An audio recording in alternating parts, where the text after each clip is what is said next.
Good morning. I will call to order the January 9th, 2024 meeting of the Santa Barbara County Board of Supervisors. Madam Clerk, please call the roll. Supervisor Katz. Here. Supervisor Hartman. Here. Supervisor Nelson. Here. Supervisor Lavanino. Here. And Chair Williams. At this time, please stand and join the board, pledging allegiance to our flag.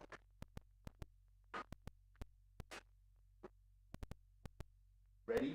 Begin. I pledge allegiance to the flag of the United States of America and to the republic for which it stands, one nation, under God, indivisible, with liberty and justice for all.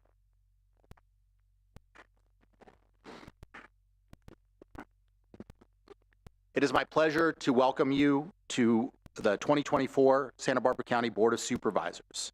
This marks the 174th convening of the Santa Barbara County's highest legislative body. I will now accept nominations for the position of Chair and Vice Chair for the Board of Supervisors for 2024, who also sit at the Board of Directors of the Water Agency, the Flood Control and Water Conservation District, the Santa Barbara County Fire Protection District, the Lacuna County Sanitation District, and other special districts as appropriate. Mr. Nelson. Mr. Chair, I'd like to nominate Supervisor Lavanino for Chair and Supervisor Laura Capps for Vice Chair. Is there a second? Second. There is a first and a second. All those in favor, please say aye. Aye. Aye. And a reminder to hit the button as well. Great. That's unanimous. I just want to make a couple remarks, close out, I think, what was a really important year for the men and women that protect our community and prepare for the future for our community in the county family. I am, as outgoing chair, I'm extremely proud of their work, and I think the whole board's accomplishments for last year and the county's work is something to be celebrated by the community. We prepared for and responded to multiple storm emergencies in January, April, and December. Broke ground on the Regional Fire Communications Center and Emergency Operations Center expansion, which is key to our goal of creating an integrated fire EMS system in which the closest available resource is dispatched to help you as opposed to the closest resource on your side of a border. We approved funding to expand temporary shelter beds with the La Posada project, which we will celebrate this Friday. And that was part of our long effort, which I think after years of diligent work really bore fruit last year of actually lowering the number of homeless on the street in the South County. We adopted a tenant protection ordinance and funded and completed emergency improvements to the Santa Maria River in Guadalupe. We adopted a housing element in the most substantive document in the history of Santa Barbara County, and it's a difficult issue. We approved the Montecito segment of the 101 expansion project, funded and approved a Northern Branch jail expansion, as well as diversion efforts from criminal justice and behavioral health partners. And in sustainability and climate, tackling climate change, we made more progress than ever before. Expanding our electric fleet of cars internally, trying to lead by example, building more chargers, and the approved Strauss Wind project was built and began delivering energy. And through C3CE, we procured a large energy storage project, a large wind project, and several other renewable projects, further living our values through our purchases and through our work. And I, as chair, just believe that if we continue to concentrate on some of the most basic needs of the people of Santa Barbara County, and we look beyond our differences, look beyond the politics of the matter, we will continue to do good work in trying to live our values. I also want to invite you tonight. It is the 9th of January, and it is the anniversary of the debris flow for my constituents in Montecito. And I want to invite you tonight to the Raising Our Light commemoration that we do once a year in the honor of the victims of the debris flow. And I just want to take the opportunity to read their names, because I do believe that their deaths, their tragic deaths, have an enduring effect on the work of our flood control, streets division, and the entire county family. Jim Mitchell, Alice Mitchell, Marilyn Ramos, Jonathan Benitez, Fabiola Benitez, Kaylee Benitez, Mark Montgomery, Carolyn Montgomery, David Canton, Jack Canton, Josephine Gower, John McManigal, Rebecca Riskin, Roy Roeder, Peter Florat, Sawyer Corey, Morgan Corey, Panit Sutapaya, Perwat Sutapaya, Lydia Sutapaya, Richard Taylor, Martin Cabrera Munoz, and Joseph Leckel. It is my honor to repeat their names, and that we keep their memory alive in our work to make sure that such events are less often and have less damage and less loss of life. I now have the honor to present the gavel and block to Mr. Steve Lavanino, our incoming chair for 2024 to the Santa Barbara County Board of Supervisors. And maybe even more important than this gavel, Steve, The emergency radio. the bat phone, which we tested last year, and we wanted to make sure that it worked. We didn't actually have to use it for the emergencies, thank God, but it is something that is needed to have. So there's the bat phone, and it is my honor to present you the gavel.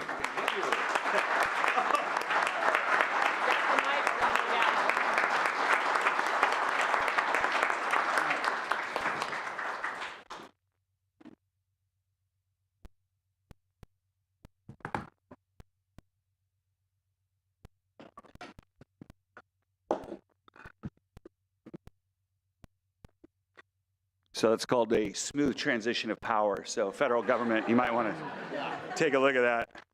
Congress, check this out. Yeah, check this out. So I have just a couple minutes. You know, the changing of the guard on this dais is really ceremonial. Our chair has no extra authority. I don't get an extra half a vote or anything, no special powers. But I am going to try a few changes to our meetings so that might be able to encourage a little bit more public participation, maybe have it run a little bit differently. This is my third time as chair. So the first is I'll be rearranging the agenda so that our resolutions will be preceding the administrative agenda now. There are days when the A agenda extends for almost an hour, and folks who may be here just to be simply recognized for their work in the community, or they're retiring from the county, they're waiting for the board to deliberate and listen to all the public comment. So resolutions will lead off, followed by the administrative agenda and general public comment. I'll also do my best, for those that know me, to define a lunch break, usually as close to 12:30 as possible, where the board will hear our closed session items. There's a joke that I tend to make poor decisions the later we go on in the afternoon if we don't stop to eat. On items with significant public interest and public comment, I'm going to work to provide a time certain so people aren't sitting here for hours waiting for their item. But we also have to remember we have a lot to get through each meeting. These agendas are very lengthy. Public commenters will generally be granted their full 3 minutes. However, there may be times when, due to sheer volume, we will ask to shorten your original script. I promise to be as fair as possible with the clock, but I want to let you know right now, whether it's 1 minute, 2 minutes, or 3 minutes, I don't like for people to go over. And the reason for that is I just don't think it's fair to the other people that have to make their point within the allotted time. To my colleagues, we have a lot to do this year, from rezones associated with the housing element to reimagining how and where our employees will work, to hopefully discovering a new cannabis tax formula, all while identifying long-term solutions for our library funding and arts programs, not to mention finding innovative new ways to address homelessness, continue our criminal justice reform initiatives, and then, of course, deal with the next natural disaster. And we will make mistakes along the way. But as the legendary UCLA basketball coach John Wooden once said, show me someone not making mistakes, and I'll show you someone not doing anything. So let's get to work and find those solutions that will make this county more responsive, more efficient, and better prepared to meet the challenges of 2024. So with that, the next item of business, we'll get right into it, is the approval of minutes from the December 12th, 2023 meeting. Can I get a motion? So moved. Second? We have a motion and a second. All those in favor? Aye. Aye. Any opposed? Passes unanimously. That takes us to our CEO report. Good morning, Chair Lavanino and board members. I have a few announcements this morning. First of all, I'm pleased to announce the appointment of our two new directors who started in 2024. The first is Christine Schmidt, who's been appointed as the new Human Resources Director. She has served as the Assistant City Manager for the City of Goleta since 2019, and before that dedicated 22 years of her career to the City of Santa Barbara, where she held various positions in Human Resources, Employee Relations, and Administrative Services. Christy, why don't you come up? Her experience in local government and familiarity with our community's unique needs makes her a wonderful fit to lead our Human Resources Department, so please join me in welcoming Christine to the County of Santa Barbara.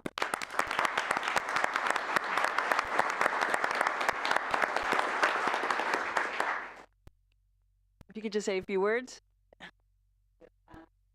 Thank you for the warm welcome. I feel immensely privileged to be able to assume leadership of the Human Resources Department here at the county. I've been impressed with the dedication, the resilience, and the commitment that's been demonstrated by your Human Resources staff and by staff throughout the county. And I'm grateful to Assistant Director Yvonne Torres for keeping things moving quite well during the interim. I look forward to navigating challenges, celebrating victories, and innovating the way that we support our employees in our department with my new colleagues and with you. And thank you again, and I look forward to the year ahead. Thank you, Christy. Thank you.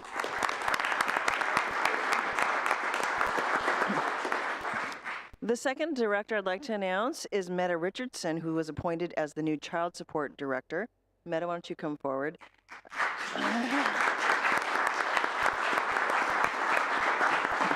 Ms. Richardson has been with the department since 2016 and most recently served as the Assistant Director.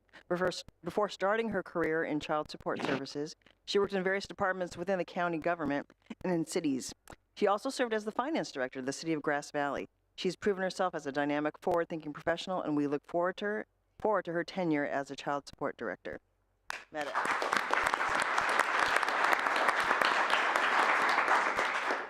I want to thank you all so much for appointing me to this role, and I do feel strongly that we will be a success in the years going forward in the child support program.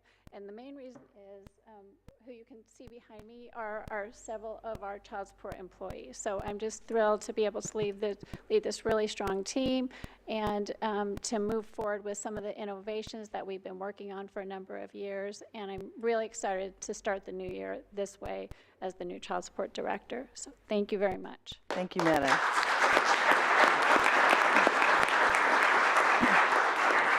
A few other quick announcements. Planning and Development's new solar app has had great success. We have a slide up to show that. The software app launched in November and allows installers to submit county residents' new rooftop solar applications through a simple-to-use app for plan check review. So far, more than 110 permits have been issued using this streamlined process with a county inspection turnaround of just 1 day.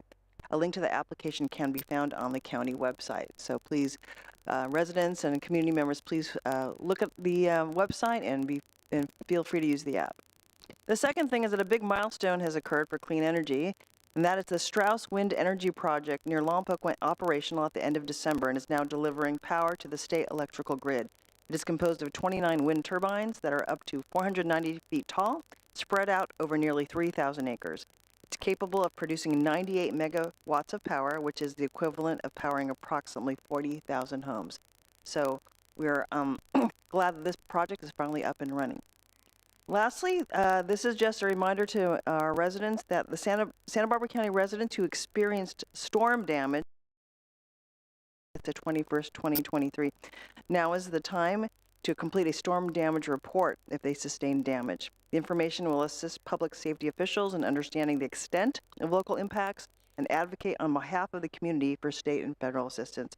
So if anyone had suffered damage from the December 2023 storms, forms can be found on the Ready SBC website. And that concludes my report. Thank you. Thank you very much, CEO Miyasato. That takes us to our clerk announcements. Madam Clerk, are there any announcements or changes to our agenda today? Yes, Chair Lavanino and members of the board, I do have a couple quick announcements this morning. We received requests from the departments to withdraw 3 items from today's agenda, administrative items number 6, 14, and 15. Administrative item number 6 is from the Behavioral Wellness Department. It is to consider recommendations regarding the Santa Barbara and San Luis Obispo Regional Health Authority, DBA, SunCal Health, CalAIM Incentive Payment Program Funding Agreement for fiscal years 2023 through 2027. Administrative item number 14 is from the Fire Department. It is to consider recommendations regarding the Santa Barbara County Employee Sheltering During Emergencies policy. And administrative item number 15 is also from the Fire Department. It is to consider recommendations regarding the Santa Barbara County Disaster Service Worker Employee Policy. And again, the departments are requesting to withdraw administrative items number 6, 14, and 15. And these withdrawal requests can be added to the balance of the administrative agenda as we have no requests to speak on these items.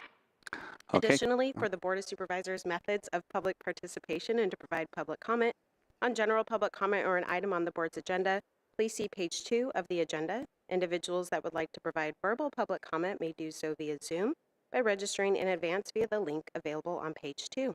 If you have any questions, please contact the clerk of the board's office at area code 805-568-2240. Again, that's 805-568-2240.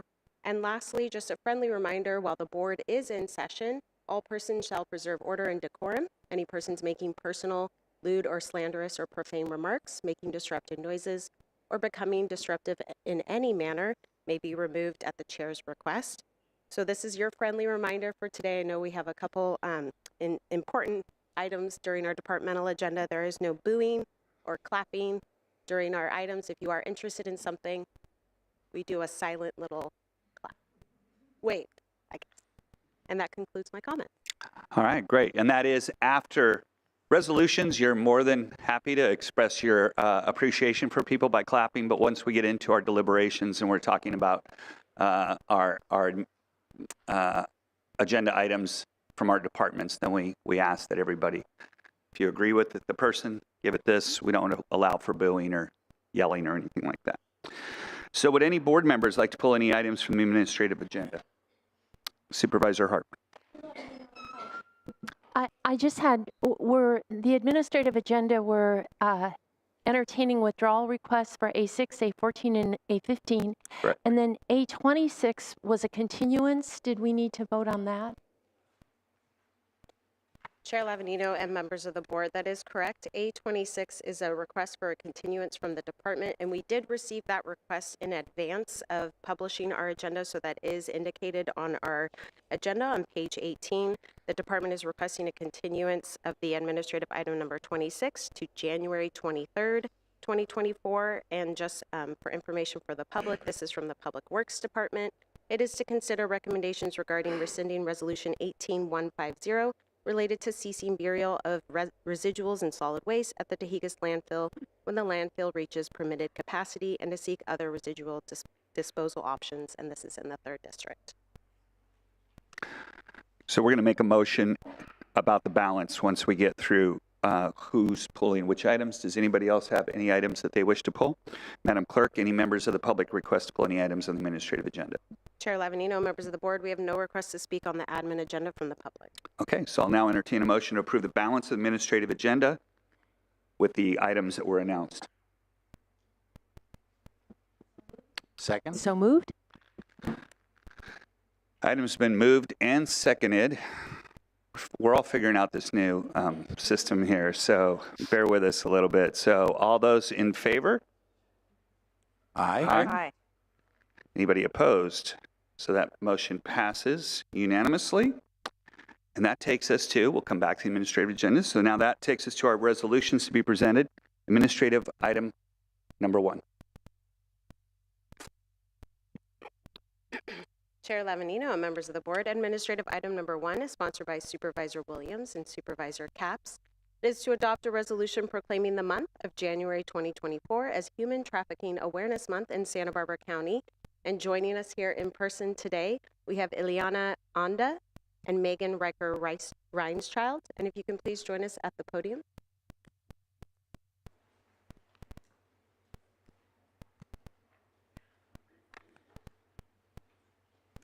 And I'll go ahead and read the resolution. Whereas human trafficking is a form of modern slavery that occurs in every state, including California, wherein victims are forced to work in various forms of labor exploitation, including but not limited to commercial sex acts and other services that are induced through force, fraud, or coercion. And whereas due to its isolated and discrete nature, many individuals across the globe are unaware that trafficking exists in their communities. And whereas it is estimated that more than 28 million people around the world are victims of human trafficking. And whereas human trafficking victims face a cruelty that has no place in a civilized world. It is a crime that can take many forms and one that tears at our social fabric, debases our community, common humanity, and violates what we stand for as a country. And whereas increased education about how to identify human trafficking, along with increased knowledge of in-state resources and services for those affected by criminal exploitation, can help decrease the number of future victims. And whereas the Santa Barbara County Human Trafficking Task Force is committed to using all applicable laws and resources for investigating human trafficking and prosecuting those engaged in it. And whereas the Santa Barbara County Human Trafficking Task Force has worked diligently to bring awareness to the fact that human trafficking occurs closer to home than one might think, that California ranks #1 in the country for reported human trafficking cases, and that Santa Barbara County is home to hundreds of survivals of trafficking and exploitation. And whereas Human Trafficking Awareness Month is an opportunity to recognize the critical role all Santa Barbara County residents play in preventing, reporting, and adjudicating these heinous crimes. Now, therefore, be it hereby ordered and resolved that this Board of Supervisors declares January 2024 as Human Trafficking Awareness Month in Santa Barbara County, passed and adopted today.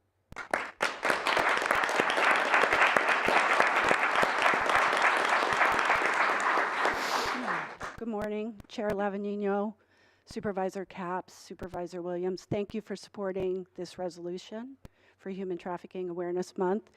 I appreciate the ongoing support. Each and every one of you to the person over the past now 10 years has been a staunch supporter of this issue, and I feel like we have made a lot of progress together. Our partnerships have been pivotal in terms of moving the needle on this issue. And joining me today is our Assistant District Attorney, Kelly Duncan, one of our newer chiefs, Jennifer Karapetian. Also joining us recently from Kern County is our supervising DA, Tyson McCoy, who has a great deal of experience prosecuting human trafficking in other parts of the state. And Tiffany Carty, who joined us from Washington, D.C., having worked at the National Center for Missing and Exploited Children, and is now a supervisor in our South County Victim Witness Unit and overseeing the work of the human trafficking advocates. Also joining me, and I cannot say enough about the work of Kingdom Causes as a partner on our Human Trafficking Task Force, helping us with the enormous task of educating the community and drafting this strategic plan to continue to move this issue forward. I want to mention a couple of things, and that is that we have an event that the Rotary of Santa Maria South is hosting next Friday at the Santa Maria Country Club. Speaking at that event will be Tyson McCoy talking about strategies to investigate and prosecute human trafficking, but also just generally talking about the issue on the Central Coast. We also have a vigil next week on Wednesday at De La Guerra Plaza, which is a community event to show support around this issue. Once again, I want to thank the board and the community for continuing to support us in our efforts. And I want to thank our partners in the county, child welfare, probation, the courts. We could not do this alone. And it really is a demonstration of it takes a village to move the needle on assisting and supporting our vulnerable population. So thank you so much. Thank you.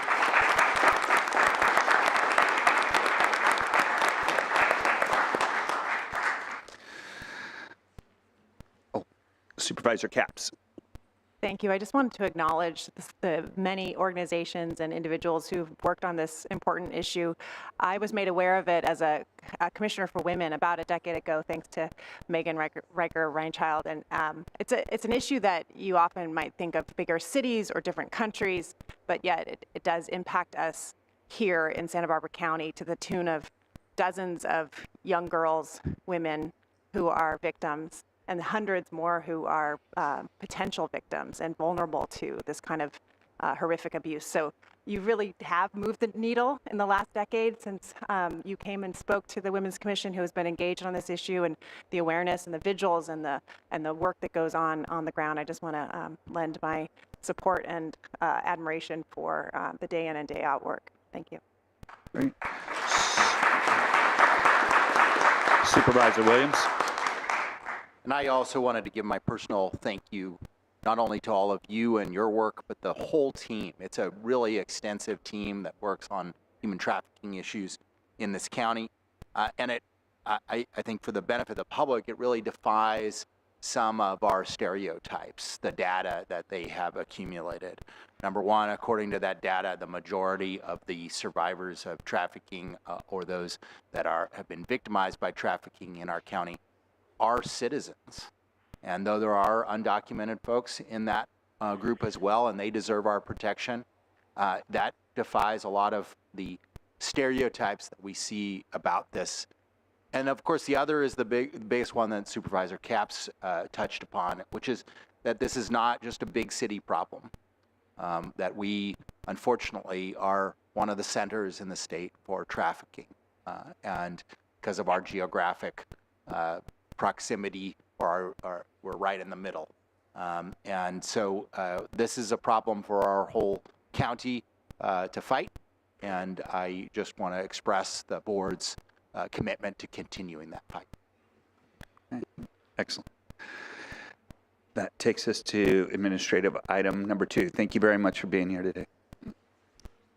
Chair Lavanino and members of the board, administrative item number 2 is sponsored by Supervisor Lavanino. It is to adopt a resolution of commendation honoring Florentino Lopez of the Planning and Development Department as the January 2024 Employee of the Month in Santa Barbara County. And joining us today, we have Florentino Lopez and Lisa Plowman, our Planning and Development Director.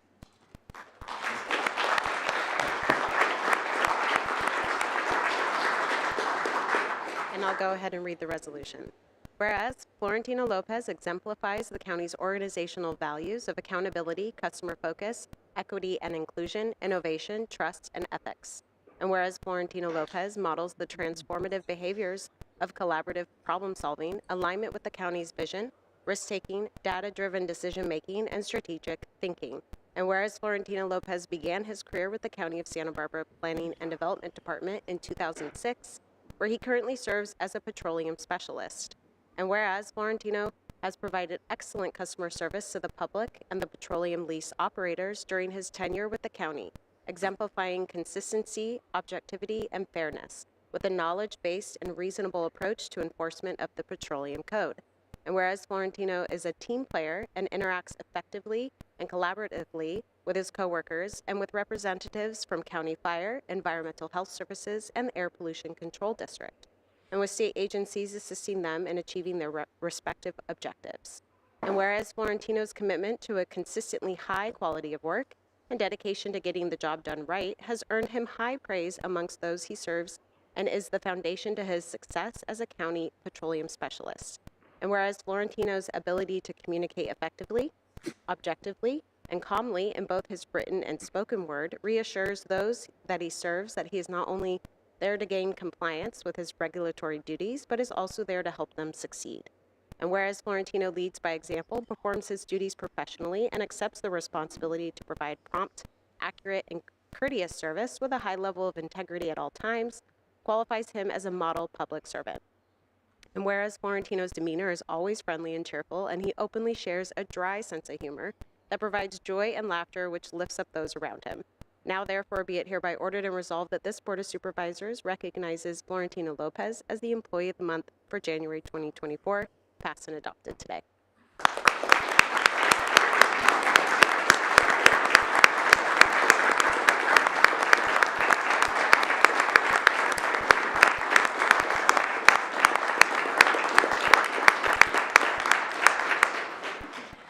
I just wanted to, I'm not sure I can add much more to that because it was very comprehensive and accurate.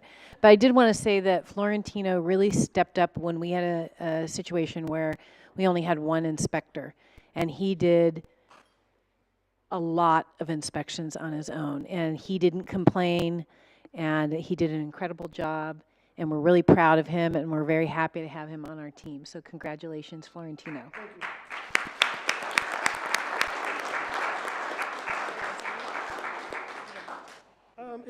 It's nice working in this area. It's a privilege and an honor to receive it. It wasn't expected, but I'll take it. Congratulations. Thank you.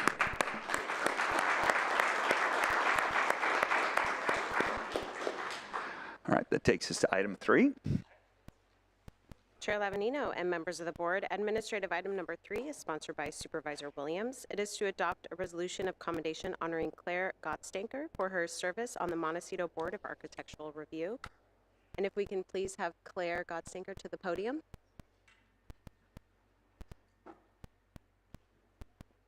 And I'll go ahead and read the resolution.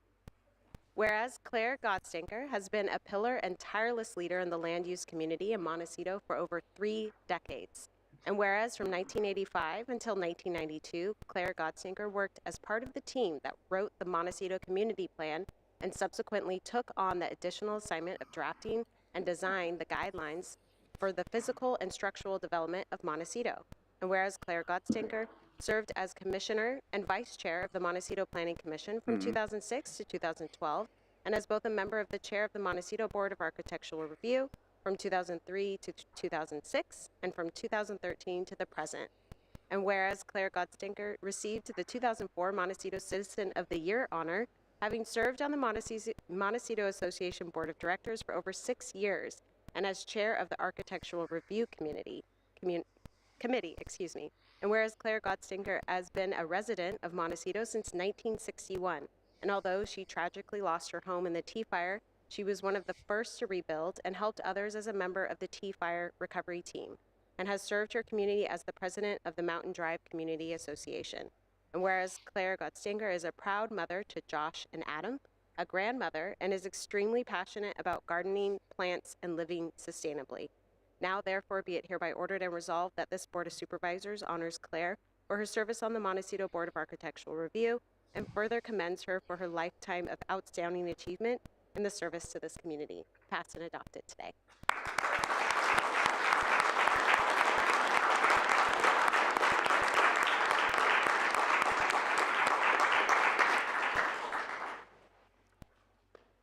Well, thank you.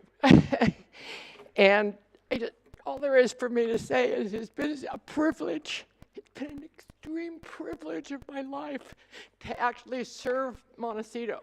It's the only place that I've ever lived. When I first came to Santa Barbara, I went to UCSB, and 2 years into UCSB, I rented a room in Montecito.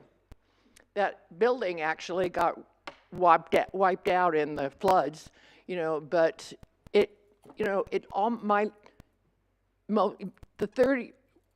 60 years in Montecito. I've never lived anywhere else in Santa Barbara than in Montecito. And I love Montecito. I love it, and all of it's all been about for me, is preserving and protecting Montecito, because it is such a special place. And it's been such a privilege to serve the county, you, and the people of Montecito. And I really thank you for this. I'm 84 now, and this is kind of a completion of part of my life, you know, and I just really appreciate this.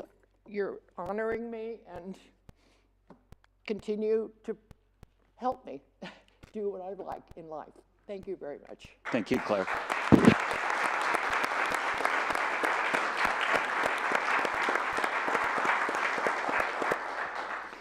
And I just want to say it is so inspirational and beautiful for me to see the heart, soul, and just years that Claire has put into public service.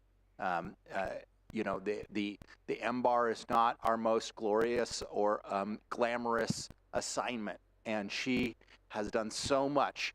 And for those of you that don't know her, she's not just someone who has fought hard to preserve the beauty of Montecito. She's a representative of everything that's funky about the Mountain Drive community. And in Mountain Drive community's finest hour, which I would say is the recovery from the Tea Fire, she was one of the folks who led the effort and led that community in its most difficult, but also its most finest hour. And it is hard for me, sad for me, to see you retiring. But I think your work and your example will live on for all MBAR members from here on out of how to do it. So thank you so much, Claire.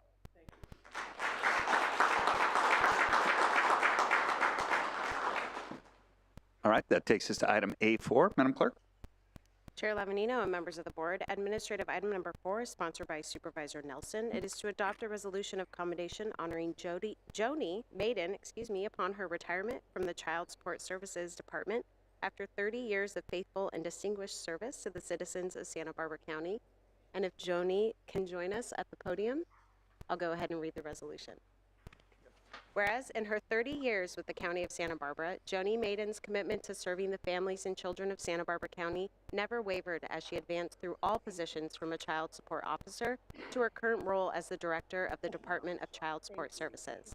And whereas Joni Maiden is a respected leader who infused the office environment with flexibility, thoughtfulness, and the pursuit of excellence and continuous improvement, who led the department fearlessly through the pandemic and who spearheaded customer-focused innovations too numerous to count, including Lobby Central, Instant Zoom, a virtual receptionist, and multiple systems conversions. And whereas Joni Maiden's devotion to public service was evident as she supported numerous county and statewide initiatives and efforts, including the 2020 Census, United Way, COVID-19 vaccination pods, Emergency Operations Center EOC activations, Bridging the Digital Divide, Veterans Stand Down, and chairing the Child Support Directors Association, CSDA, Membership Development Committee. And whereas Joni's exemplary knowledge and devotion to the staff of the child support program shone through on the daily basis, whether it was checking in on staff well-being, developing customer complaint resolution procedures, or assisting with the most complex child support cases. And whereas Joni Maiden will be concluding her career with the County of Santa Barbara when she retires on January 19th, 2024, leaving her time for adventures with her family and beloved son Dylan, and long walks with her intrepid dog Bernard. Now, therefore, be it hereby ordered and resolved that this Board of Supervisors commends Joni Maiden for her commitment and distinguished public service to the families in our county, congratulates her upon her retirement, and wishes her many years of continued good health and happiness. Passed and adopted today.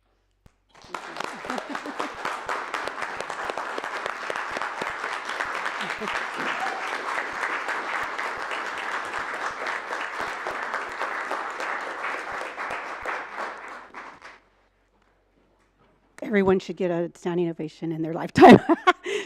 Thank you, Supervisor Lavignino, Chair Lavignino, and the board members. I just wanted to take a minute to say thank you to the many coworkers and colleagues that contributed to my career with the county.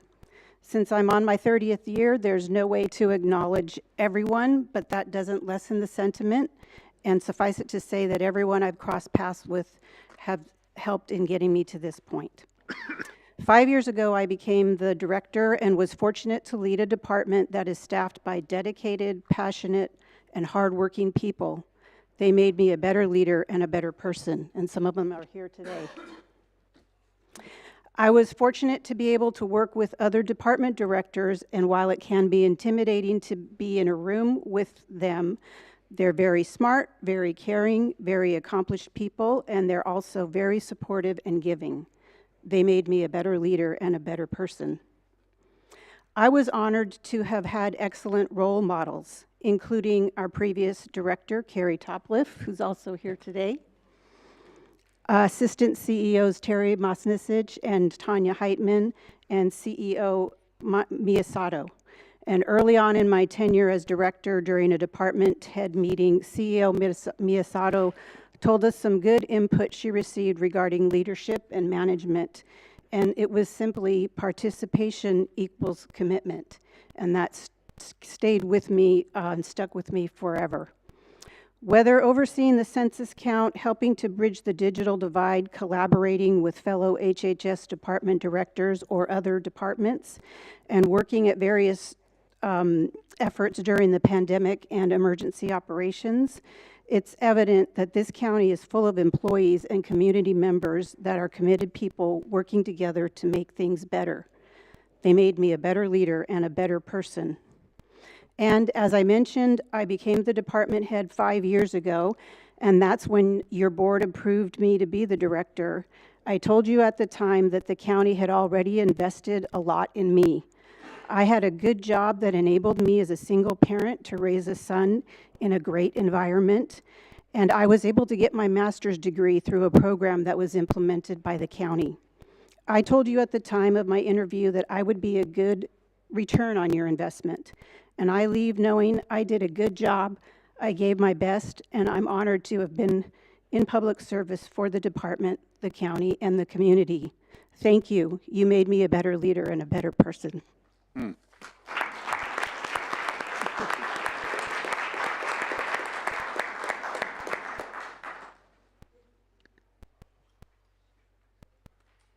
Netta. I'm currently the child support director, but when I was working for Joni for the last 5 years, I was the assistant director to Joni.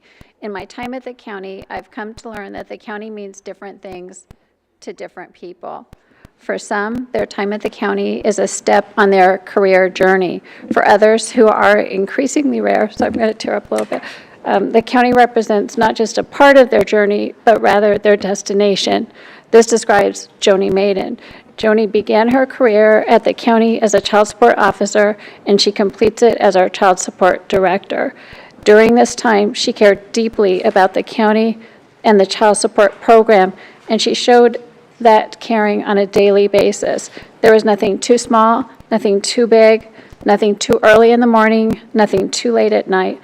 She cared about all of it, every minute, every hour, every day of her nearly 30 years at the county.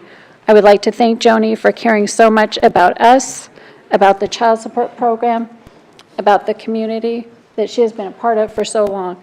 Thank you, Joni. You truly gave it your all.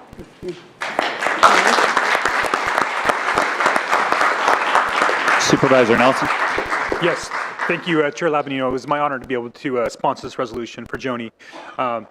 You know, there's 22 different departments in the county, and child support services is also often lost in everything that goes on here, but they've been really such a successful department, and that's based on the leadership at the top, ongoing leadership and the team that they've created. And again, that starts with Carrie, it's continued with Joni, and we're really looking forward to Meta in that role moving forward. That continuity speaks a lot to all of you.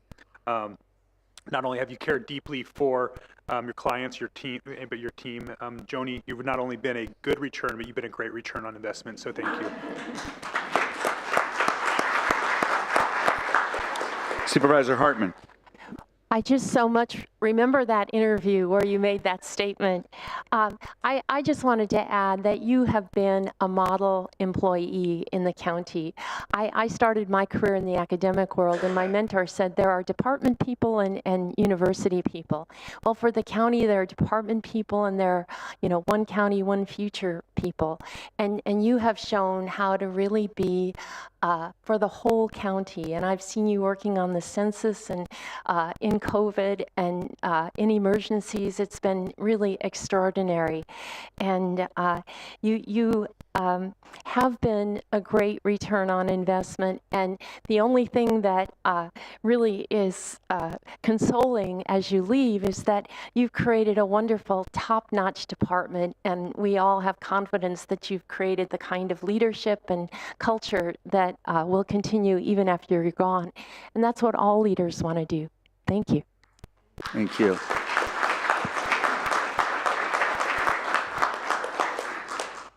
Yeah, Joni, thank you also for being willing to step outside your silo and being a great example to all of our department heads that it's, you know, it's the entire county. It's not just child support services. You were always one to raise your hand and get the job done. So, and I have told my kids to use your quote in job interviews because that was a memorable, and if anybody else is trying to use that when you come to the board now, we're gonna be like, oh, that's Joni. We knew that one. So, but yes, congratulations, and it's time for you to enjoy your retirement now. So I hope you do that. So congratulations. Thank you. All right, so that closes out our administrative agenda. It takes us to general public comment. Now is the time for members of the public to speak on items that are not on the agenda. Madam Clerk, are there any requests to speak on general public comment? Chair Lavanino, members of the board, we did have 2 requests to speak on general public comment, but our Zoom participant has not logged in, so we just have 1 request to speak here in Santa Barbara. Okay. And we will go to Karen Howenstein.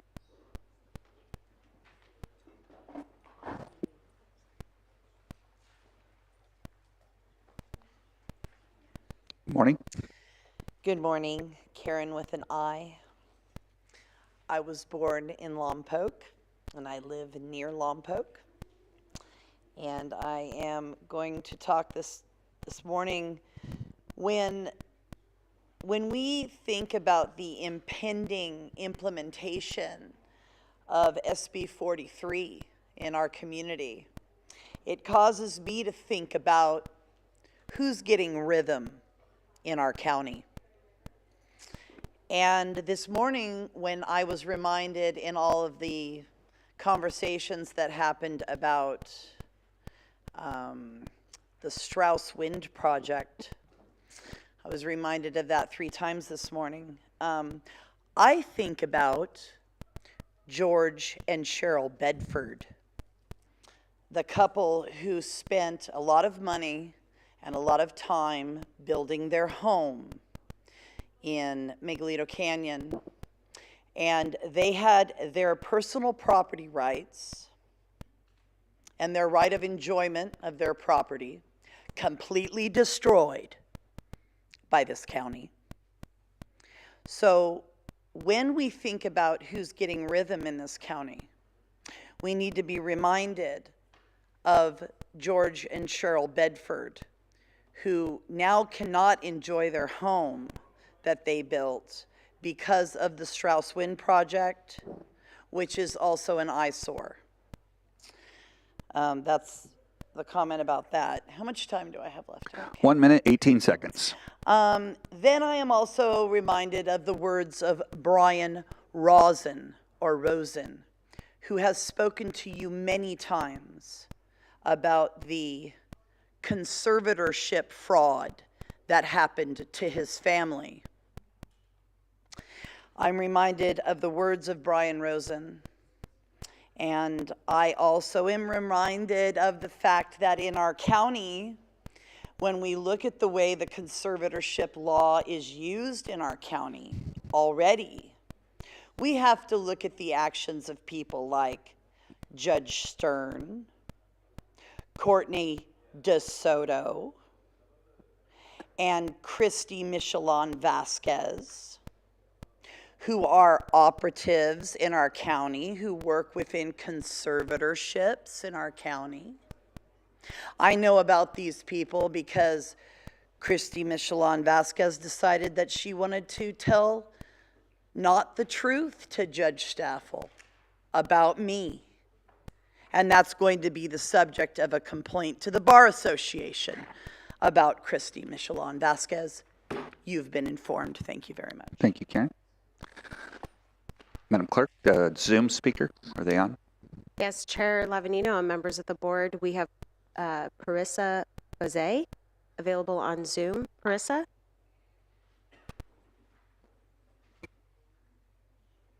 Hi, can you hear me? Yes, we can. Please proceed. Okay, awesome. Thank you.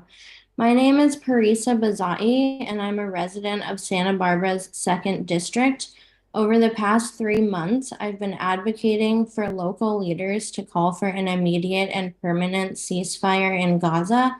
Unfortunately, it has come to my attention that Laura Capps has taken action to censor my voice along with those of other Santa Barbara residents. After leaving a comment on her public Instagram account urging her to call for a ceasefire, I was blocked and my comment removed.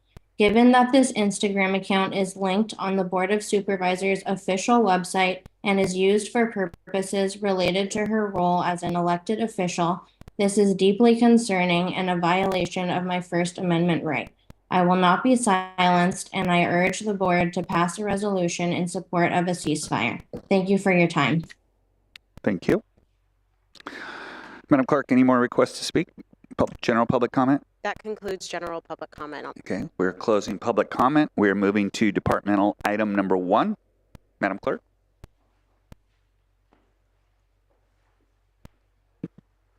Chair Lavanino and members of the board, departmental item number 1 is from the County Executive Office. It is a hearing to consider recommendations regarding the Board of Supervisors 2024 appointments to boards, commissions, and committees. As the board will recall, each January, the Board of Supervisors consider appointments to the boards, commissions, and committees on which a member or members of the Board of Supervisors serve. We have 2 attachments to the board letter associated with this item. Attachment 1 reflects the 2023 Board of Supervisors appointments to boards, commissions, and committees organized by board, commission, or committee alphabetically, and Attachment 2 reflects the 2023 Board of Supervisors appointments to boards, commissions, and committees organized by supervisor. As the board will see on the screen momentarily, we will be displaying the 2023 appointments and will be tracking any and all changes as we go through the list of boards, commissions, and committees. I recommend that we utilize Attachment 1 of today's staff report as our guide, which is distributed to the board in an easy-to-read table. And if the board members would like to take a closer look at the Excel spreadsheet as we go through it, please switch your display panel to the video screen. And with that, I'm going to turn it over to Chair Lavanino and the board for further discussion. Okay. Well, I accept that recommendation to go to item 1, but however, I am getting a message that says navigation to the web was canceled. So I will, let's see, how else can I get there? Is it there now?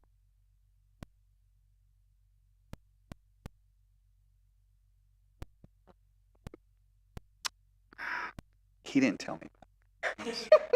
Got it. All right.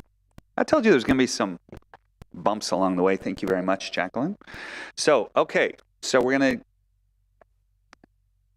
should we just run through these alphabetically? Adult and Aging Network, Supervisor Williams, Supervisor Hartman. Both good? Yes. I'm happy to continue, but I would also be happy to surrender that if someone else wants to crack it. If I might say, it's very exciting right now because we're working on a master plan for aging in the county. There are resources from the state.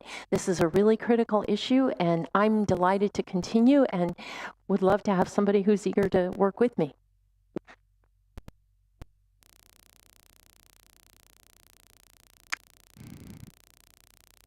Okay, we'll keep the Hartman-Williams team going then. Keep that team rolling. Okay. Area Agency on Aging, that's myself. I'll keep that one, unless anybody else is going to knock me over for it. Let's go to Beacon. Williams, Capps, with Hartman and Nelson as the alternates. Looks like I'm the only one left out of that mix. Are we all good with that setup? Okay. Behavioral Wellness, Supervisor Capps. Okay. I'll wait for the, who's typing in? Okay, there we go. Just want to make sure we're caught up here. CSAC. We have Supervisor Williams as the chair and Supervisor Nelson as the alternate. Is that good? We're good with that? Okay. Well, I just would like interest in the future. Okay. A little placeholder there. And we're all, on CSAC, we're all able to attend whatever we want, correct? Yeah, everyone can attend CSAC conferences and legislative efforts. It's essentially the representative that votes on the Thursday at the end of the conference. Chair Yes. Lavanino, I'd be happy to let Supervisor Capps actually have that alternate spot if that's something she's interested in holding officially. If that works for you with the RCRC. It does. With all my work there with the RCRC, I'm on the executive committee now, so I'm very engaged up there already with my other commitments. As long as you guys will send me back this next year for RCRC, but if that's okay, then that's an open spot for you to be more engaged up there in Sacramento, which I think is an important thing for all of us to be. Thank you. Great. Appreciate it. F, SenCal Health is Supervisor Hartman. Yes, and there's a revolution going on in healthcare, and I want to stay with it. Well, if you say revolution too many times, DOS is going to want it, so hold off the language there. All right, so Child Care Planning Council, Supervisor Capps, and then Supervisor Nelson is the alternate. I'm happy to continue. Continue on. As I am. Okay. Communify, which used to be CAC, is Supervisor Capps with me as the alternate. I'm happy to continue. Okay, let's go there. Community Corrections Partnership, Supervisor Williams. I'm happy to continue on that capacity. Got it. The Debt Advisory Committee, I'm the chair with Supervisor Nelson as the alternate. Good with that? I'm happy to continue as well. Okay.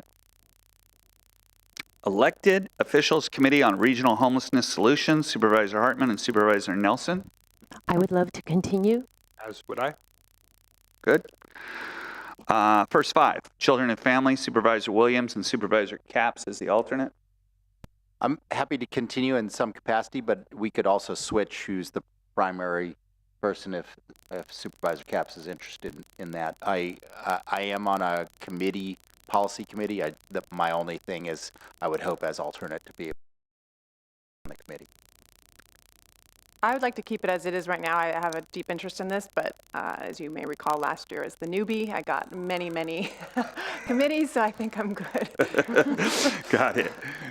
Okay, so let's go to 15, which is Golden State Connect Authority, Supervisor Nelson, and I'm the alternate. Yeah. I'm sure you haven't missed any meetings because I'm not really sure what that is. Right. So Golden State Connect Authority as well as Golden State Finance Authority are two subsidiaries of RCRC, Rural County Representatives of California. It is possible if any of you ever want to get engaged a little bit more with RCRC to take this spot so that you guys would have that opportunity as well. But I think right now, while I'm still getting my feet wet in that organization, it's important for me to keep those spots. Okay. Very good. I'm waiting for the scroll up here. Or do I do that? Oh, there we go. Okay. So that takes us to the Juvenile Justice Coordination Council. Supervisor Nelson with Supervisor Capps. Good on that? Yeah, yes, I sorry, this is a little bit of an audible. It's a North County. I've been also interested in some of the juvenile justice issues. I'm happy to keep it. I have a great alternate that goes when I'm not able to go. It happens to be in a conflict with the homeless meeting that we have in the county, so I'm rarely able to go, although I have a good relationship with Chief Benton, who lets me know when it's important for me to show up. So I'm happy to keep it, but if it's something you were ever interested in, I'm probably next year, this year, Chair of Board of Supervisors, Chair of SBCAG, and Chair of the Retirement Board. So I'm going to have my plate full a little bit. So let's go ahead and keep it the way it is, the Triple Crown, and I'll definitely jump on next year. Kids Network Policy Council, Supervisor Hartman and Capps, both shaking their head yes, that's good. The Law Library Board of Trustees, we have Supervisor Hartman. Is that something you're still interested in, or I have somebody also that might be interested? I'm very happy to continue. It is, though, the prerogative of the chair to appoint. It is, and I do have somebody in mind, but I don't want to take it away from you either, so if it's something you really want to do. They often look to me to, if you have somebody with county knowledge who would like to do it, I'm happy to defer. So, Chair Lavanino, Supervisor Hartman, my appointee that I had when I was chairman was Jason Parsons, who had formerly been a staff member in my office before going off to law school and then working. So he was a great representative. He's interested in going back on there. He worked really well with Judge Enderle and Mr. Cooney. So go for it. Okay. If that's something you're okay with, okay, we'll go Jason Parsons. Oh, but it's me. Okay, so yeah, so put me down as because then I can designate. So it'll be Supervisor Lavanino as the Law Library person. Legislative Program Committee, we have Supervisor Williams and Hartman. I'd like to continue. Still good there. Okay. Library Advisory Committee. Boy, let's all throw our hands up. Who? Your name's on there, Doss. I'd be happy to continue with that. Okay. LAFCO. Okay, we have terms. So we have Supervisor Williams terming out in 26, Nelson as the alternate, Hartman as a member terming out in 27. So we're all good with those, correct? Okay, multi-jurisdictional solid waste task force. Supervisor Hartman and Caps, all good there. NACO, I'm the member and Supervisor Williams is the alternate. It's one of my favorites. I enjoy that. I'm just waiting for Yeah, for me to- someday you, for me to- me to come with you, or to Yes, okay, if you don't make it, I only can got a couple finally years left. get All my right. spot. And I And just then you- want to yes. express future interest in that one. Yes, Thank you. absolutely. The Psychiatric Health Facility PUF Governing Board, it's myself and Supervisor Caps as the alternate. I don't think I missed too many of those. Be interested in continuing that. It's very interesting. Thank you for doing that. It's really important. It is really opened my eyes to the way maybe we should do things in other areas. Chair Lavanino, Yes. I think it's great that you're doing it. I did it for 2 years as well, but that was supposed to be something that we eventually do rotationally. Okay. So we all get a chance, just for everybody else to know that it's something you may want to consider doing if you haven't done yet or haven't done it in a while. It is with the future of behavioral illness in our county, especially this piece. It's important. I did it when I think we first started. Then I cycled out and I'm back in. But if anybody else is interested, it is it's an eye opener. So maybe in the future. SB SERS, the retirement board. I'm there till term ends in December 31st of 25, which I think is my last day anyway. So. Rural County Representative of California, RCRC, is Supervisor Nelson. I'm your alternate. Yes, please. Okay, sounds good. And then the Workforce Innovation Opportunity Act Board, the last one is Supervisor Nelson. You still good there?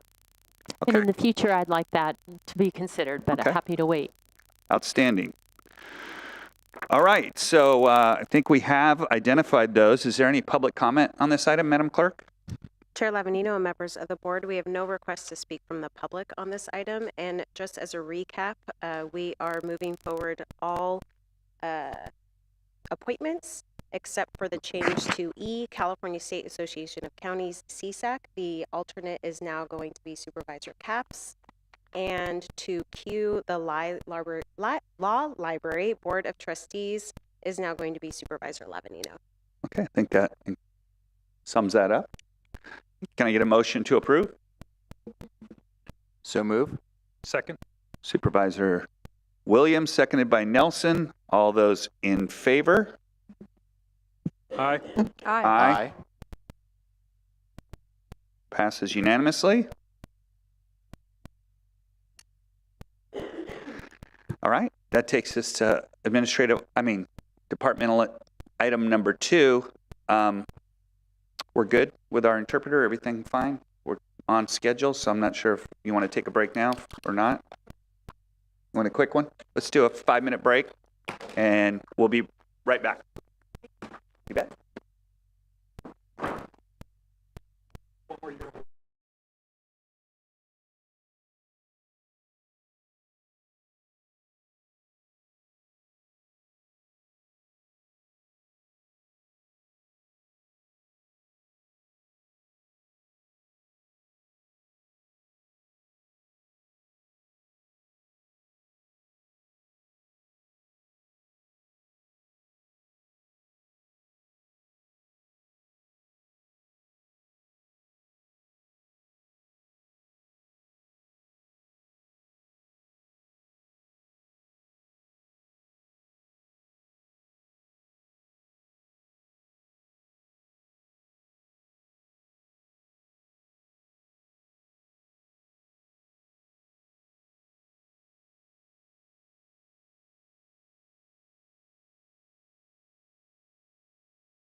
You ready?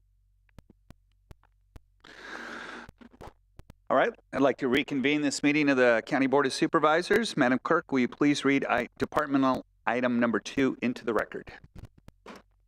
Chair Lavanino and members of the board, departmental item number 2 is from the Community Services Department. It is a hearing to consider recommendations regarding the County Percent for Arts program and process improvements. Morning, Sarah. Good morning, Chair Lavanino and Supervisors. Given the presentation today for Percent for Arts as our Executive Director of the County Arts and Culture, Sarah Rubin. Excellent. Thank you. Good morning, Chair Lavanino and members of the board. We are here today to request your guidance on how to improve the implementation of the county's Percent for Arts ordinance. So this ordinance. No, there we go. That's much better. I think people listening at home will appreciate hearing that too. All right. Good morning, Chair Lavanino, members of the board.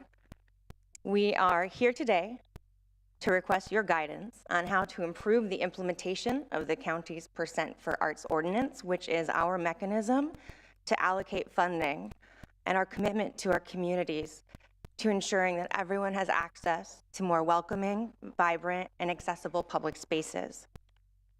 For this presentation, I'll give a brief overview of what a government Percent for Art policy entails, how ours has been exceptional, and some of the challenges that we are currently facing. To resolve these challenges, staff has developed 3 different options for board consideration. Option 1 is oriented toward making the process clearer and more effective. This includes clarification of policy terms and identification of a timeline. Additional considerations for this option include a provision to offset program management costs and updating the budgetary threshold requiring board discussion.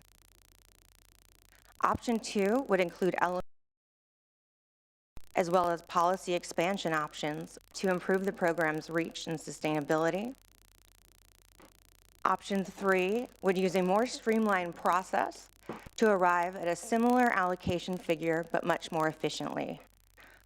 And for reasons that I will detail later when I go through these further, this is staff's recommended option. Before we go into the weeds of arts policy verbiage, I wanted to stop and check in about why it matters. There are lots of really great statistics about the benefits of public art, increased public safety, higher property values, promoting tourism, civic cohesion, and it just makes places look and feel nicer. But a daily privilege of my job is seeing arts community impact firsthand.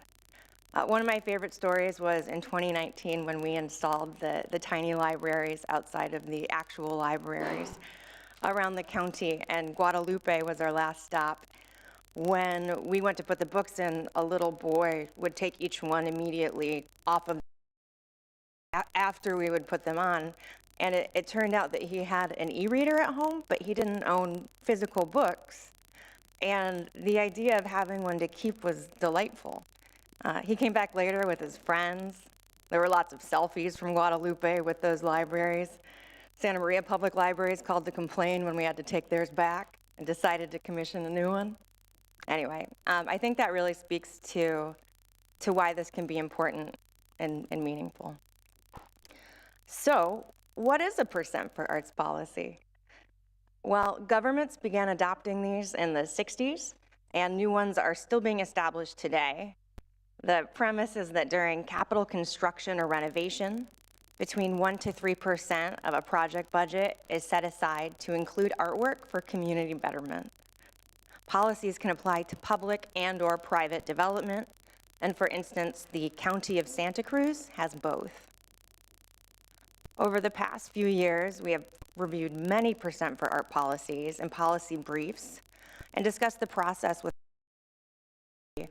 to figure out how to best support ours. Common goals include promoting equity and ensuring opportunities for disadvantaged and isolated communities to also host vibrant public spaces, aligning art investment with economic conditions for capital investment, streamlining processes so that leadership doesn't need to allocate project by project, and of course supporting communities to connect and share their cultures. In Santa Barbara County, I think we've all seen art bring us together and bring hope in some of the hardest times.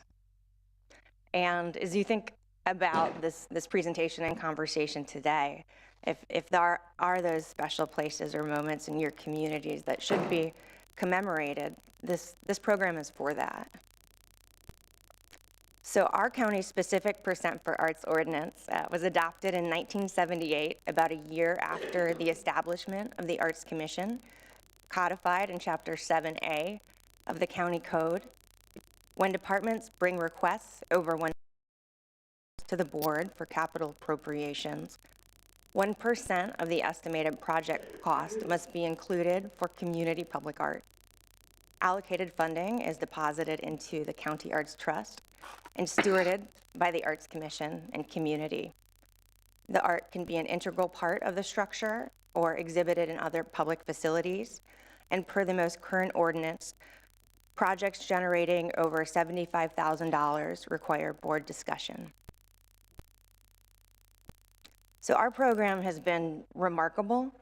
Over the past 45 years, we've created almost 100 site-specific projects spanning each supervisorial district. Our murals in Santa Maria, Guadalupe, and Lompoc are recognized internationally for their equity principles, and community leaders are up there who will never be in textbooks or painted on walls, are painted on those walls.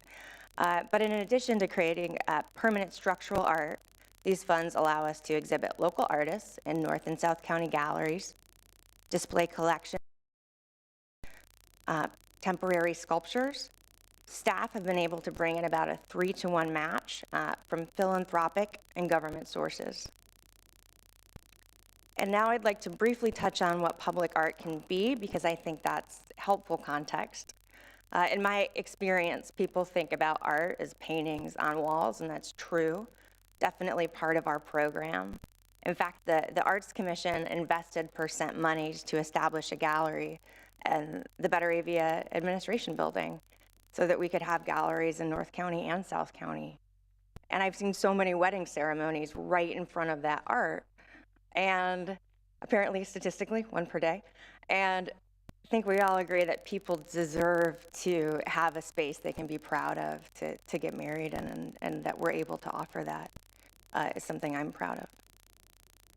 So the majority of our percent projects combine form and function, and maybe not look like art that people recognize immediately as such.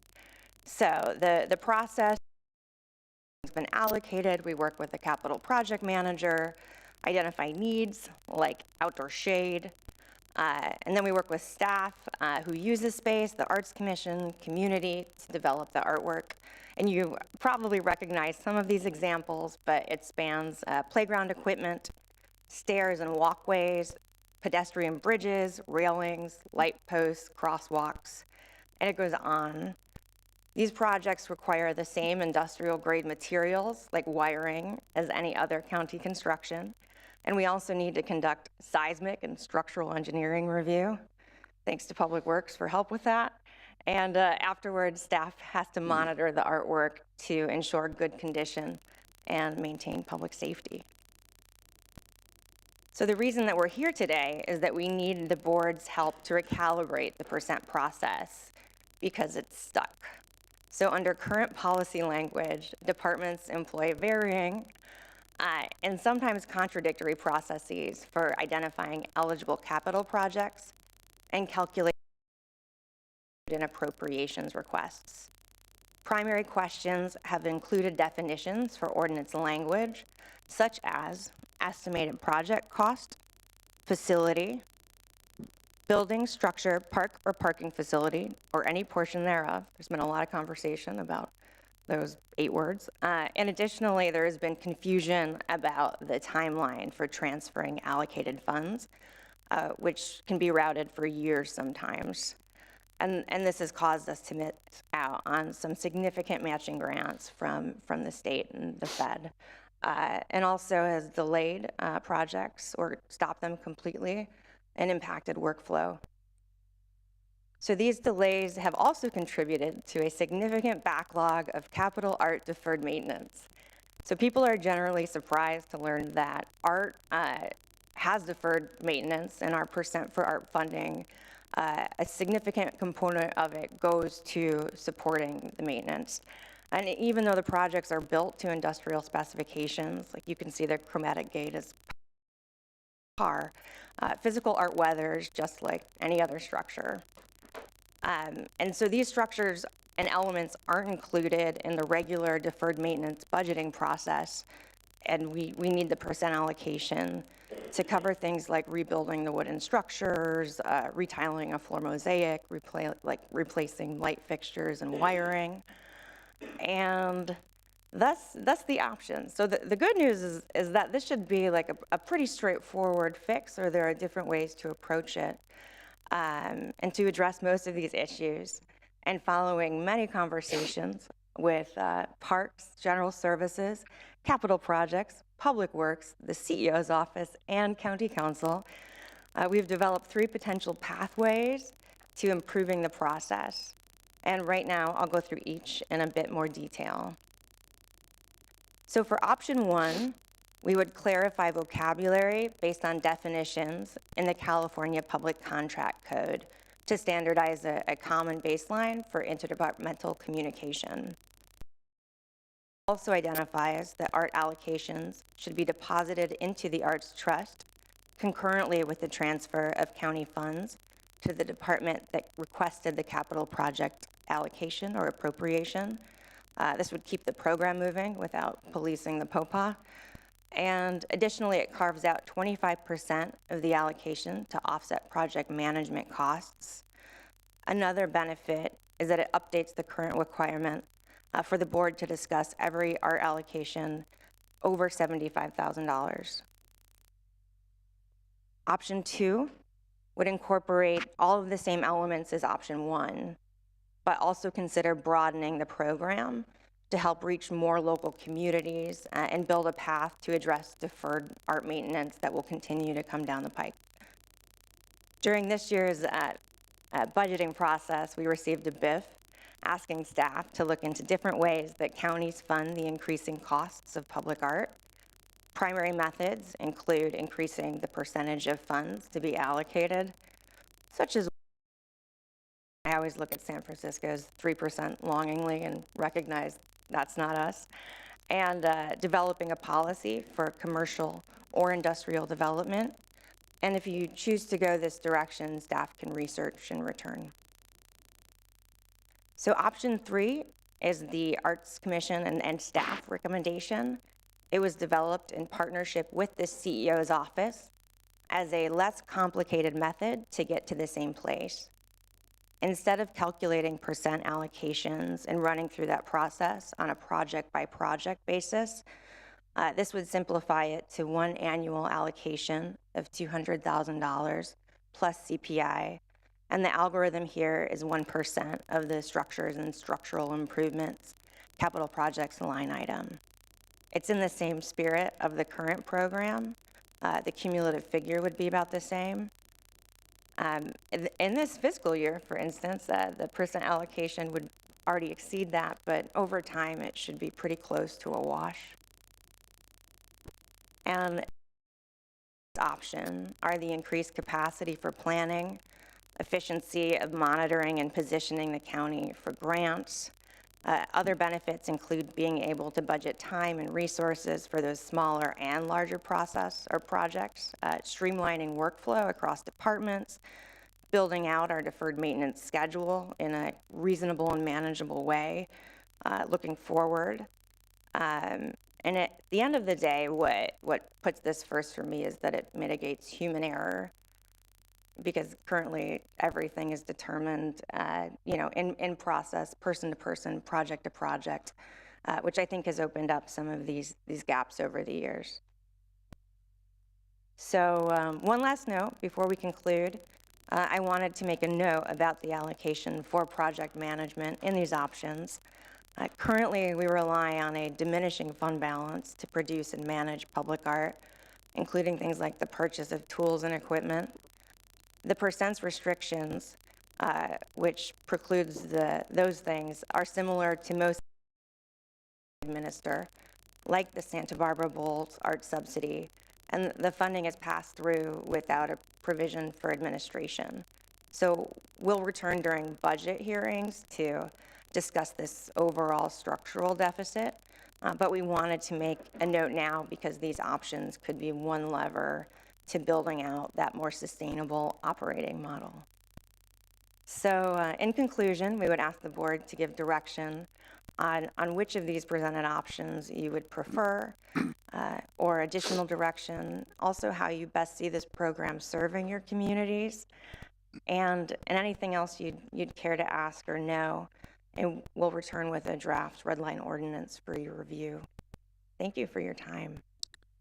All right, thank you very much, Sarah. Supervisor Nelson, questions? Yes, thank you, Chair Lavanino. I was intrigued by the idea of deferred maintenance with art. It's amazing how that term's gotten popular over the years. But who owns the art? I mean, that's the question, because I'm kind of confused that this does not fit either under parks or general services. So that, can you help me clarify that, or maybe CEO as well? I'm just want to make sure. Absolutely. It's county-owned art. We build it, we own it, we maintain it. And sometimes it's in a park, and then we can work with parks to pull some of those deferred maintenance funds. But when it's on the facade of the social services building, there's not a good argument we can make to the... Well, in that case, it's general services, right? So it's location-based. It's all county-owned. It's location-based as to whose jurisdiction it is for fixing it. But even then, that's... Well, I guess that my question would be for the CEO's office. So how does the CEO's office see? Is it location-based on who owns that art, or is it, because obviously it's all owned by the county. I think clarifying that needs to be done today.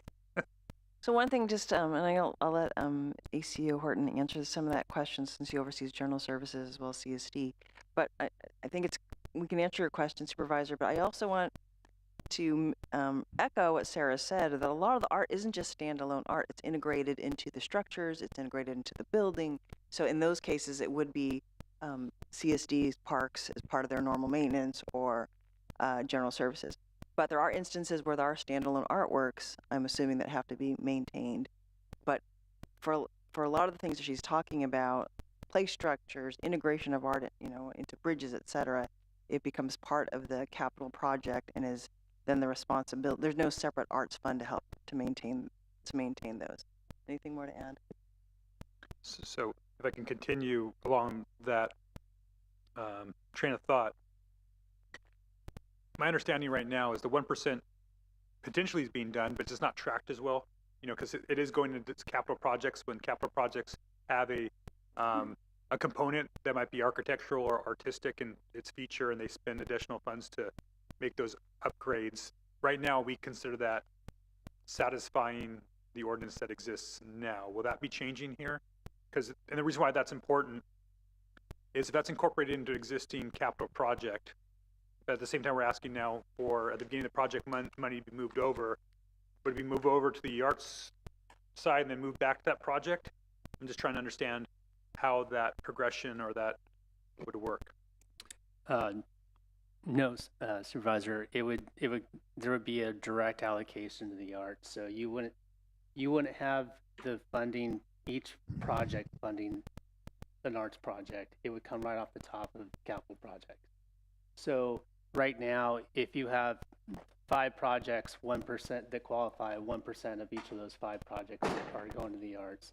This would simplify the process and take the relatively the same funding and provide it to the arts. So you're not processing it through each construction project. So what I'm concerned about is the unintended consequence of that might be that a project may not choose to incorporate some of the artistic things that we do with newer buildings now. Because right now, they have a choice. Do you do that into your existing building? Do you add that flair for your future employees? Or do you write a check to the arts department? So, there is a decision here. Maybe you end up having both still, but if we're doing it right off the top, then that incentive for a department that's building a project, they may no longer have that incentive in place to incorporate art into that project. So Am I understanding that correctly? And Supervisor Nelson, if I might address that, the way that the ordinance is currently structured in any of these options or the way that it's currently designed, the funding, there's a 1% line item that gets transferred over. It's under Arts Commission jurisdiction. The capital project managers, not all of the projects would be appropriate for in arts integration. So the first thing they do is know, hey, this is a need and this would be appropriate. And then we look at, how do we get to that place in real time? Though that's also not happened because for the last few years, because the projects have been kind of stalled in allocating the arts or moving the allocated funds to the arts. But ultimately, the Arts Commission makes the decisions about where to integrate or put art. And some of it does go toward things like deferred maintenance. Some goes to the galleries to display art. Some goes to things like the tiny libraries or the camouflage house that was in Orchid. And so I do think over the years they've reached a really remarkable balance of some geographic parity, even though as written, it's not dictated. So my last question, and thank you. And these questions are I don't mean to be tough or anti-art here, because I really appreciate all the work that you, Sarah, and your team have been doing. But I do want to get my arms around this. I mean, because it is really about, it's your job to be pushing for this, so I do appreciate you doing that. But for us, we have to prioritize that against other interests. So that gets to the budget impact here. The option 3, where it has a $200,000 of general fund contribution, is that a budget expansion? Is that what we're looking at? Supervisors, in effect, I'm going to answer that in two ways. In effect, yes and no. So the $200,000 was what the team came up with based on historic use and what they would think the general fund contribution would be. So, for example, your board would have been looking at projects and the cost of those general fund capital projects and adding on some amount to cover the percent for arts, because it's all general fund. So having said that, so that's in theory how we believe it would work. We've been talking about this presentation and trying to resolve this issue for probably over a year now. And since then, Paul Clementi had brought to the board our 5-year forecast, which shows that we don't have any ongoing general fund in the immediate term. So the plan would be, it would be an expansion, but we would fund it with one-time dollars, just like we would fund capital projects until such time where there was ongoing general fund to support this, if this is the board's desire. Okay, thank you, Chair Miyasato. So before we get too far into the deliberations, because those were just my questions, I'll just float out that one of the ideas that I had here was really looking at maybe some type of revenue source that wasn't general fund, maybe some type of assessment on activities that happen at county facilities, something similar to the Santa Barbara Bowl.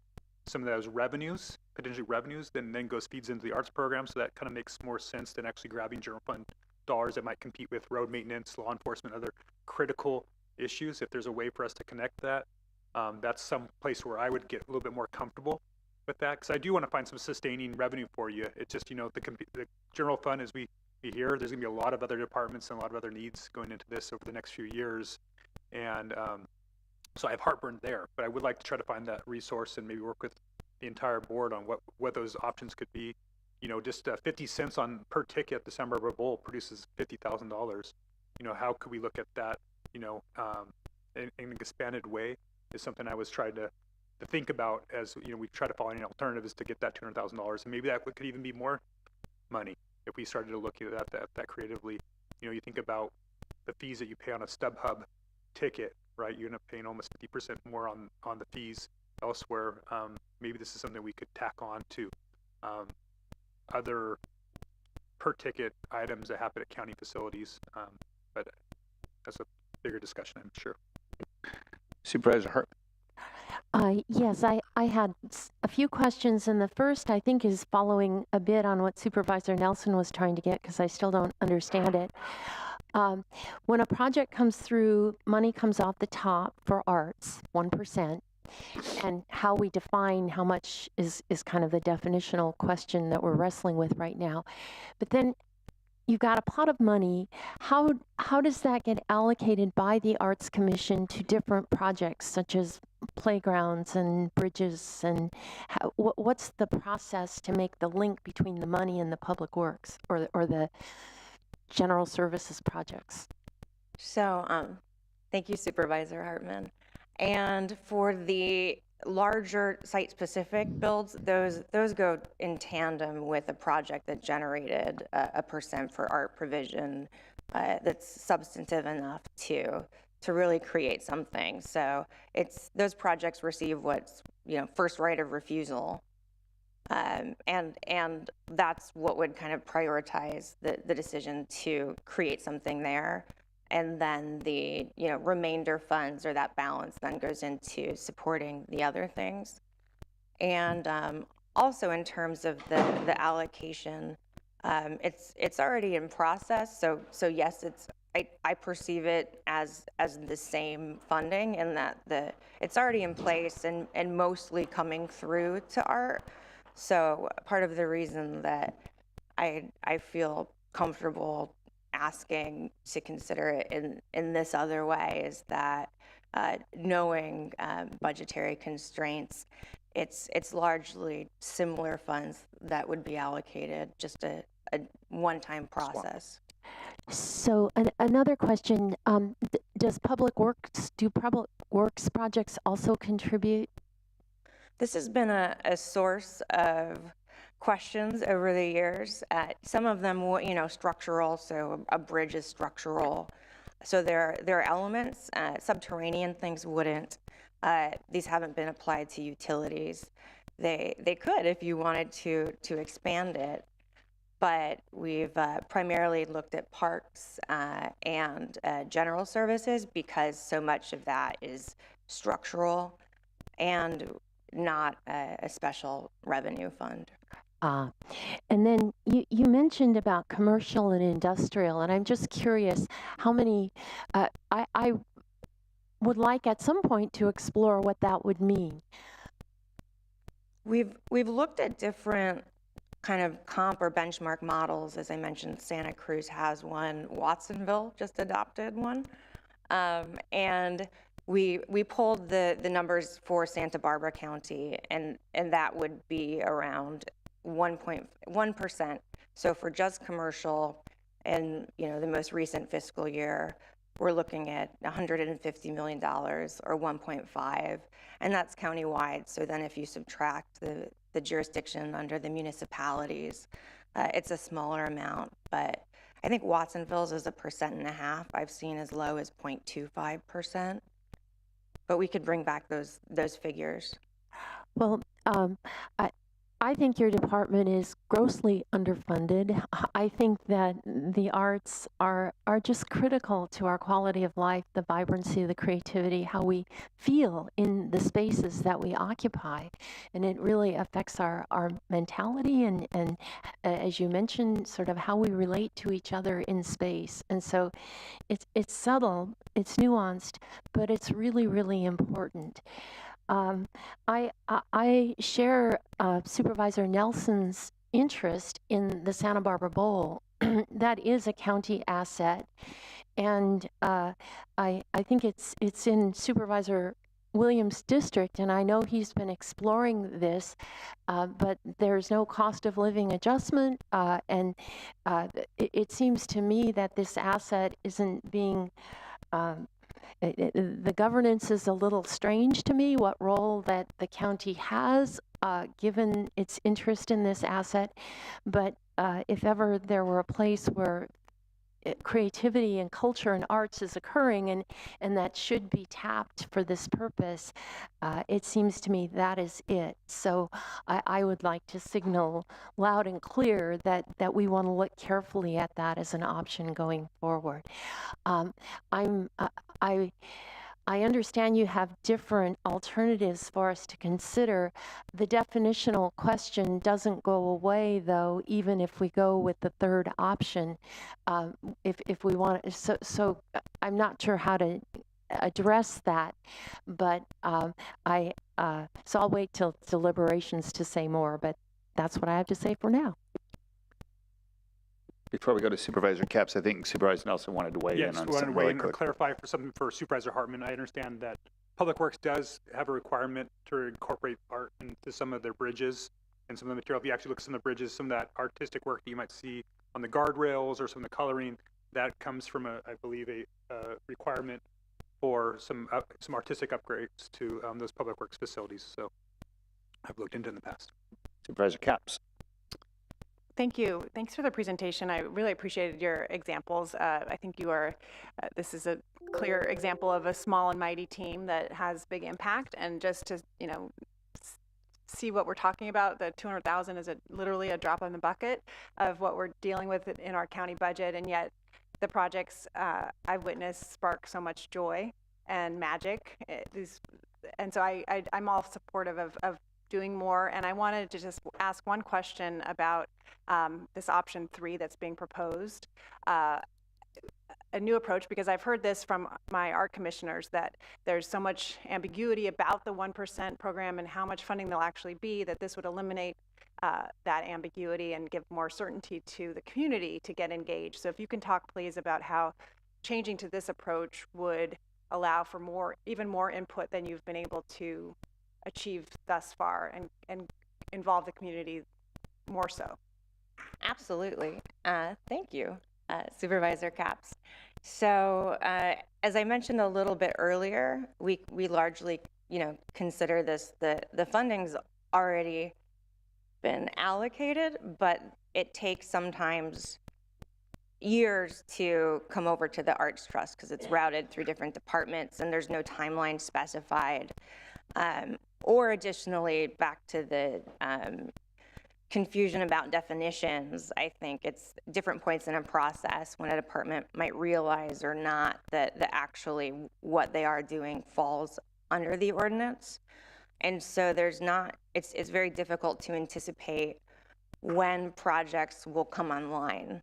And so knowing, kind of in advance, there's, roughly this allocation, roughly these projects, I think give us staff more time to turn, face outward and, talk, bring in or create more opportunities intentionally to talk to community members with the Arts Commission instead of, chasing things internally.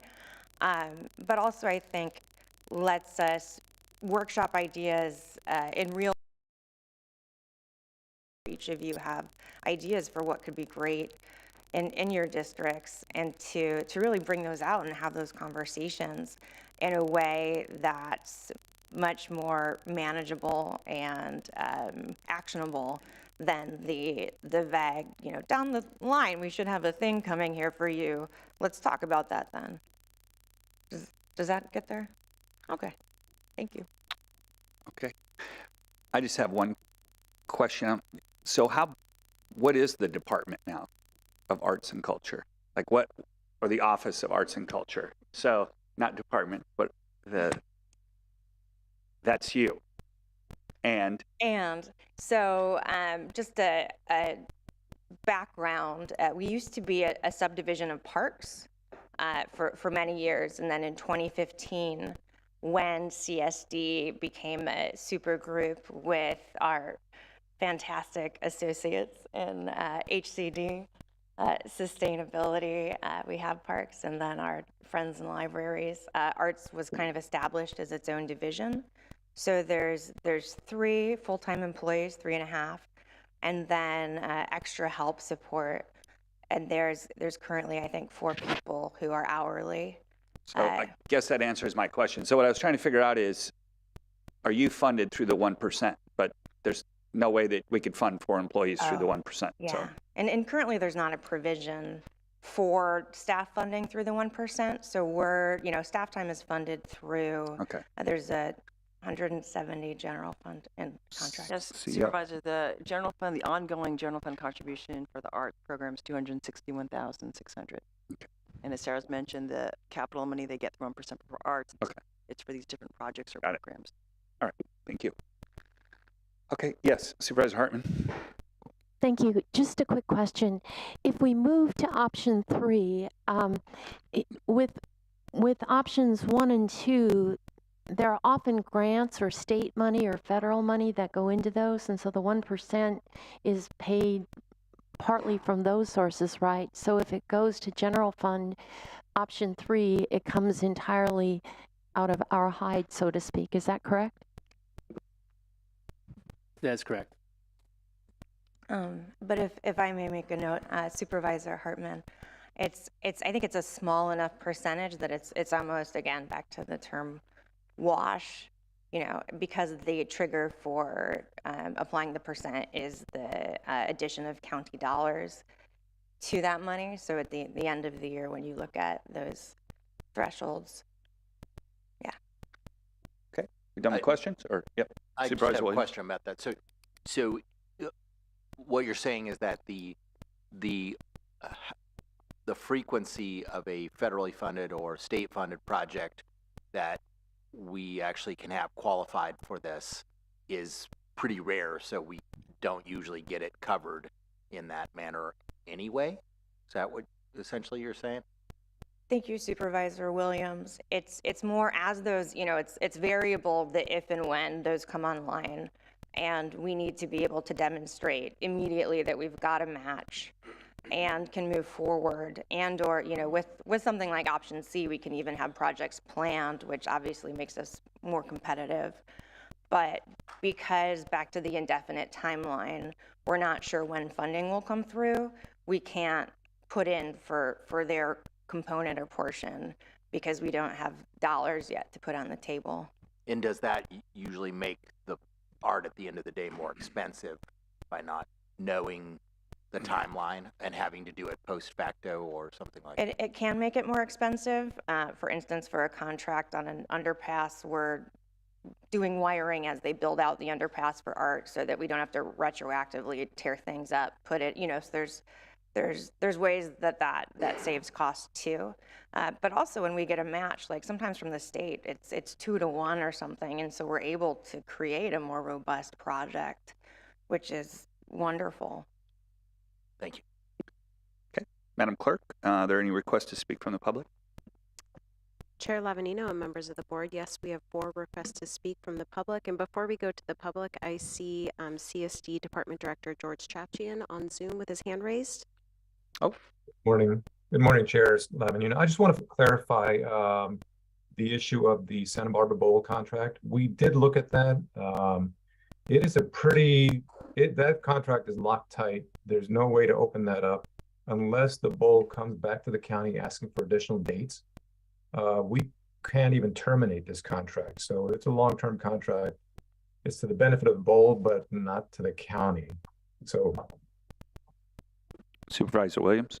Yeah, aware of that. And knowing that this question was going to come up, I have been in dialogue with the chair of Bowl Foundation and with the executive director, and just ask them, look, can you dialogue with Golden Voice, your promoter, and see if this is some increase in the surcharge is implementable within, not in a way that to detract from the great work that the foundation does, already funding arts, but in a way that helps make arts funding in the county sustainable. Great. Chair Lavanino. Yes, sir. Part of my thought process in that, because I looked into it as well about the Santa Barbara Bowl, was not to pick on the bowl, but if there are other, festivals that we might hold on county properties where we sell per ticket, that might be able to be looked at beyond just the Santa Barbara Bowl as that solution. So as we look at that, maybe look more throughout the entire county and not just pick on the bowl itself was kind of where I was going with this as we continue this discussion. Because I think that actually opens it up even more. As Kachuma comes more online and there might have more events there, that might be something where concerts or something along those lines, that might be an additional motivation for us to move those things along. So, I thought it could be more, instead of just with the contract with Santa Barbara Bowl, that it's really maybe a county assessment for, uses on county facilities or something along those lines. Okay. So we have 4 requests to speak. I'm going to allow 3 minutes per speaker, and we'll close public comment. Madam Clerk, please proceed. Chair Lavanino and members of the board, yes, we have 4 requests to speak, and we're going to begin in Santa Barbara with Rod Rolls, to be followed by George Yatchian. Rod?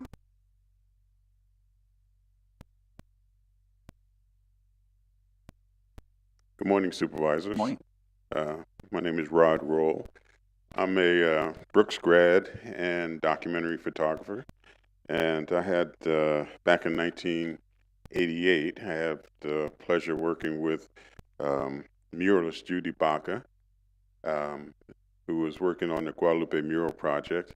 And the Santa Barbara County Arts Commission commissioned me to work with her as a documentary photographer.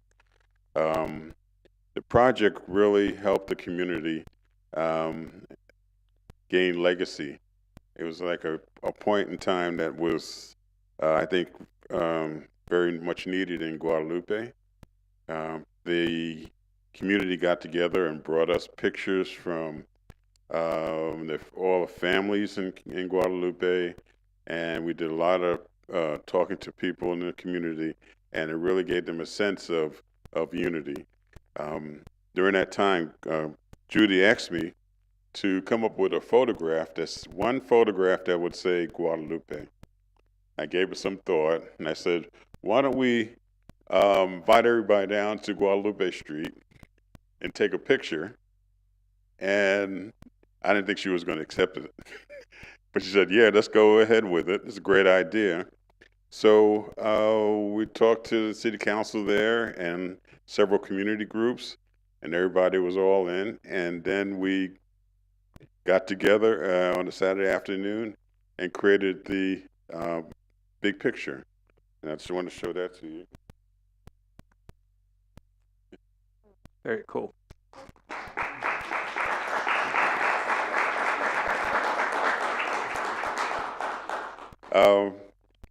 It was interesting.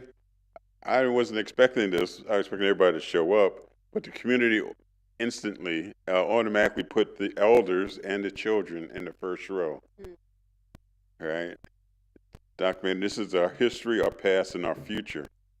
And it really it shows the community was all in, and they wanted everybody to see this new image of Guadalupe. How, not the image that necessarily is on TV, but this is the real sense of our spirit of our community. So I'm all here to speak in favor of the percentage for art increases, because projects like this create legacy. And the Guadalupe murals are up at City Hall up there in Guadalupe, and the photos are actually downstairs in the garden atrium. So feel free to visit, and I thank you for your time. Thank you, Rob. We will. So I know it's going to come up later, so remember, there we go, we're doing this. We will Rod, if you ever want to leave your job as a photographer, I think voiceover work would be great, man. Yeah. We will now go to George Yachian, to be followed by Chris Yost. George?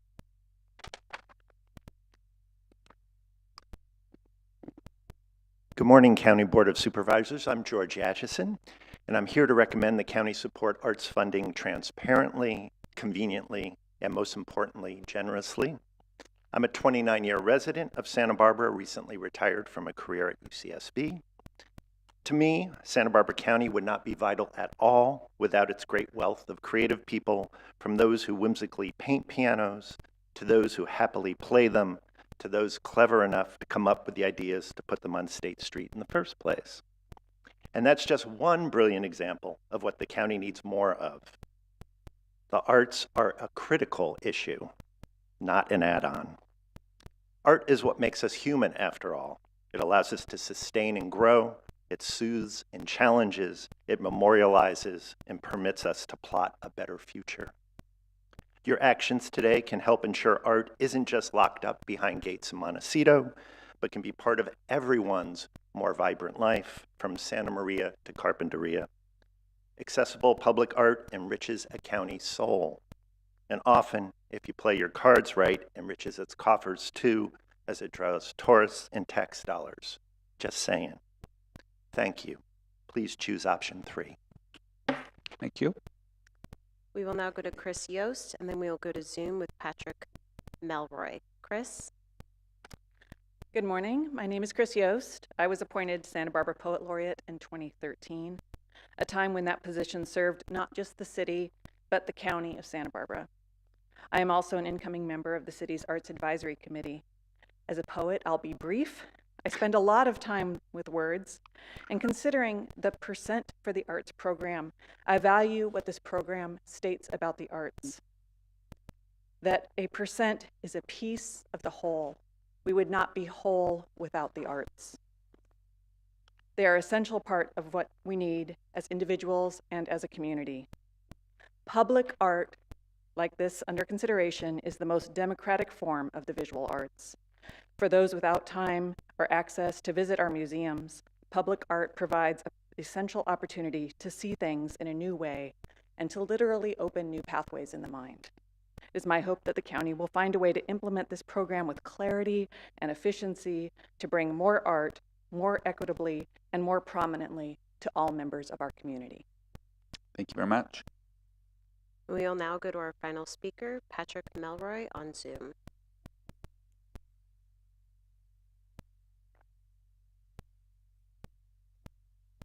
Hello, supervisors. Good morning. Morning. I live and work in Santa Barbara County. I'm the parent of a 6-year-old, and we spend an enormous amount of time seeking out public art in our community. The tiny libraries, as was mentioned, are a huge part of my kids' childhood.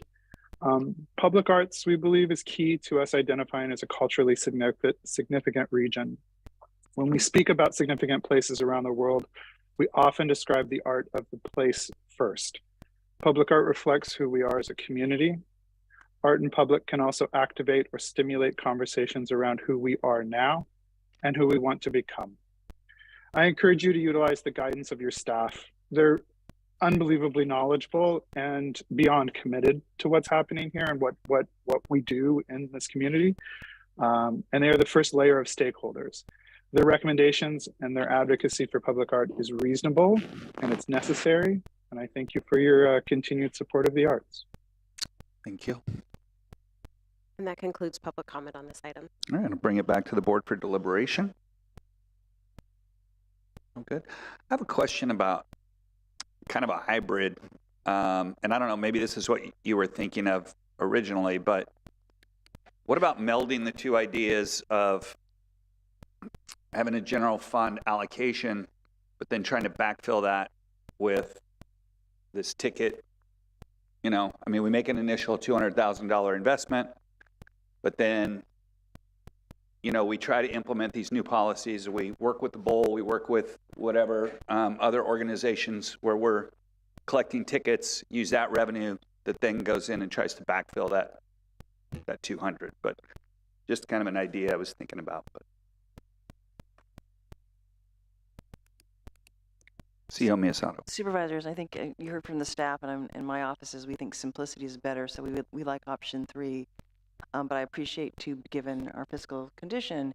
And so whatever happens, though, you do need to clarify what you want to do with the existing percent for arts ordinance. So that would be one thing that staff's looking for direction for today. And then if you would like us to pursue option 3, we can come back at budget in April at the workshops and have a discussion about how we handle that. We could put a $200,000 allocation that's meant for arts with some nexus to public art. Their public facilities, and then you can tell us when the department can come back with ideas in April as far as other revenue generation, and you could tell us then at that point whether we continue that or not, or it could be, at least for this first year, it could be 1 year, and then we look at it in 6 months after that. Okay, Supervisor Nelson. Thank you. So what are you saying that we need to repeal the existing percent for the arts to go ahead and move to option 3? Is that what's part of that, where we no longer have that requirement because there's just a direct funding source? CEO Miyasato, may I answer that? Or would you like to? It appears to me that if the existing ordinance is in effect, and so right now your departments are trying to find out, that's the complication of calculating it, and then the timing for the department, because as Sarah said, the timing is also difficult, so they can't plan when they get the funding. So it would be a question about whether they have to rescind the ordinance. Wade is saying yes. you would. Or I don't know, in the county council, if you could hold the ordinance in abeyance. I don't know if that's possible while we pilot this new process. Mr. Chair, members of the board, I mean, you could amend the ordinance to make it clear. You could rescind it. I don't really know a mechanism to place it on hold, but we could rescind and we could always re-adopt at a later point with different provisions. So in theory, we rescind it effective July 1st, the new fiscal year, so that the new funding budget cycle with this new revenue source. The big question will be whether that's general fund or whether we can find other revenues to potentially pay for it. I'm not ready today to absolutely commit general fund. Yeah. I want to still explore these other options before I make that commitment, but I'm interested in this simplistic step forward. And I guess, and then therefore rescinding, once that is in place, the current ordinance. So is that option 3 then? Now I know why this was so confusing for you for so no, long. I would say if your direction is that you'd like us to proceed conceptually with pursuing option 3, and that we would come back to the board with how we would accomplish that, and the timing of when the existing ordinance could be rescinded, and then for CSD to come back in April at budget workshops to talk about other revenue ideas in line with Supervisor Nelson had said. So moved. But Sarah has a question first, or input. Thank you. So I just wanted to clarify that the provision for option 3 would be as an amendment to the ordinance. And so even looking as a red line version to bring back what we had worked through with county council was slightly modifying the current ordinance's language. So it wouldn't be, I believe, in the amendment process that you rescind first, but rather that we'd bring the draft red line amendment for review, tweaking, and approval. But I also know that the Arts Commission and I would be concerned about losing a codified indefinite support of the arts if it were just to be a one-off with the ordinance rescinded. Honestly, I don't understand all that, but let's. I don't know if our Yeah. I'm going to be honest. It was pretty clear to me before that. So yeah, the question of whether you amend, rescind the ordinance, et cetera, county council has given her response that you could amend it, you could rescind it, but if we're not going to do a 1% for arts calculation and change it with something else, my recommendation would be to rescind the ordinance. And if Sarah, if you need more definitions still applied for how the funding is spent, we could come back with an ordinance to say that. I'm hoping that would suffice, and looking at you. Clear as mud. Go ahead. You want to make a motion? Have at it. I was just going to make the motion essentially as articulated by the CEO that we conceptually approve option 3 and that we return with the department articulating the funding, options for making that sustainable beyond the first year. Essentially, the first year we would have to use general fund, and we'd have to figure out how to make that work in the long run, and I guess figure out this question of whether we need to rescind part of the ordinance. Okay. I would second, but I'd also like to say I'm not interested just in backfilling. I think we need to bring more funding to this department. It's critical. So I understand we probably have to use one-time funding in the budget process for several years, but I'm committed to at least maintaining the status quo going forward.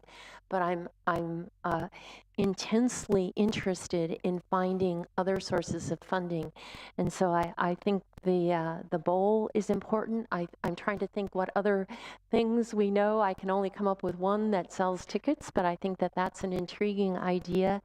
And then I would also like to know, for industrial, commercial, are there other options? I know that cities do this, and again, I think it's critical to the vitality of our community, and so we need to make it front and center. Thank you. Supervisor Capps. Yeah, I agree with the motion, and I just wanted to add, you provided some examples of other jurisdictions, what they do, but I know in the past in conversations you had highlighted San Diego as being, San Diego County, I believe, is having a strong program.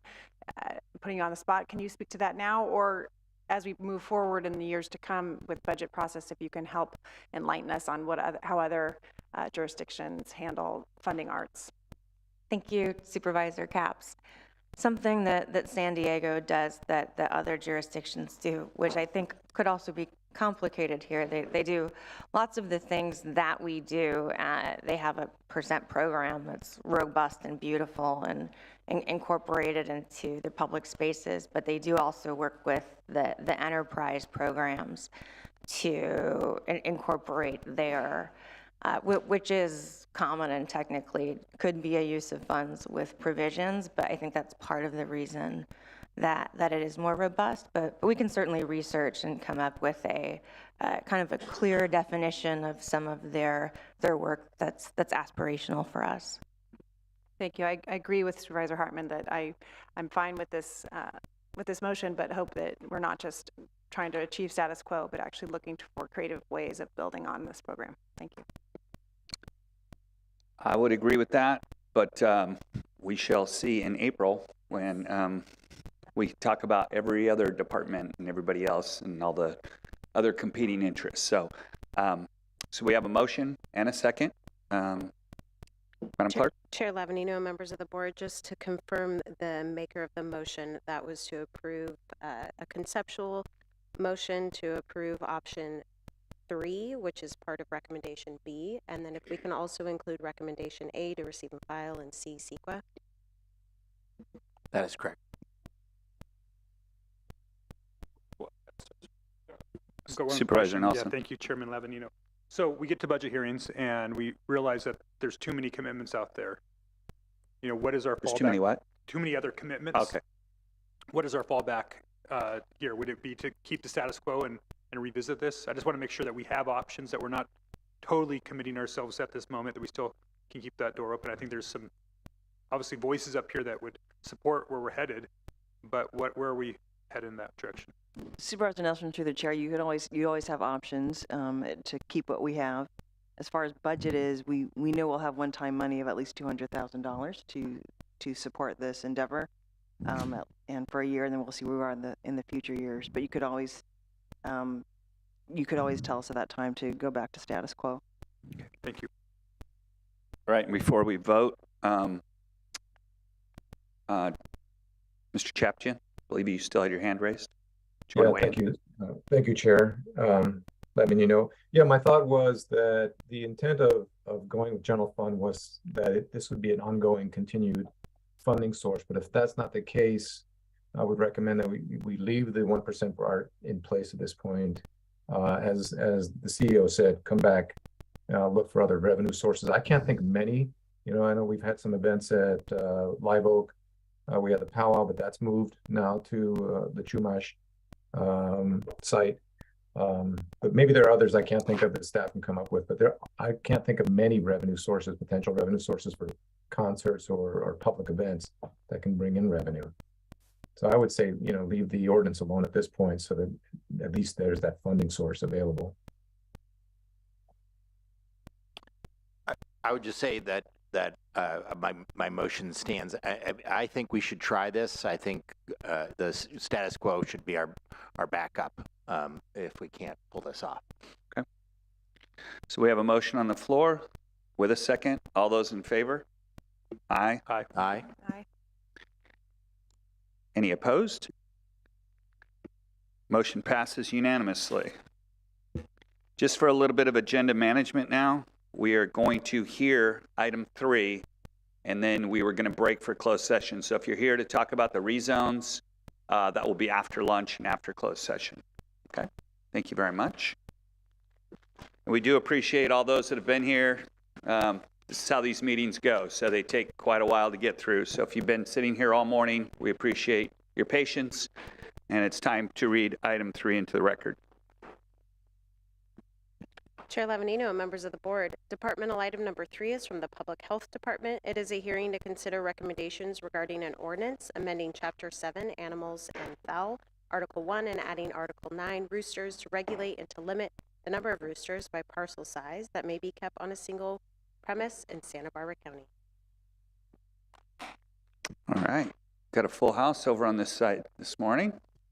Good Dr. morning. Martin? Good morning, Mr. Chair, Board of Supervisors. Borrowing the phrase from the famous British comedy Monty Python, and now for something completely different. You might be the first Monty Python quote, you know, so that's good.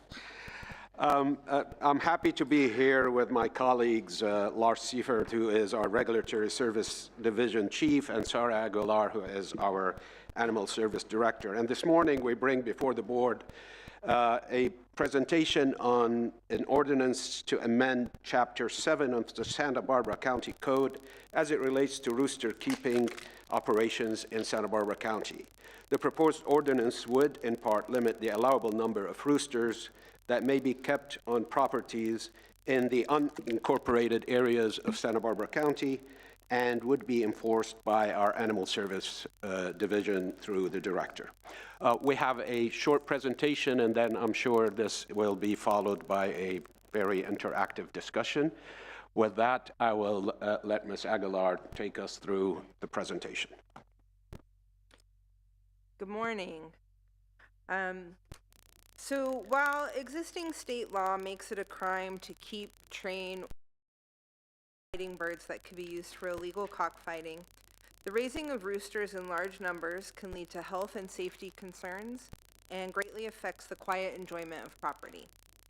As you may hear in public comment today, and based on complaints received by county animal control officers, large-scale breeding and warehousing of roosters often impacts neighboring property owners due to noise, traffic, and other rooster-related activities that would not normally be associated with backyard poultry, educational projects, or other accepted agricultural practices. In some instances, animal control officers have found that the minimum standard of care or housing conditions for roosters have also not met our minimum expectations to ensure clean, safe, and sanitary conditions are maintained for enclosed animals in the county.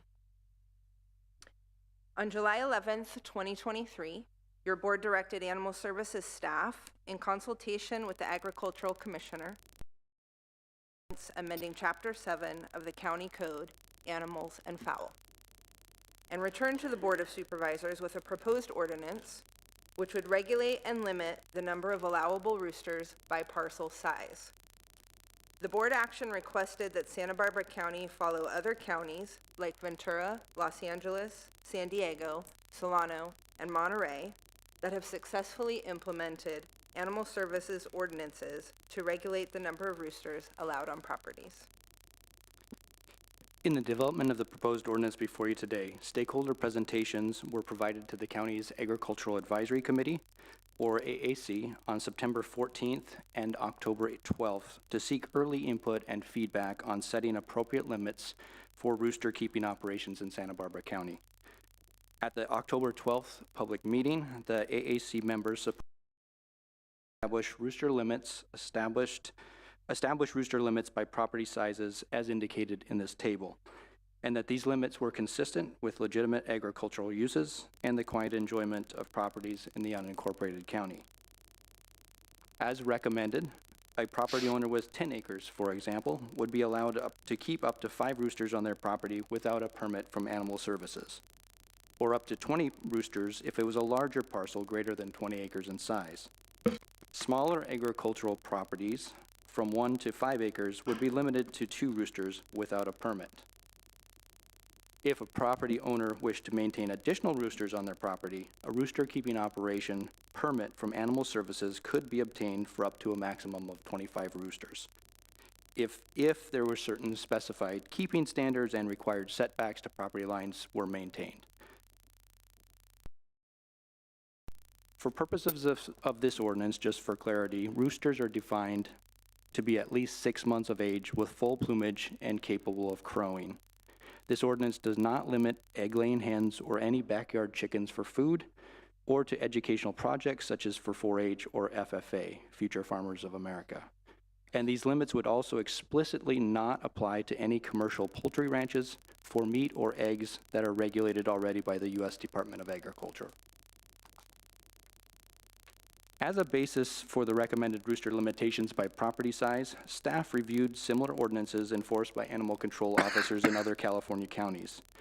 There are a couple of unique aspects of this ordinance being considered today that I would like to highlight. One, Santa Barbara County would be unique in that there is a separate limitation or distinction made for large properties greater than 20 acres in size. Other counties, as demonstrated on the slide, have made the same limitation on roosters for any properties over 5. Secondly, not all counties have an upper limit, such as Monterey County, or some counties do not allow additional roosters under a rooster keeping permit, such as in Solano County. And there's other counties, like our neighboring county of Ventura, that do not allow additional roosters beyond 5, but they do have a separate review process established from Animal Services that would allow up to a maximum of 25 roosters if it was for a 4-H or FFA type project, or specifically for poultry hobbyists. And that would be a determination made by the Agricultural Commissioner. In discussions with the Agriculture Advisory Committee, a maximum limit of 25 roosters with a permit was recommended for Santa Barbara County. In addition to establishing proposed rooster limits by property size, the Animal Services Director is authorized by your board to adopt standards for the proper care and comfort of animals kept in enclosures. The proposed ordinance for your consideration also extend that authority to rooster keeping operations and would identify basic minimum standards of care that could be enforced for roosters specifically. For example, tethering roosters, keeping them in undersized wire cages or near each other, is unhealthful and will also amplify aggression and crowing that could result in adverse conditions for neighbors, in addition to being potentially injurious to the birds. We recognize that the proposed ordinance may not go far enough to set high expectations for the optimal care of roosters in the county, but we are anticipating that minimum standards of care would at least eliminate harsh conditions that can be associated with illegal cockfighting birds. Further input or direction by your board to explore the development of guiding principles for sheltering and comfort for all animals would be welcomed by Animal Services. As local implementation of this rooster keeping ordinance by Animal Services will have additional costs for permitting, the Public Health Department is proposing 2 fees for cost recovery at rooster keeping operations. A rooster keeping operation would be subject to an annual operating permit of $182. And additionally, rooster keeping operators would be potentially responsible for the cost of complaint investigations by animal control officers if the complaint was deemed justified. For example, if a complaint investigation revealed that a rooster keeping operation was exceeding their permitted number of roosters that they were allowed, the hourly cost of investigating the complaint could be billed to the permit owner or permit holder. The 2 fees included in the ordinance have been reviewed by the Auditor Controller and are established to match existing officer hourly rate and the annual permit fee that exists in the county for catteries or kennels.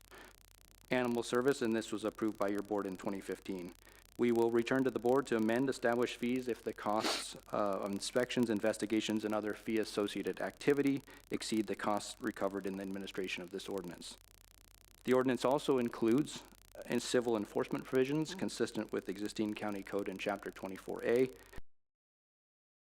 Beyond the issuance of an infraction, for instance, by an animal control officer, the ordinance also does authorize the filing of a civil action to seek injunctive relief. So these are kind of additional tools that this rooster ordinance would provide county staff for enforcement. There are no one-time costs or staffing requests included with today's recommendations. So, Mr. Chair, staff is asking or recommending that the board takes these following actions. As for today, to approve the introduction, first reading of the ordinance to amend the specified sections of Chapter 7, Article 1, and to add Article 9, roosters. and to read the title of the ordinance and waive the full reading, and continue the hearing of the administrative agenda of January 23rd to consider adoption of the ordinance amendment. If the ordinance passes today, then on January 23rd, we recommend that the board consider and approve the adoption as a second reading of the ordinance and find that these recommendations are exempt from CEQA review. We are happy to answer any question. Any questions from the board? Supervisor Nelson. Yes, I have a few questions. Talked about the inhumane conditions or that might exist out there. We obviously know the roosters are all throughout the county.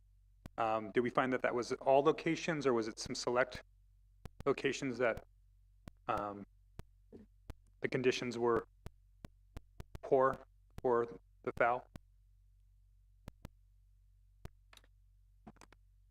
Historically, there has been kind of a mix of results. Several of the properties where we know there are roosters currently, we have not had access to really evaluate the situation. So there could be some locations that are handling their animals in more humane condition. It's not necessarily across the board for all situations. Okay. Correct. I understand that the game fowl community is showing up today to speak on this item. Were they invited to the AAC meeting when this was discussed? Excuse me. We're not going to be able to, everybody's going to have your time if you put in a speaking slip, so we're going to try to keep it civil today. Go ahead, Lark. Supervisor Nelson, through the chair, they were not specifically invited to the meeting. We were not aware of their activities or representation here in the county. The AEC meeting, or Agricultural Advisory Committee, was publicly noticed as part of their agendizing of the item. Sure. However, there was not specific invitations provided to this group. Okay.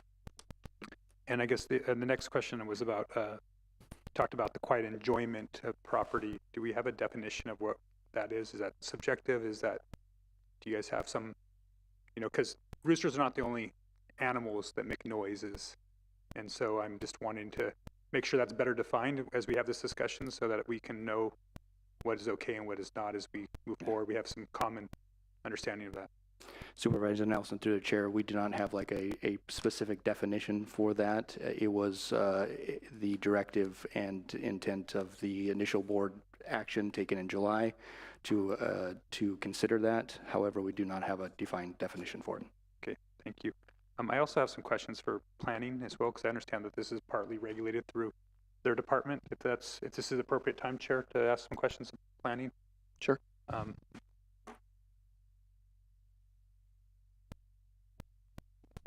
And I've been doing a deep dive into this to try to make sure I understand it as best as possible. I think it's really important for us, if we're going to pass a new ordinance, that we are fully informed on the situation out there. But my understanding right now is it is regulated under the Land Use Development Code. And some of these operations are actually under current violation of the LUDC. Is that correct? Good morning, Mr. Chair, members of the board, Mr. Nelson. Yeah, we have two violations on Egg 1 property. Our ordinance is a little bit subjective in this area about the ordinance requires it's limited to reasonable family use on a non-commercial basis, so it doesn't really give us a number, where under Egg 2 it's unlimited, and residential it has a limitation. So we do have two instances where we are processing complaints with violations. But you've determined that that's beyond reasonable use, correct? Yes, we did. Okay. Do you have a number? What was the criteria that you used for that? So we did not, as you can tell, subjective. It's kind of a subjective ordinance. So we looked at it, and it's reasonable, limited to reasonable family use. And so that's maybe will help us here if this ordinance was adopted. In the two instances, when staff conducted their investigation, they found that there was approximately 140 fowl on the property. The majority of them were roosters, which were individually penned. And in another instance, we found, with the help of Animal Services, approximately 400 fowl on the property. A majority of them roosters, again, which were independently penned. So we determined that we don't have a number, but we determined that larger number of fowl on the property would extend beyond the reasonable family use.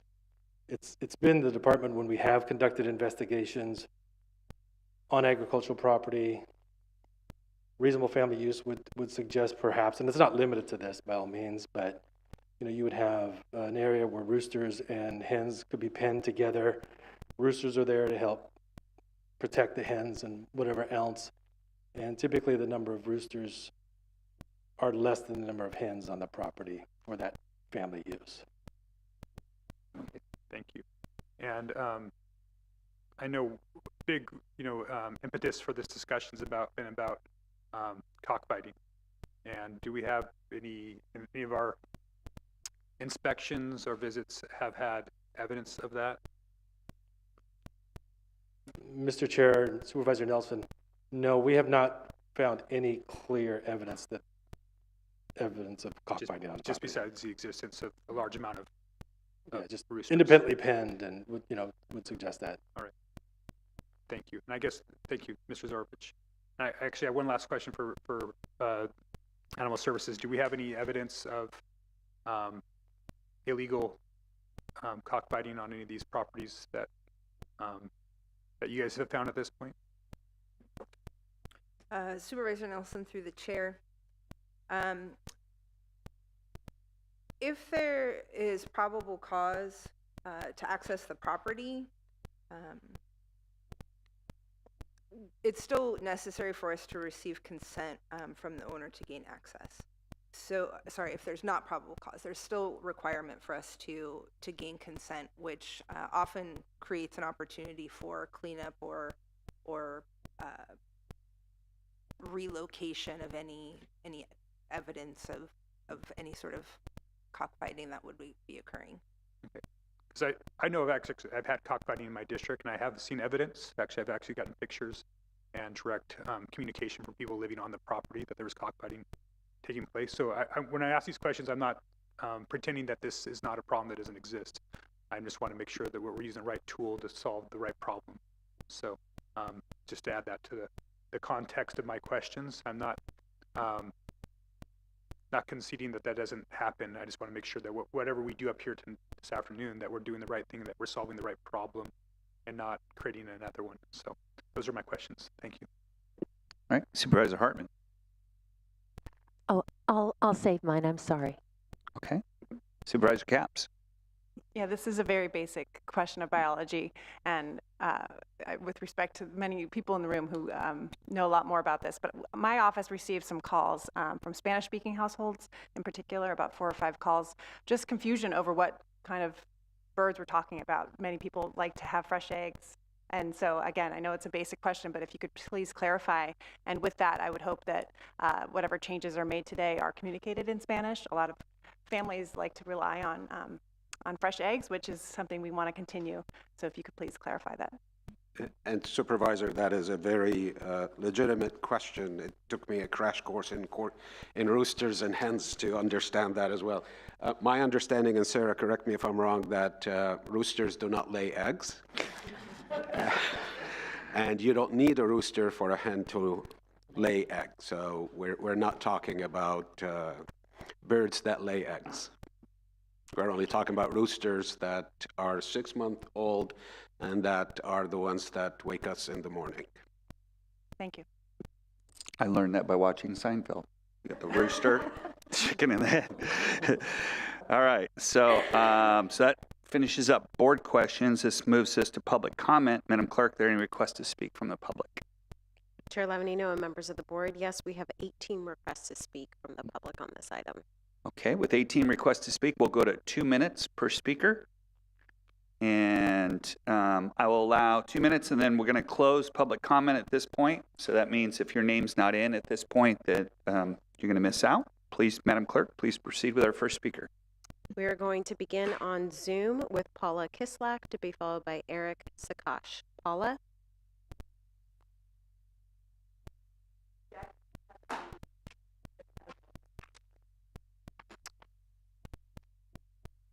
Paula, I'm being told that you are not on Zoom any longer and you are not unmuting yourself, so I'm going to assume you are not.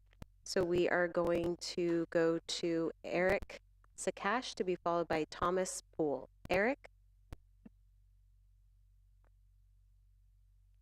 Yes. Good morning, supervisors. I'm Eric Sakish. I am Senior Animal Law Enforcement Consultant with Animal Wellness Action and the Center for a Humane Economy. I have 45 years plus experience in examining illegal cockfighting, and I have appeared as an expert witness in more than 100 legal proceedings in federal and state cases. I've worked to interdict these crimes from San Diego to Sacramento. It remains, unfortunately, a rampant problem here in California in need of stronger local and state and federal policies. Cockfighting is a barbaric and unacceptable activity, criminalized in our state for more than a century and banned in every state and also at the federal level. I'm testifying today in support of a proposed ordinance to place reasonable limits on the number of roosters that may be kept on a single parcel in Santa Barbara County. Such an ordinance will help protect the public health, safety, and welfare while ensuring that roosters are treated humanely to minimize the potential for a public nuisance, illegal cockfighting, and the raising of birds to be used for cockfighting. Cockfighting is associated with illegal gambling, drug trafficking, illegal weapons, and homicides. Law enforcement has documented a strong connection between cockfighting and these forms of crime. The Drug Enforcement Administration has documented that cockfights are used as networking opportunities by drug traffickers. Please understand, cockfighting comes with social costs beyond animal cruelty. The presence of young children at cockfights is especially disturbing and promotes an enthusiasm for violence and lack of respect for the law. In Mexico, in a recent case of gang violence, 20 people were massacred at a cockfighting derby. Last year in Hawaii, there was a mass shooting at a cockfight that left 2 dead and 3 wounded. Finally, cockfighting is tied to the spread of avian diseases, with California dramatically affected. Game fowl are high-risk vectors and reservoirs of disease because they are widely sold and traded. Thank you, Eric. That is your time. Okay. Thank you. We will now go to Thomas Poole to be followed by John Dorwin. Thomas?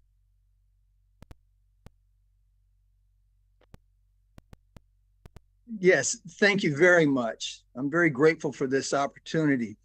I am the senior veterinarian for Animal Wellness Action, and I want to beseech you to do everything possible to end cockfighting in Santa Barbara County. It's thoroughly evil and extremely dangerous. There's just no upside to cockfighting. It is utterly cruel and sadistic, and it only celebrates and promotes the very worst aspects of human nature. I can tell you that there's absolutely no reason to have roosters, other than for cockfighting these large numbers of roosters. You certainly don't need them for an egg operation. I've been a licensed veterinarian in California for 40 years, and California is important to me. I grew up on a cattle ranch in Oklahoma, and we still run about 500 cows. I've devoted my life to the responsible and humane use of animals, and there's simply no trace of that in cockfighting. I also spent 26 years in the Army, and I commanded the U.S. Army Veterinary Command, which is a worldwide tri-service command, and there's just very few countries that our Department of Defense doesn't go to that I haven't been to. And I saw cockfighting all over the world. And after I retired from the Army, then I was the territorial veterinarian in Guam, where I saw 12,000 birds coming from America to Guam for cockfighting. And so I'm very familiar with this. And I could just go on and on about all of the evil intent and everything that is associated with cockfighting and how you absolutely don't want any of it in Santa Barbara County. And this Game Fowl Commission is nothing but a front. It is all cockfighting and nothing else. And I hope that you will understand the good that you're doing for Santa Barbara if you can turn it off here.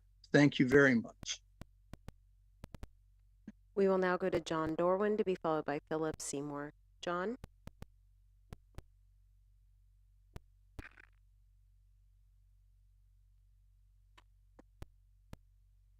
And John, we have unmuted you on our end. You will need to unmute on your end to provide your comments. To spot the legal issue here, this ordinance is preempted by state law. I will read you Civil Code section 3482.5 subparagraph D.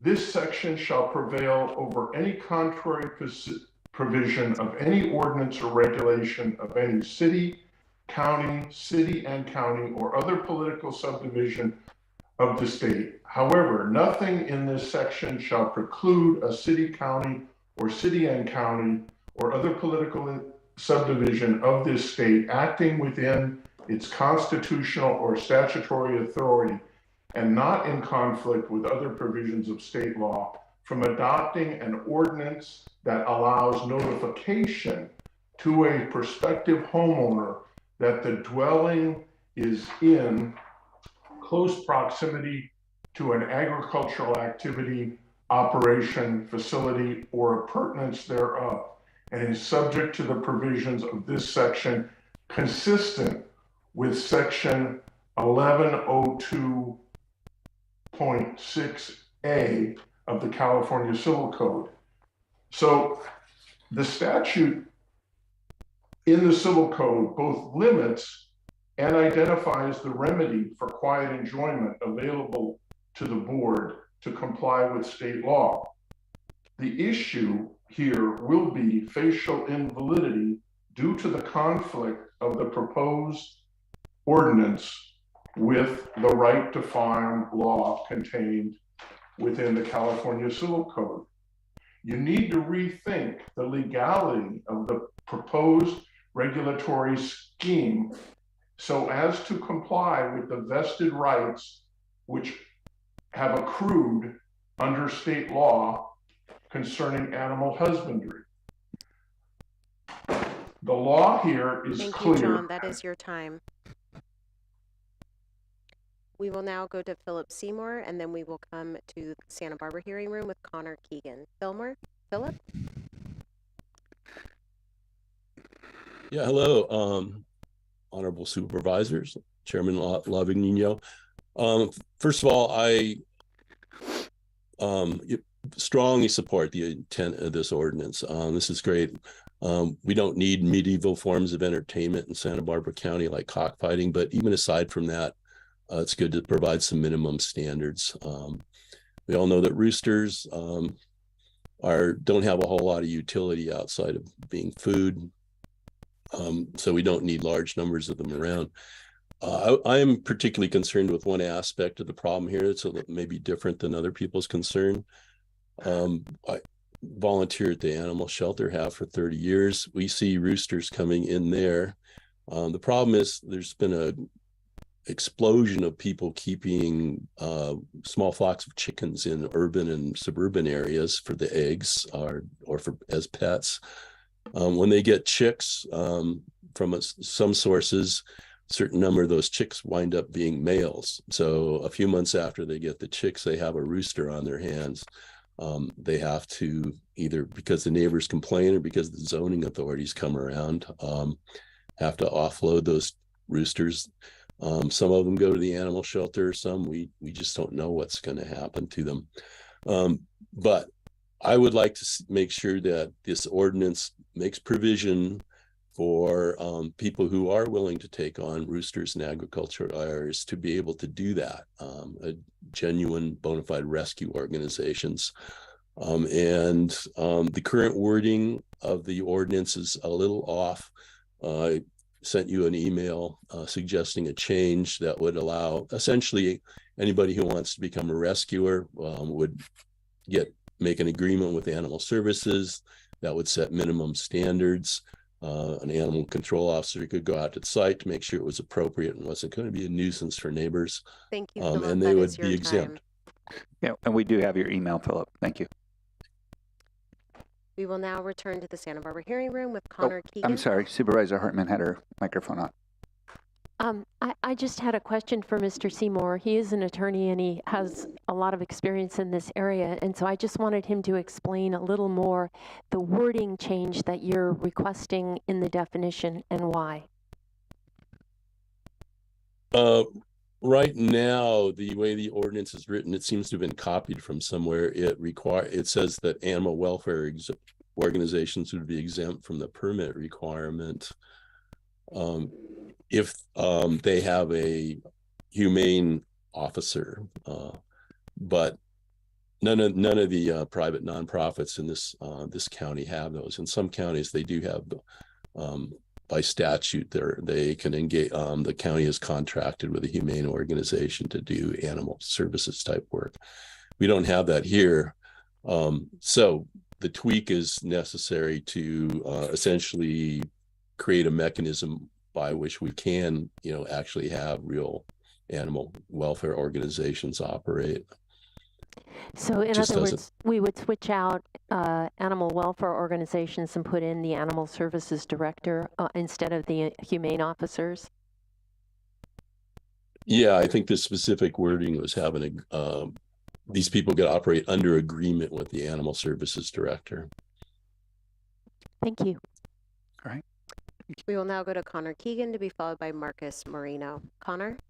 More nervous than I thought. Thank you for your time. I'd like to take this opportunity to present a slightly different point of view about the potential effect of an additional rooster ordinance would have on the community. Quick background about myself. I'm a native of Santa Barbara County. I only left the area to pursue a college education. I have bred, raised, and shown exhibition poultry in the San Ynez Valley for the past 35 years. With regards to this topic, my unique area of expertise is in purebred exhibition poultry, where I am a licensed judge by the American Poultry Association and the American Bantam Association. For those that you do not know, the American Poultry Association is the oldest livestock organization in the United States and is currently in our 151st year of existence. Our organization recognizes over 500 breeds and varieties of purebred poultry. We host shows throughout the country at both local and national levels, supporting local businesses such as hotels, gas stations, restaurants, and feed stores. Our shows are in the hundreds when it comes to youth entries, giving people of all ages opportunity to participate in a hobby that does not take up much space or quite as much money as a dog show or horse show that I've had to kids in horse shows. We sponsor scholarships and give youth another avenue to spend their free time. I raise several types of poultry, including ducks, geese, turkeys, and chickens. I am heavily involved in both local and national 4-H, FFA, and youth organizations. I have judged exhibition poultry throughout Santa Barbara County, the county fair, state fairs, poultry shows throughout the United States internationally. My daughter is currently 9, involved in youth participations. I would be happy to meet with your aides or each of you to discuss this further. I have plenty of responses to some of the comments that have been made. I'm sure I can enlighten you on my hobby and how that would affect our local businesses, myself. I do not participate in any sort of illegal actions. I have all my support of all of my neighbors for the birds that we do raise. I do not keep 100 roosters. I probably have 5 or 6 roosters out there right now. And I have that many in order to keep genetic diversity so I don't have a family wreath within a couple years. So if you have the time, I certainly would offer my services to you, my expertise, 40 years in exhibition poultry, licensed judge, and I thank you for your time. Thanks. I got a question. Chair Lavanino. No clapping. You agree with them?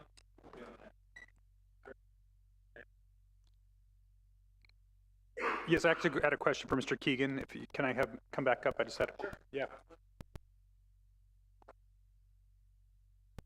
Mr. Keegan, so you're part of the American Poultry Association? Yes, sir. Okay. So in one of the comment letters, I think from the Animal Wellness Action Center, they said that the Association for the Preservation of Game Fowl is really a front for game cockfighting or cockfighting. Has that been your experience from your? In all honesty, ladies and gentlemen, I don't have experience with that organization. Okay. I grew up with 4-H and FFA, San Ynez Valley. I competed in FFA, and that is my knowledge base in poultry is the exhibition world. What goes on the outside, I really don't know. I just, from what I've read, like yourself, in articles and books. So, what I'm reading in some of the comment letters, there is an association, a California association, that does cocks that are part of the exhibition world. Is that something that you're familiar with as far as the American Poultry? They probably have their own shows, although we do have lawn shows at our exhibition shows where breeds that are not recognized, such as some of the game fowl, they're quite beautiful birds if you haven't seen them. Right. For those that do take care of them, which many of the people in this room, if not all of them, do, they're in magnificent condition and taken care of. So when they do show up to our shows, they're not entered in our shows like an AKC dog show. Okay. They would be in a miscellaneous class that would be judged by experts out here, not myself. My knowledge is on our standard. that's written much like the AKC Dogs or Arabian Horse World, and that's where my knowledge base is. Right. Any other questions, I'd be happy to answer. No, I really appreciate it. We're all trying to learn more here as we're I know, and pressing I forward. appreciate you guys taking the time. And if I may, 1 second to say, Joan, your team, Gina, and also Megan got back to me right away, and thank you for their time. So, cheers. I have one question too. Supervisor How White. large is your parcel, sir? I have a half acre, sir. Just under an acre. All my surrounding neighbors, it's zoned for horses as well, which in growing up here in the valley, that was always the give. You were on horse property, you could raise some small livestock, and that's what I've done. And all of my roosters sleep in a barn at night. It's pretty quiet. And like I said, all my neighbors, if anything, my neighbors have become great friends because of it, because they bring their kids and their grandkids over to see the birds. And it's been a great experience for myself. And now my daughter, my wife and I both grew up here and come back to the St. Inez Valley. And I went to college so I could do this. It's the love of my life, besides my family. That's what I get more enjoyment out of. I heard people speak about arts. It's living art to most of us. And that's what it is to me. It's my art outreach. And as the lady said from Montecito, the preservation of the rural areas in this county would be paramount to me, omnipotent. So thank you. Thank you. Supervisor Hartman. Yes, I have a question too, if you don't mind. Curious about the practices to keep them quiet, and then what would be your I mean, we're not trying to stop activities like yours. I know that. We're asking. My concern is that it permit. leads to the avenue of that it would affect me at some point. And that's when with the verbiage that's written there, I would be out of compliance in having 5 roosters, would I not? As it is, like I said, I'm surrounded by horse property. As far as keeping them quiet, sure. Like I said, I have a barn. They have a door that they can go out to their outside runs. Those birds don't come out of that barn until daylight hours, and that helps. I plant lots of plants. My enclosures are planted with bamboos, along with other shrubs around the exterior. I'm situated in an area where I'm against a hill, so the noise comes back at me. There's lots of ways we can do it, obviously. I also have heard of rooster collars for those in the exhibition world. I've never used one. Like I said, I've never had a complaint. In 35 years living in St. Inez, I've never had someone come over and say, can you shut that rooster up? I understand. I don't want them in the San Roque Valley, or San Roque area. I understand that. We don't want them in the city of Solvang. I understand that. But for the outlying horse properties, this would certainly be detrimental to the 4-H and FFA. I get no greater enjoyment than going to the county fairs and sharing this hobby with them and what I've had the opportunity to learn. And I hate to see the next generation not have that.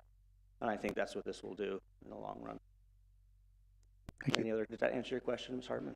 Well, I disagree. I don't think it will do that, but we certainly don't want to. That's the point. Won't do what? I'm sorry. Hinder 4-H and legitimate show activities. I hope that's not, I know that's not the intent. When reading this, though, that is my concern, that maybe we could work on tweaking this, or we could work together on verbiage on how to address the problem. Go ahead. That's okay. We're good. Thank you. Thank you very much. Appreciate your input. Next. We will now go to Marcus Marino, to be followed by Janet Fisher. Good morning, everyone. And first of all, congratulations to the new chairman. We're hoping to be working with you in the near future. Absolutely. Thank you. Okay, so you want to regulate and to limit the number of roosters by parcel size. The county of Santa Barbara is a municipality. Our corporation, and most important, is not a branch of government. The county codes enacted by municipal corporations, which only exist on paper, cannot be enforced or regulate against private property the city or the county does not own. This could be a violation of California Constitution Article number 11, since our private properties cannot be categorized as municipal affairs. The limit of roosters on a single premise is claimed for your county to protect the health and safety of the county's residents and the quiet enjoyment of their homes by minimizing public nuisances. Under the California Civic Code 3482, it states it protects any pre-existing agricultural enterprise from being declared a nuisance to anybody.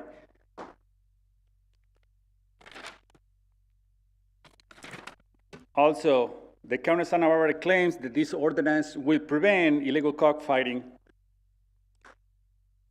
Under California Penal Code 597J, this was a study that was done and found out that 1% of the crimes was related to the cockfighting. So essentially, there is not really a cockfighting problem in California. There is so many, I only got seconds, gosh. The amendments authorize the animal services to adopt standards for the care and comfort of animals.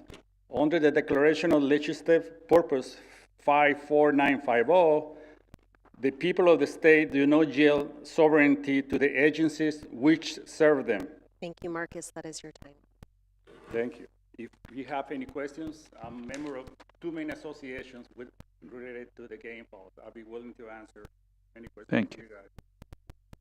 We will now go to Janet Fisher to be followed by Joey Hernandez. Janet? Thank you very much. What I'm about to say comes with a vomit warning. I was a member of a task force for the city of Norco to stamp out cockfighting, and I don't like being lied to and things that don't add up. So I did a deep dive into cockfighting and chickens and poultry operations. Then I was on another task force, civil rights task force, to investigate these animal raids and animal seizures coast to coast. And I found out by spending many hundreds of hours in the law library and reading the county general plan that animal services is comprised of Humane Society and SPCA employees who are contracted with the county to do only 2 things: get rid of nuisance wildlife and to get rid of unwanted pets, which means to kill them. When I went undercover, I found out that they were recycling them to be made into pet food. And this was reported on by the San Francisco Chronicle. I also found out that they were money laundering for organized crime, bribing judges.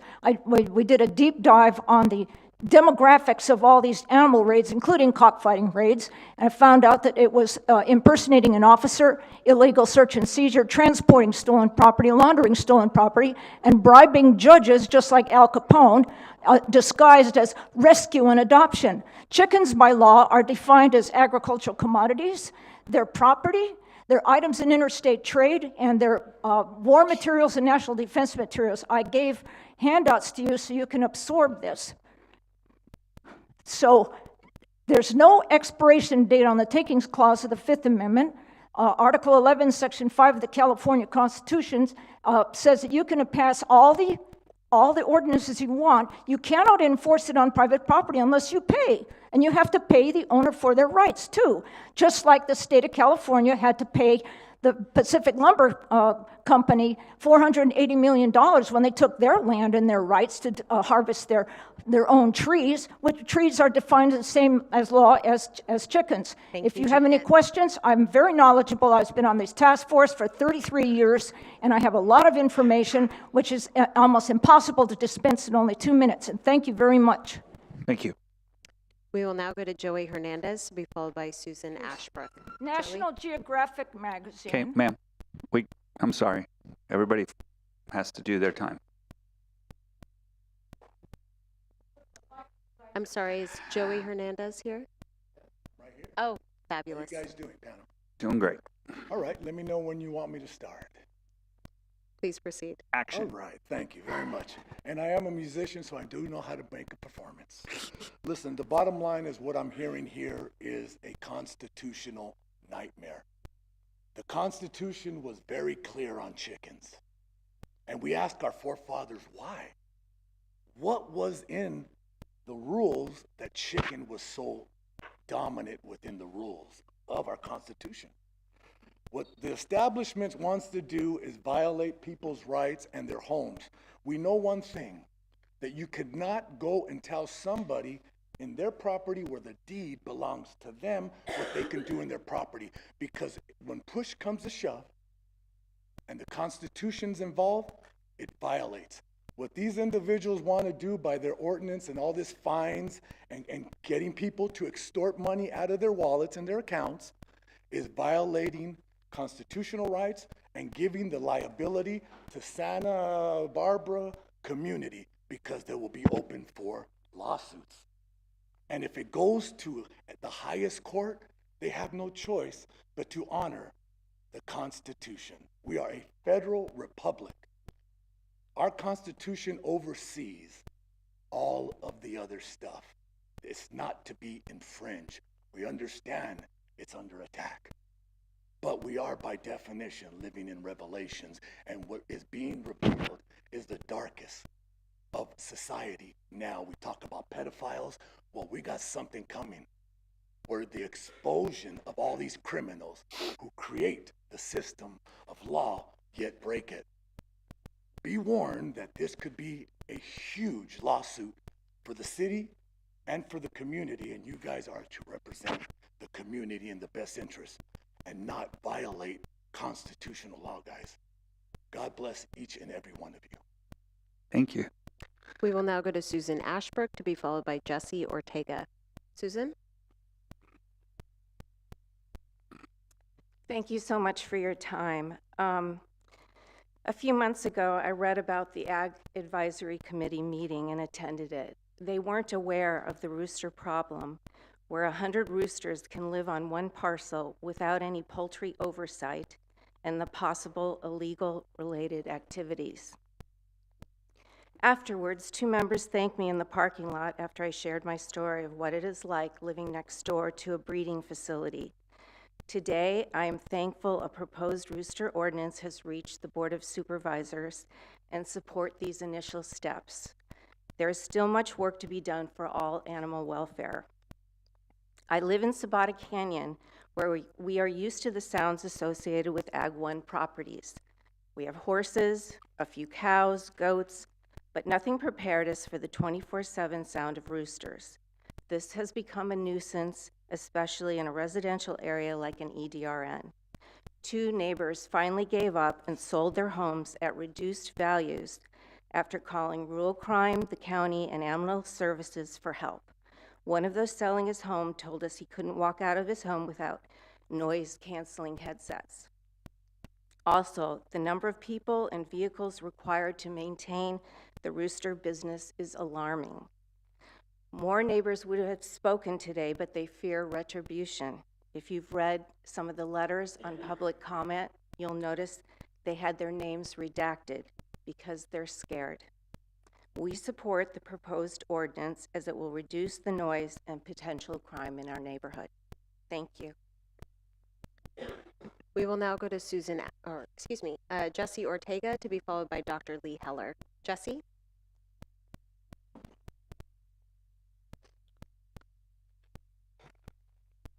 Good morning, I'm Jesse. I'm a 20-year veteran of the U.S. Army. Also served here in National Guard. I'm a poultry health inspector for the CDFA, and I'm also the current California APG president. Okay.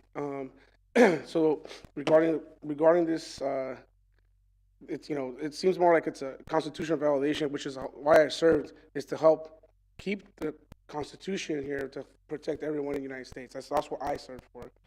So it's kind of, and then at the same time, I do have poultry. I do believe in the preservation of these fowl, which is kind of staying on the same size of these other animal rights activists. I just want to preserve the fowl because it's a history of the United States. And it's not only that, it's a cultural thing, it's a heritage thing that my family kind of grew me up around and my grandparents around. So, it's a constitutional violation of several, constitutional rights, like the 4th, the 5th, and the 14th Amendments. The APG, we do hold shows, and we don't support any illegal activities. We have 15 shows last year. We have 11 shows currently scheduled this year. Also, this is there's other California constitutional laws that are also that's going to be violated if you guys pass all these ordinances. I just hope you guys consider what of myself as a veteran. These birds help me with my personal issues. With emotional support through other personal deployments, the military service that I had to suffer, right? So I just hope you guys can consider these type of things when you guys are, have that stigma about these kind of owners for these birds. We're not, You know, I'm here to help answer any questions, because it's not just game fowl. You know, we in the poultry shows, we have bantams as well, you know, and those are all for all the kids. You know, we just are a family-oriented poultry preservation organization and family, really, community. I think that's my Thank you. That Thank is you. your time. All right. We will now go to Dr. Lee Heller, to be followed by Karen Howenstein. Chair Lavanino and members of the board, you know me as an animal welfare person, but I don't know if you know that I lived in agricultural land for many years. And to answer Supervisor Nelson's question, we know the normal sounds of farm life: machinery operating, the occasional crowing rooster, hens bugling when they lay, cows mooing. What is not normal is loud, consistent, sustained animal noise. That's a sign that animals are in distress. When large numbers of roosters are kept, the set itself is distressful. It is not natural, normal, commercial, agricultural enterprise to keep large numbers of male birds in close proximity unless you're breeding for cockfighting purposes. The proposed ordinance would, in fact, include an exemption for commercial poultry operations, so that's not an issue, as well as, by the way, for FFA and 4-H, which is wonderful, the work this gentleman is doing. But what we do need to do is address these close confined conditions with large numbers of animals. This is really just preparation for them to be aggressive as a prelude to cockfighting. I would also like to point out that other animals do have number limitations. If you're a dog breeder, you're not allowed to have an indefinite number of dogs. You have to get a dog permit, a kennel permit. Same thing for catteries. So it doesn't make sense that those species would be exempt from numbers limitation and permit requirements, but not roosters.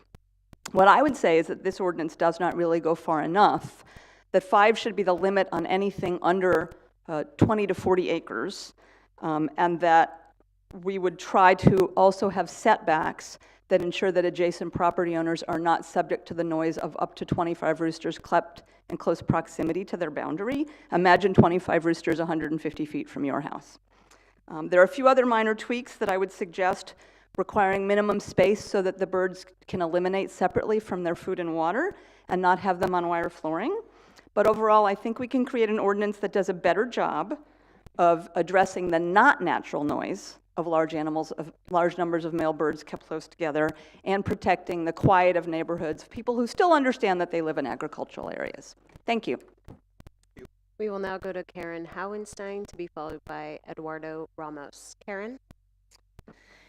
Hello, yes.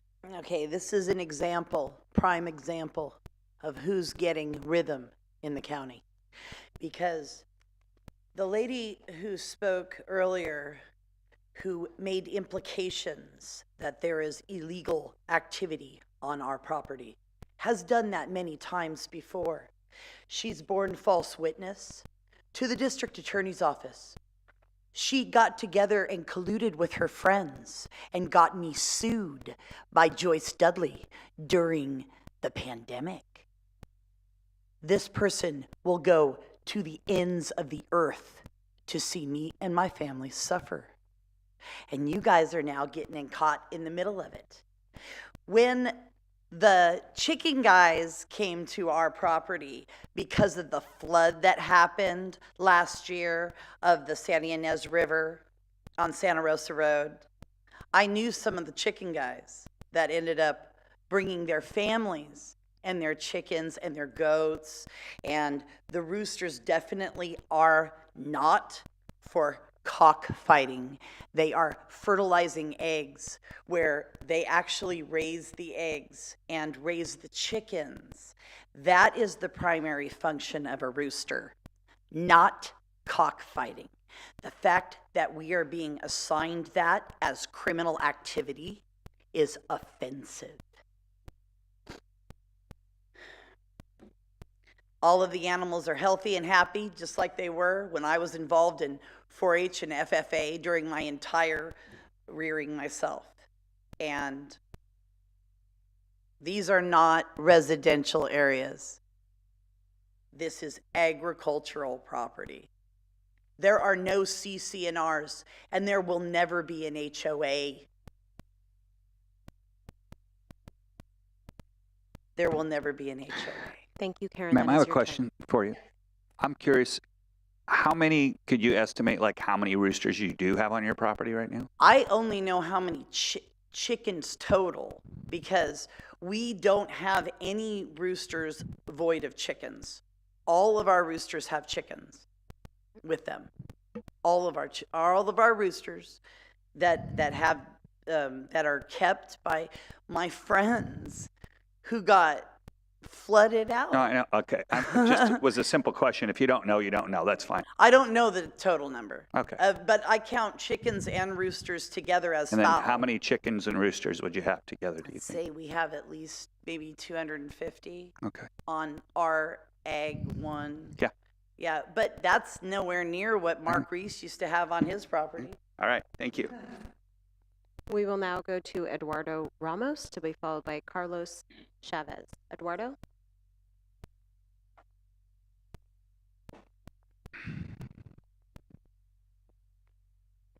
Good morning, everyone, and thank you. Thank you, Board of Supervisors, for allowing me to speak here.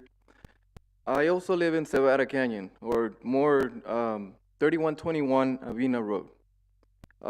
What I thought it was going to be an accomplished dream is starting to turn into a nightmare. There are several people in the canyon that have a campaign going, and this has affected my family, my business, people that know me and know who I am. Those people don't know who I am. They don't. They don't even know how many chickens I have in the property, because they've never been there. I encourage you guys to go and check my facility and see what's illegal about it. I go by state and federal laws. And my understanding is that my rights are being violated by some people here and some people that aren't here because they're cowards. They don't stand behind their beliefs. They don't. And I want to point that out. They hide behind you guys. They listen to them. That's what they do.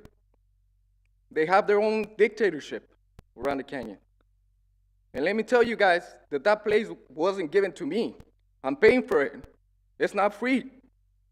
Just like I know the rights aren't free. We have to stand and fight for what we believe. And that's what I'm doing here.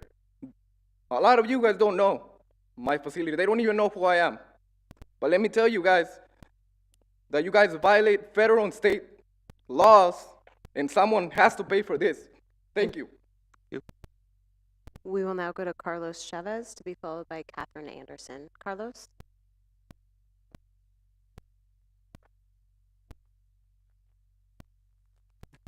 Hello. I want to say what these people say is not true. I've gone to court 3 times. Sorry. I might not be able to talk, but I've gone to court 3 times. Ordinance can only have 1 rooster in 1 acre. I got 1 acre 3/4, San Bernardino County. Loud, foul, court again, and I still have my chickens there. The judge says I can have my chickens. They went in again to my property without my permission, jumped in, went in there, looked at all my animals, said I had cruelty to animals, which I don't. And these people, that's all they do. They're violating all our rights. I didn't sue because I'm from Ontario. That's my city. I've been there for 27 years. I was there when it was all country. All country. Now that it's turning to city, they want me out. And by doing that, and I've already proven that I can have my animals. And my animals, since I was a kid, that's what made me. It's that and going to war and fighting for these rights. And I'll still go to war. I might be too old, but I can still be out there and helping. because I believe in the freedom of this country, and it's being taken away every day, more and more.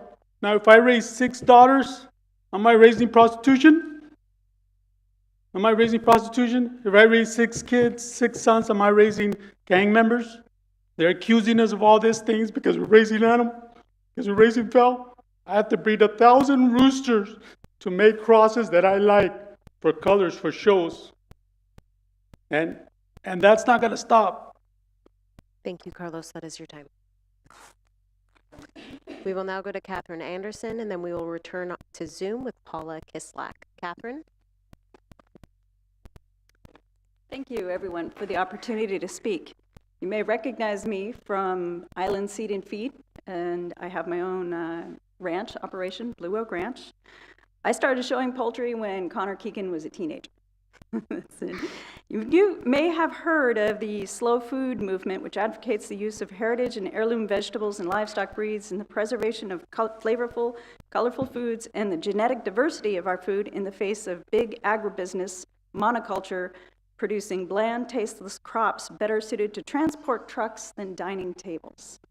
Roosters begin crowing at 3.5 to 4 months of age and begin growing adult plumage at 4 months, long before most traditional breeds are harvested. There are 3 main types of meat chickens: fast broiler chickens, which are like the white sandwich bread of commercial production; slow broilers, which are like the sourdough bread of chickens; and, and the males, the roosters from traditional egg-laying breeds that are dual purpose. They're meant for eggs and meat. Those are like the artisan, most wonderful bread you'd ever taste. Chicken flavored though. They're generally harvested starting at 5 to 6 months up to a year of age. They're much more flavor though, the ones that actually taste like chicken. I once had someone totally confounded and say, "Don't you know you can get chickens at Costco?" Like, that's not what I want to eat. The raising of traditional breeds of poultry for eggs and meat are integral to small farms, and maintaining healthy genetic diversity of poultry requires the keeping of roosters. Inbreeding is greatly accelerated by keeping too few roosters. Selecting the best breeding parents of the next generation requires evaluation of these individuals as adults, not juveniles. Quality requires quantity, and maybe only 10% of those grown out to a year of age will make the cut. An exception for 4-H or FFA students is proposed under this ordinance. However, where are they going to obtain those birds if there are no breeding flocks or show birds in the county? Again, quality requires quantity, and you can't get these birds from a commercial hatchery. I can think of no other instance in California where farmers are required to obtain a permit to grow food, or that choice is limited to size of property. An ordinance such as this— that is your time. Okay. Don't make sustainable farming collateral damage. Can I just ask a question? How large of a parcel do you have, and how many roosters do you? 6.17 acres. I have had up to 40. It varies very often. When you raise a batch of chickens, you evaluate those, you may keep a few, they go to slaughter. I've never had a complaint, ever. I have taught people to butcher. I've run butchering classes from my farm. I'm zoned Ag 240. And is that 40 male individuals, or just 40 Correct. male individuals over the age that we define as an adult? I would say 40 over the age of that. And they are there for a short period of time, and then they are slaughtered. It's not the season for that, but organic heirloom poultry is what I do. I guess I'll go condos if I can't grow chickens. We will now go to Zoom for our final speaker, Paula Kislak. Hello, thank you, Chairman Lavanino and the members of the board. Can you hear me? Because I've lost connection with you. We're good. Thank you. I am a local veterinarian. My entire career, I've been in California, the last 25 years in Santa Barbara. I've been on the board for 9 years of the Humane Society of the United States, and I'm the founder and current board member of the Humane Society Veterinary Medical Association, a 9,000 plus member association based in Davis, California. I'm a local resident and a local business owner, and I'm here to support this ordinance along with the proposed improvements.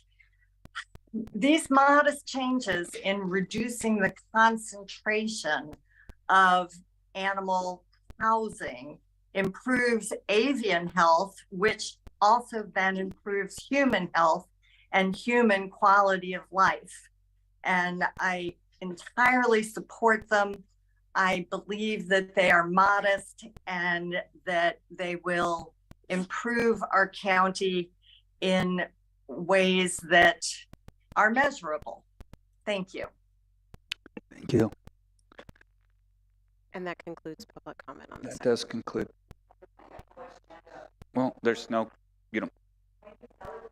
yeah, Wayne Pacell was signed up, but I don't see him on Zoom at this point. Well, okay, let's try to. Unfortunately, Wayne and Jean were both signed up and neither of them are logged into Zoom at this time. Okay. All right, so that closes public comment. We'll bring it back to the board for deliberation. Who would like to lead off? Supervisor Hartman. Well, first, I had a couple of questions, and I noticed that Director Hamami had at one point wanted to say something. I don't know if you still wanted, it was in response to public comment, and maybe other staff have things that they would like to say as well in response to some of the things you've heard. Thank you, Supervisor. I think it was mentioned the ordinance would have permits and exemptions for age and shows and all that. So it is not limiting, but it will give us an opportunity to also ensure that for those purposes we are also doing the inspections and ensuring that those birds are kept in a more humane way. And I just think that's important to emphasize. I mean, as I read this, it says that it's not going to include a veterinary hospital, animal welfare organizations approved by, I think, Animal Services Director, public or private schools, any county facility, or any commercial poultry ranches whose primary commodity is the production of eggs or meat for sale. So I think it's clear that there are exceptions, most of them covered by, most of the people complaining today, the exceptions are covered by that, or cover them rather. So, so I just wanted to clarify that primarily. How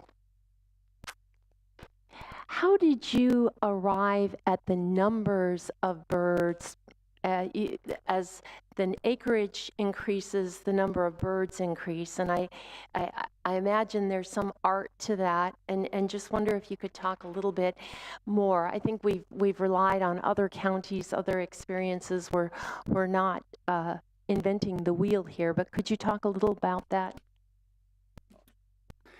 Supervisor Hartman, through the chair.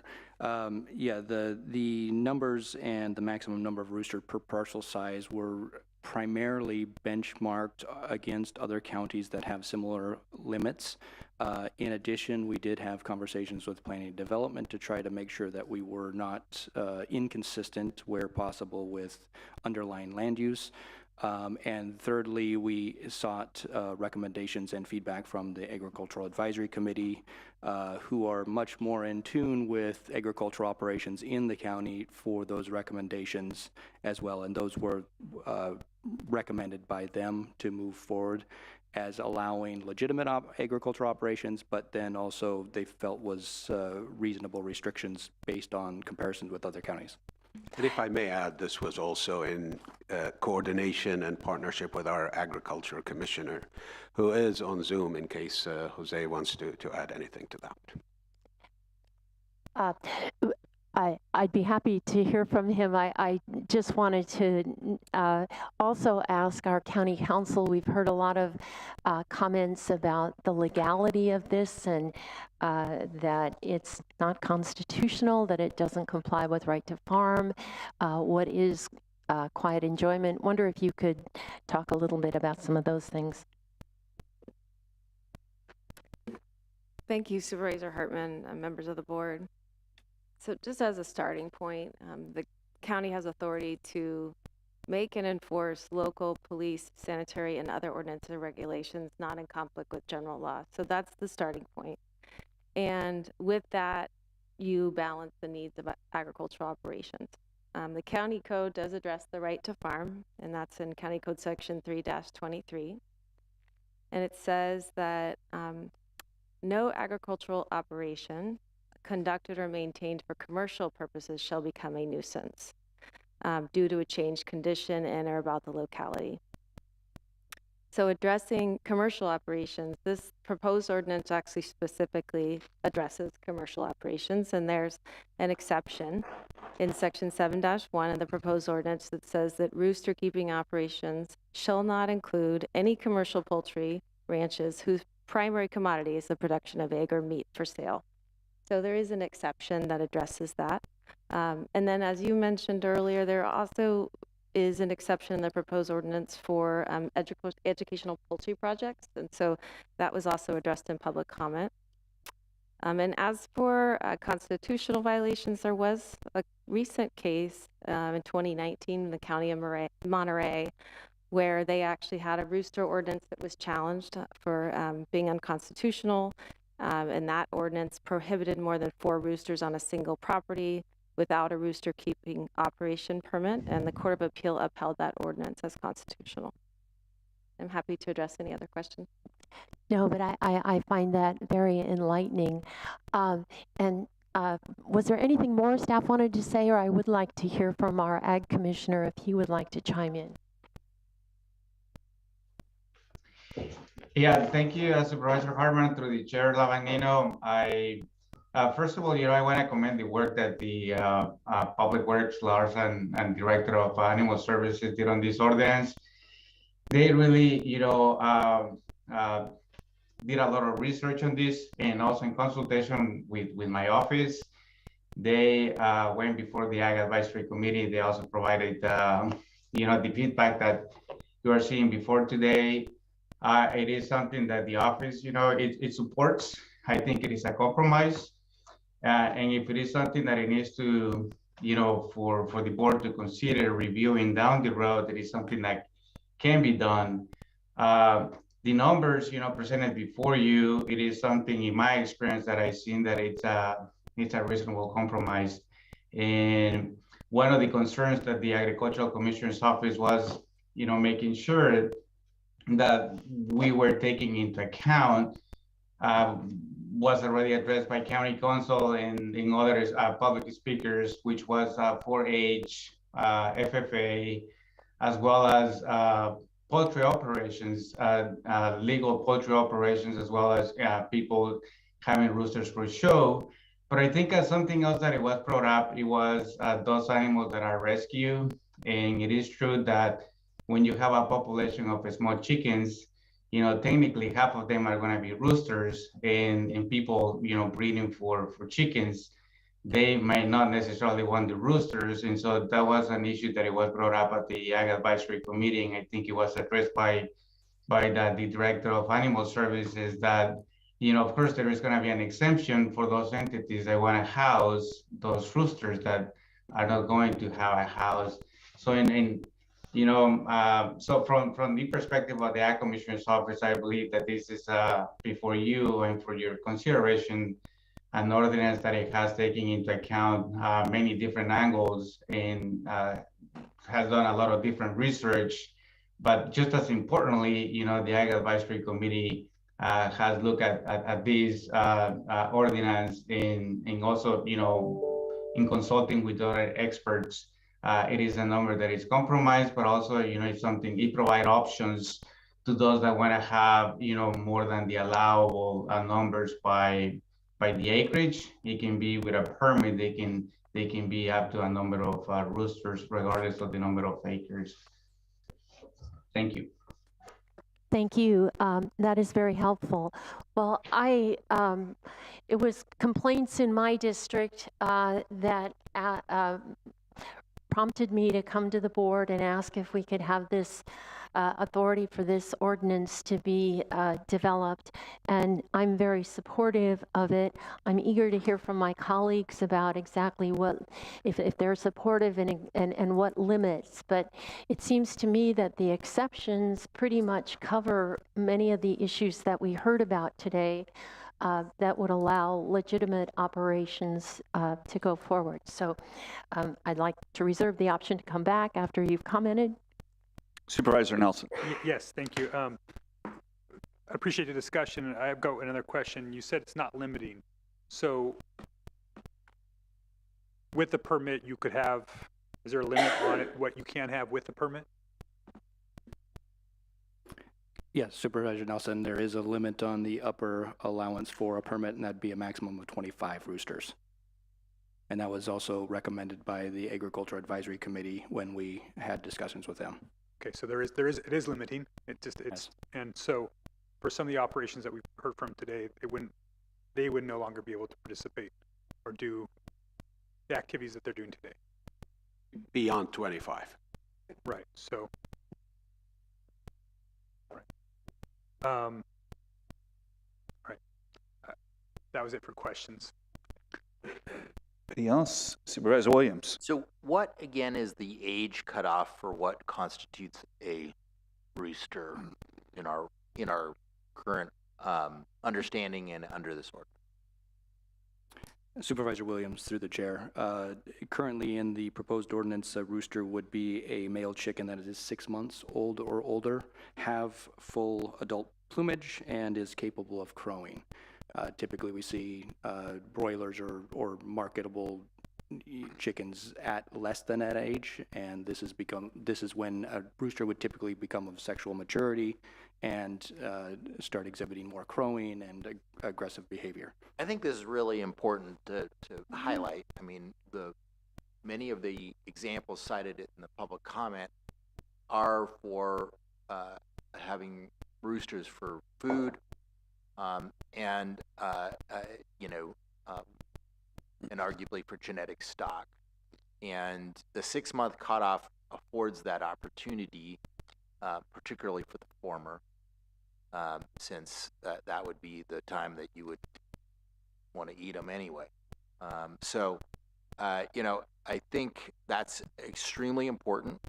We do want to have an avenue for legitimate farming, and I do think that it's legitimate to breed chickens and raise chickens, and I would imagine that the ethics of that in Santa Barbara County is a lot better than massive factory farms, and I want to support that. However, it's inconceivable that it's necessary to have a large degree or a large number of adult roosters over 6 months in age to maintain a breeding stock.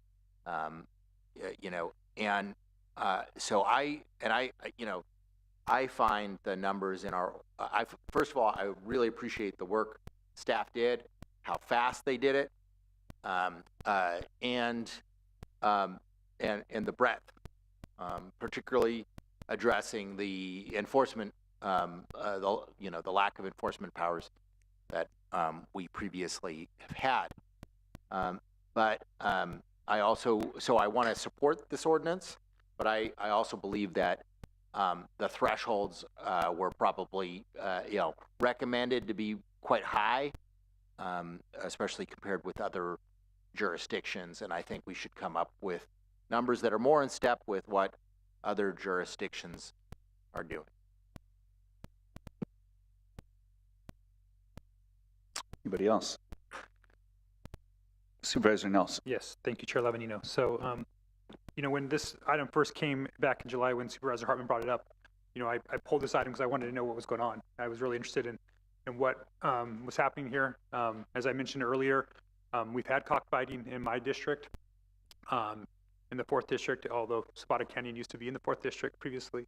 And so it's something that, I was very interested in another tool that we could use to address this thing that's this illicit activity. And so, my only request to environmental health when I met with them afterwards was just make sure everybody's at the table. Let's make sure that everybody can be a part of the discussion so that we come out with a good answer we can hear from all those that might be impacted. And, because I knew, even though I'm a pretty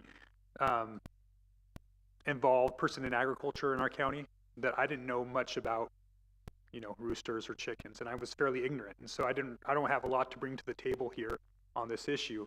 So I was needing to have as much input, and I thought staff would go out there and find those people. Up until about a week ago, I was on board with what was proposed, because at that point, I had heard that, yes, we reached out to everybody, everybody that's in the pro-fowl side is in the shadows, and they're not coming out to speak about what their needs are. And over the last week, I've been hearing quite a bit. So I went out and I've been working on educating myself. I heard from some property owners that this would be impacted in the Tepesquay Canyon and another EDRN.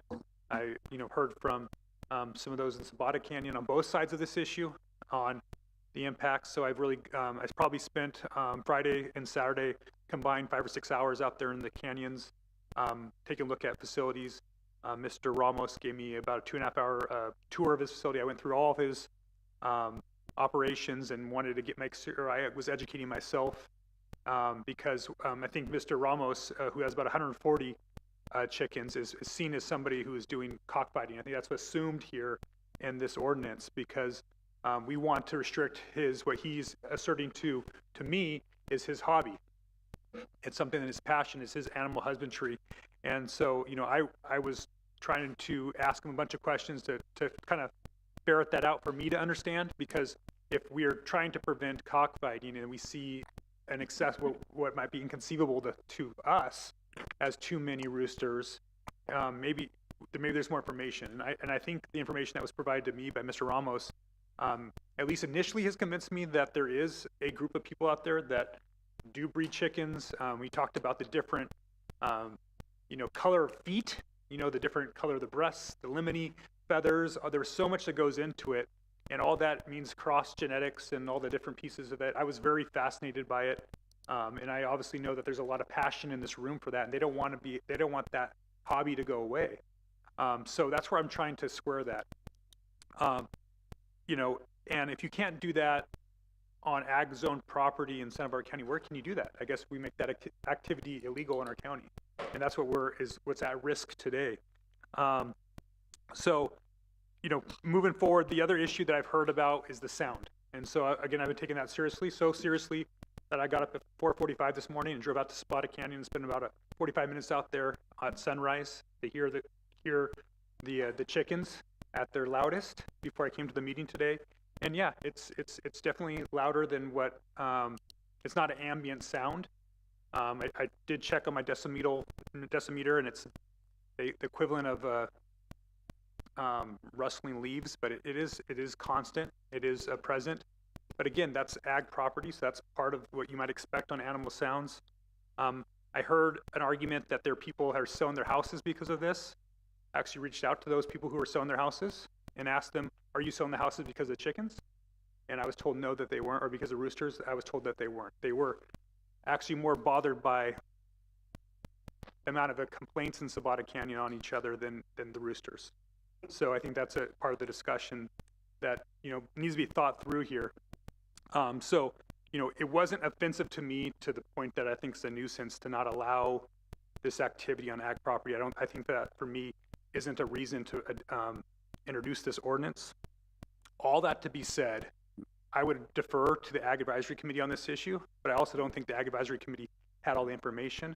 I don't believe we invited the game fowl groups to those meetings. My preference today, if the board wanted to go in a direction, or what I could support, is sending it back to Ag Advisory Committee, have some of the stakeholders here speak to that group. If that group is not convinced, maybe they can see through this, what the animal wellness people think, that it's really just a front for cockfighting. I can't do that. I haven't been able to be convinced of that. Maybe they can, and take their recommendation once they have more information. I don't think they had all the information when they made a recommendation to us as a board. So in its current form, I'm not there. If we go back to Ag Advisory Committee and they still stick firm to where they're at when they've heard from all the voices in this space, then I would be able to support it. Okay. Well, I was also up at 4:45, but that's because I have a puppy. So that was a little bit different. But I don't have 100 puppies either. I have one. My predecessor, when I was asking him about things that were tough on this board. He said, you're going to find out that animal issues are the most controversial, and that's the good day to stay home, because they are very, very controversial. People take animals very, very seriously. The problem is we're often required to make rules up here that cover a wide swath because we have to bring some scofflaws and people that just, have ill intentions. A few. Sometimes you have to make rules that unfortunately impact others that might not be covered under that same umbrella. I'm reminded of that every time I go to the airport and you have to take your shoes off and you're like, what the heck is this? Just because one person, tried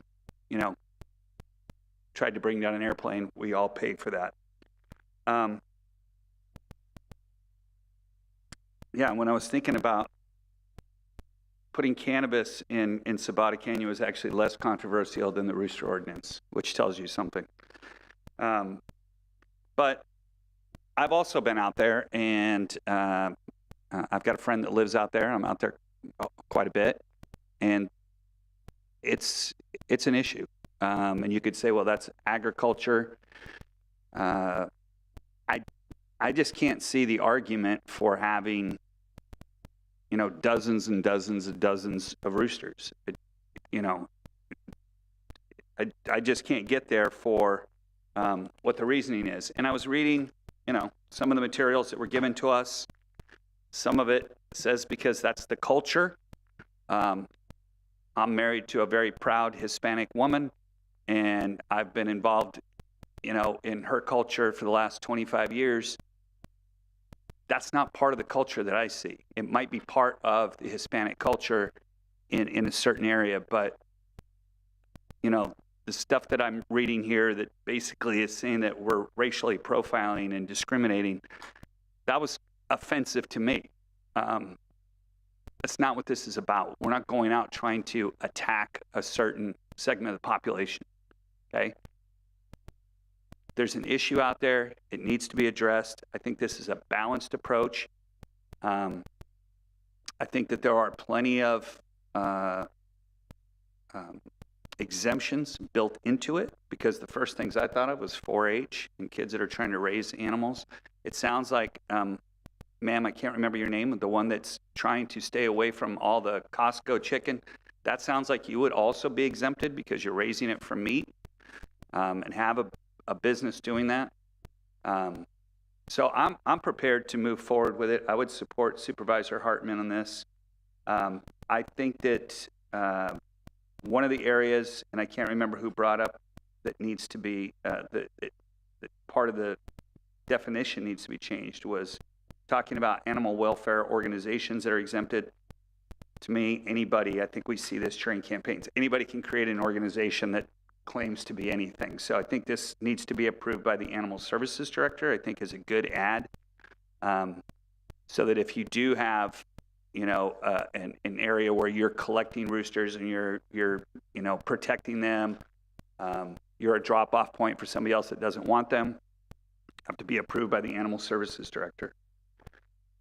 The one issue I do have with the ordinance myself is the permit itself. I'd rather see us move to something that says this is the amount of animals that you can have based on size. And, if you're over that, then you're open for enforcement. Going out and getting a permit, I'm not really sure the value of that. You require someone to come in and spend $200 and they get a permit, but I don't want to see a person that's allowed to have a permit for 100 roosters that's within 150 feet of the person next to them. So I just assume, maybe because I know you're really close to this, what did you see as the value of the permit and how does that work? I think the permit operates to ensure that the exceptions work well. And it also allows for the conditions of care to be assessed, and those mitigate the noise. But we So I- can't have that without the permit? You can't build it just into the ordinance? Well, or? it puts the burden on people to complain and then to come in, whereas I think if you want to get ahead of it with a legitimate operation, you can get your permit and be clear about what you're doing. It's cleaner, operates more effectively, and it doesn't put the burden on neighbors against neighbors as much. Okay. It's Well, think it's of the this- burden on the person yeah. who's actually Unless I'm mistaken, this will probably be handled like every other ordinance, that it would be complaint-driven, correct?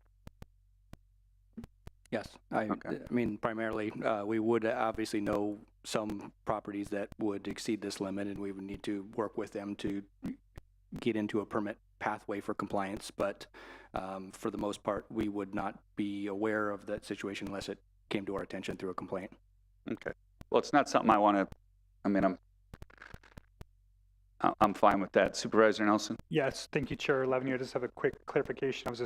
So the 25 limit, so if you're exempt, let's say it's an FFA project, educational project, are you still bound by the 25 rooster limit? I'm just trying to understand.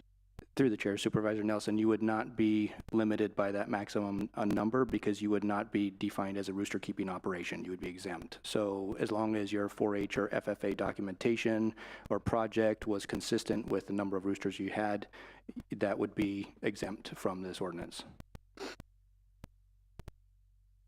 Thank you. Supervisor Williams? Well, I think that we then should support the ordinance that's been brought to us with some changes in numbers, and I'm hopeful that you know, we could do that. I know that this was at least an area of interest for myself, and probably an area of interest for other supervisors. We at least probably more than one supervisor brought that request to staff, and staff may have drafted and vetted some alternative versions, and I hope that could be circulated as something that we got on today. So I guess I would ask council, if we change the numbers of roosters allowed per parcel size, is that something that we would continue and then maybe hear after the rezones? Or would we just be able to do a strike? Mr. Chair and members of the board, I do want it to be very clear what we would be changing. So Yeah. once I hear how many changes Right. there are, I would give a better idea. Okay. Generally, it's better to trail and get the language Yeah. in front of you. Okay. Supervisor Hartman, do you have any recommendations? I know there's two different approaches to how we set the numbers, whether we go by just straight acreage or whether we go by ag zoning property. And so I'm trying to reconcile that in my mind. One proposal is ag 1 to 5 acres, 1 rooster, ag 1 to 10, up to 10, between 5 and 10 acres is 2 roosters. Ag 2, up to 40 acres is 4 roosters, and Ag 2 is, beyond that is 6 roosters. So that's, but exactly how we play with those numbers or whether we just reduce it, another suggestion has been just to 5, that 5 would be the maximum without an exemption. So let me think a minute about the numbers, but I also do think that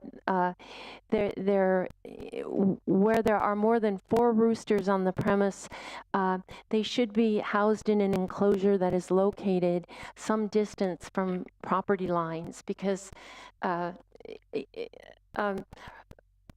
I have chickens and roosters, and I can tell you that even though they have a coop, you hear them at all hours of the night. I don't know who they're calling to, what they're doing, but it's not just the 5 a.m. wake-up call. And so that can be really an issue for people and their quality of life. And so could I ask Lee Heller to come up here, because I would like her, if the chair Sure, would allow. absolutely, whatever you I want to know do. she's worked very hard on this ordinance, and I'm struggling with how we should assign the numbers and what should we go simply by acreage or ag zoning? That's the first question. And can we also just use that time to maybe pass out the amended ordinance that staff worked on in reaction to the questions that were asked by community members and maybe some supervisors? Is that possible? Yes, I do have a copy that I can provide council to pass out for reference. It does include a limiting the 20 down to the top being of the 5 acres and more being 5 versus 20. That would be something that basically was brought up with a lot of public comment, that the 20 might be too many on a 20-acre parcel in Zapata Canyon. So that was one change that we had entertained and reviewed with council ahead of today's hearing. There were also a couple of minor suggestions that had come in from other stakeholders related to the standards of care, and we did include a couple of minor things to try to make it a little less or a little clearer on what would the expectation of housing those roosters might be. And so I can provide that if Can we, you show okay, but can we get it to the clerk and then have copies made, or maybe, do we have the ability to put it up? I have 15 copies with me, if Okay. that's sufficient. Mr. Chair. Hold on. Yes. Mr. Chair, members of the board, so I just wanted to address the idea of doing it by zoning versus parcel size. So I do have some concern of separating it out by zone type, because that's a land use regulation, and we already have in the Land Use and Development Code regulations by zone. So if we do it by parcel size, it's a lot easier to just place on top. So I just wanted to make that clarification. Okay. I got a quick question, maybe for Supervisor Hartman. Sure. Yeah. Fire. So I was looking at I'm just trying to dive into the exemptions a little bit more, just to kind of see if there's a way to land the plane. I see the FFA, the 4-H, and the educational poultry. What about those that are doing, I didn't see the commercial exemption. Maybe I'm missing it. And Commercial poultry ranches, whose primary commodity is the production of eggs or meat. Will you give me that that number for me, or the section for me? I was trying to, I just keep missing it. I see it in definitions. Okay. Thank you. Okay, Ms. Heller. Thank you, Chair Lavanino and board. So the feedback that I've been getting from people who live adjacent to these properties, and based on my own experience as well, is that, and we will separate this from zoning parcels and talk about property size, is that you max out on the number of roosters permitted without a permit at 5 roosters at the acreage described in the ordinance that was already given you. That doesn't prevent people from applying for a permit for up to 25 birds. What we do suggest is that you not permit those operations on smaller parcels. I want you to think about 25 roosters on 20 acres, because they're not going to be kept 1 per acre. They're going to be kept in closer quarters, and that's noisy. So the recommendation would be that you cap unpermitted rooster numbers at 5 acres and above, or over 5 acres, and that the permit allowing 25 roosters be limited probably to the equivalent of Ag 240, so that you have these noise buffers. In addition to that, what's suggested is that roosters be kept, where there are these larger numbers, 10 feet apart in enclosures covered so they can't see each other. The understanding in the anti-cockfighting industry, but this applies elsewhere, is that roosters are stimulated by seeing each other and made aggressive by proximity. Part of why I can't offer you sort of an official recommendation based on national standards is that people do not nationally farm roosters the way that they farm broilers and laying hens. So making recommendations based on USDA requirements for rooster housing is just not possible. I did the research, because this is not a normal way that roosters are kept. So having some minimum standards to reduce noise and also ensure minimum standards of care for roosters, that their enclosures be large enough that they be able to eliminate separately from their food and water, and that they not be kept on wire flooring. These are minimum standards as well in poultry care more generally, and also to adopt Phil Seymour's recommendation that you amend the requirement that animal welfare agencies not have to hire a humane officer, but that this be at the discretion of the Animal Services Director. The one last recommendation is that where there are rooster permits for 25 birds, that the property and dwelling setbacks be increased by probably a factor of 4. Again, because imagine if your neighbor has 25 birds and they are 25 feet from your property line and 150 feet from your house. So if you're on a larger parcel, it should not be a hardship to have a 100-foot property setback and a 400-foot distance setback from the adjacent property dwelling. So those are the recommendations that we have made. I think some of those are incorporated in what you're looking at now.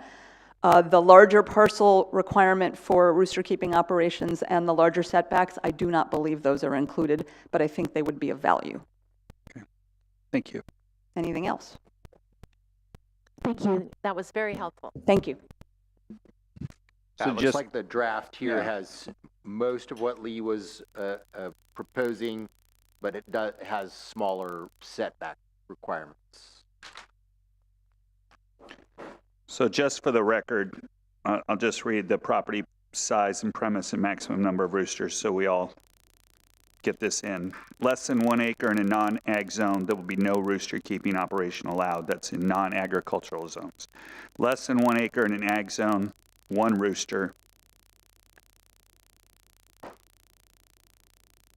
Okay, that's confusing right there. Line 2 says less than 1 acre in an ag zone, and then it says 1, but then it says no rooster keeping operation allowed. So you're able to have 1 rooster, but not a rooster operation? I'm trying to figure, okay, that's what that means. Okay.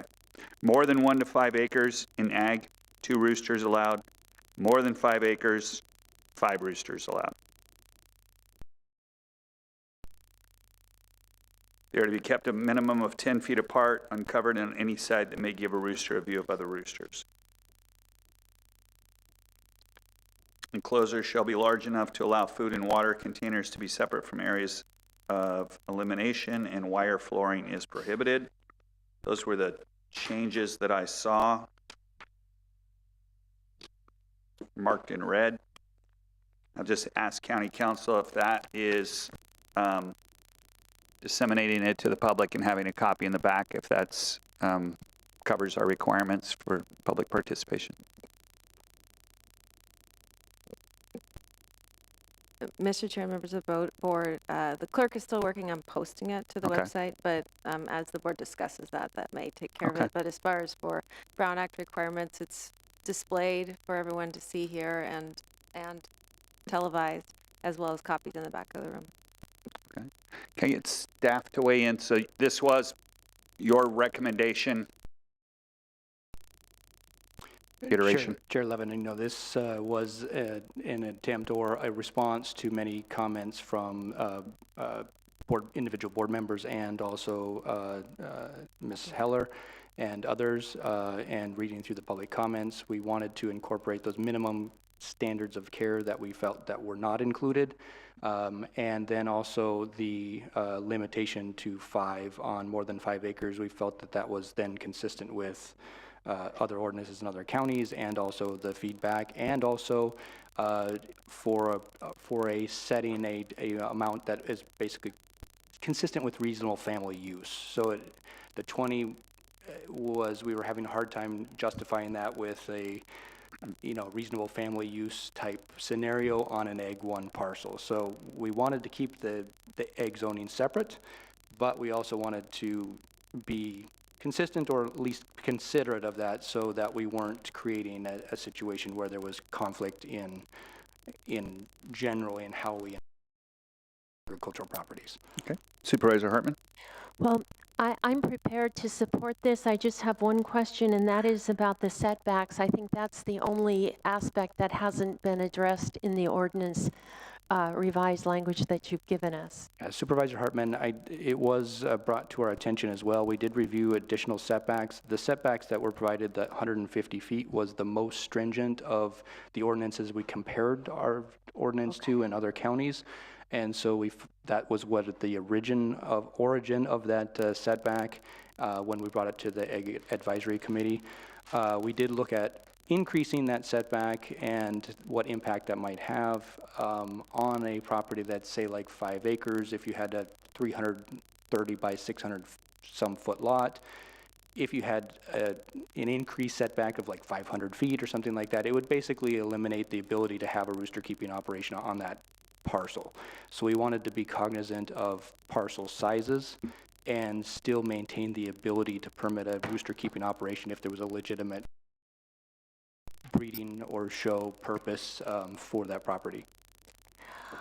Okay, I'm prepared to support this as presented by staff and appreciate the tremendous amount of work that has gone into this by the community as well as staff. Thank you. CEO Miyasato. I just want to point out one thing because it was mentioned in the comments and I want to make sure the staff got it, and that was if you go to section 7.4 in the definitions, I thought Ms. Heller had said on the rooster keeping operation and the definition, and I may have misheard this, and it was to where you talk about animal welfare organizations that employ humane officers, and I thought there was a comment about removing that section. Is that correct? Yes, thank you, CEO Miyasato, for pointing that out. That was not included in this version, so if the board would like that added, we would entertain that direction in a version with So council. if you just go down the page so they can see what we're talking about, and so right there, rooster keeping operation, the phrase, this definition shall not include a duly licensed veterinarian hospital, animal welfare organization that employs humane officers. And so we would.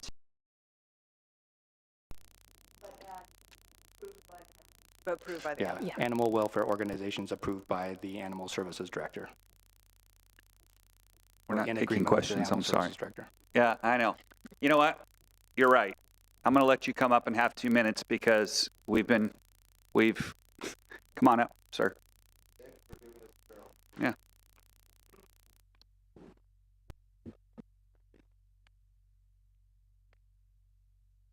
Thank you again.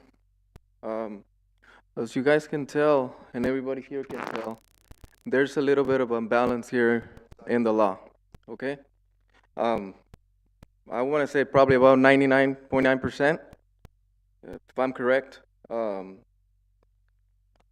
I mean, you're basically having a conversation with these ladies already talking about an existing law. Now, I forgot to mention one thing. I'm getting harassed by the county, by code enforcers. I'm getting my permitting for buildings, they stopped them. I have information on harassment. I have information on putting a hold on the permit. They're basically, you guys are withholding my permits, delaying the meeting for me, for my hearing.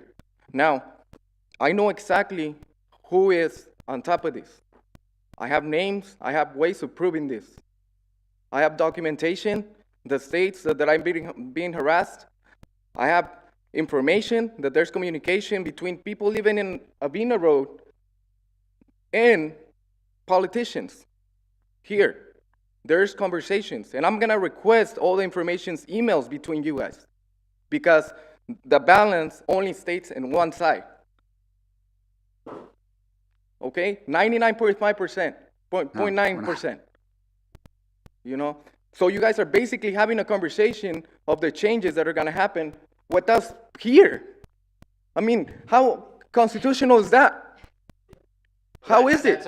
That's actually the way the law is required to be. By allowing, okay, absolutely. By allowing them to talk more than us? That a question was asked to an individual. A question going to be asked for you. And my suggestion for you is if you want to advocate for changes to the ordinance, suggest language. I mean, that I have not had any language suggestions from you. All right, didn't want to do this in the first meeting. Your time's up. We're not going to talk anymore up here. Thank you very much for your input. Thank you very much. Thank you. We're done. Okay? Well, then go talk to a lawyer and charge somebody. Okay, let's go. Do we have a motion? Where's Dennis Bazanich? Guys, order, order, order. Okay, that's all we're asking for. You can yell. You've shown. All right. All right. Thank you. Thank you. Thank you. Thank you.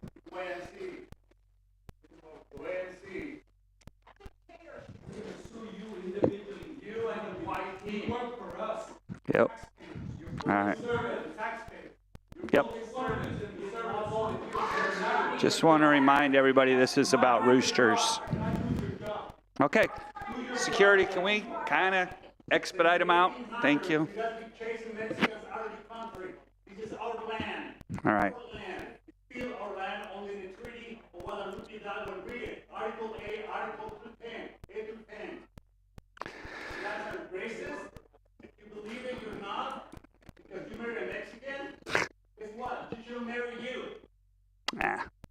She's probably had a few days where she thought that. All right. So, Mr. Okay, Chair? so 3 hours in his chair, and I've totally lost control. Here we go. All right. I knew you moved this meeting to this meeting, so that, yeah. Supervisor Hartman. So, Mr. Chair, I would like to move the revised staff recommendation with the one change having to do with rooster keeping operation and substituting animal services director for humane officers as our CEO recommended. And Okay. Is there a second? No. Bob has a question on. Let's get a second first. I'll second. You know, the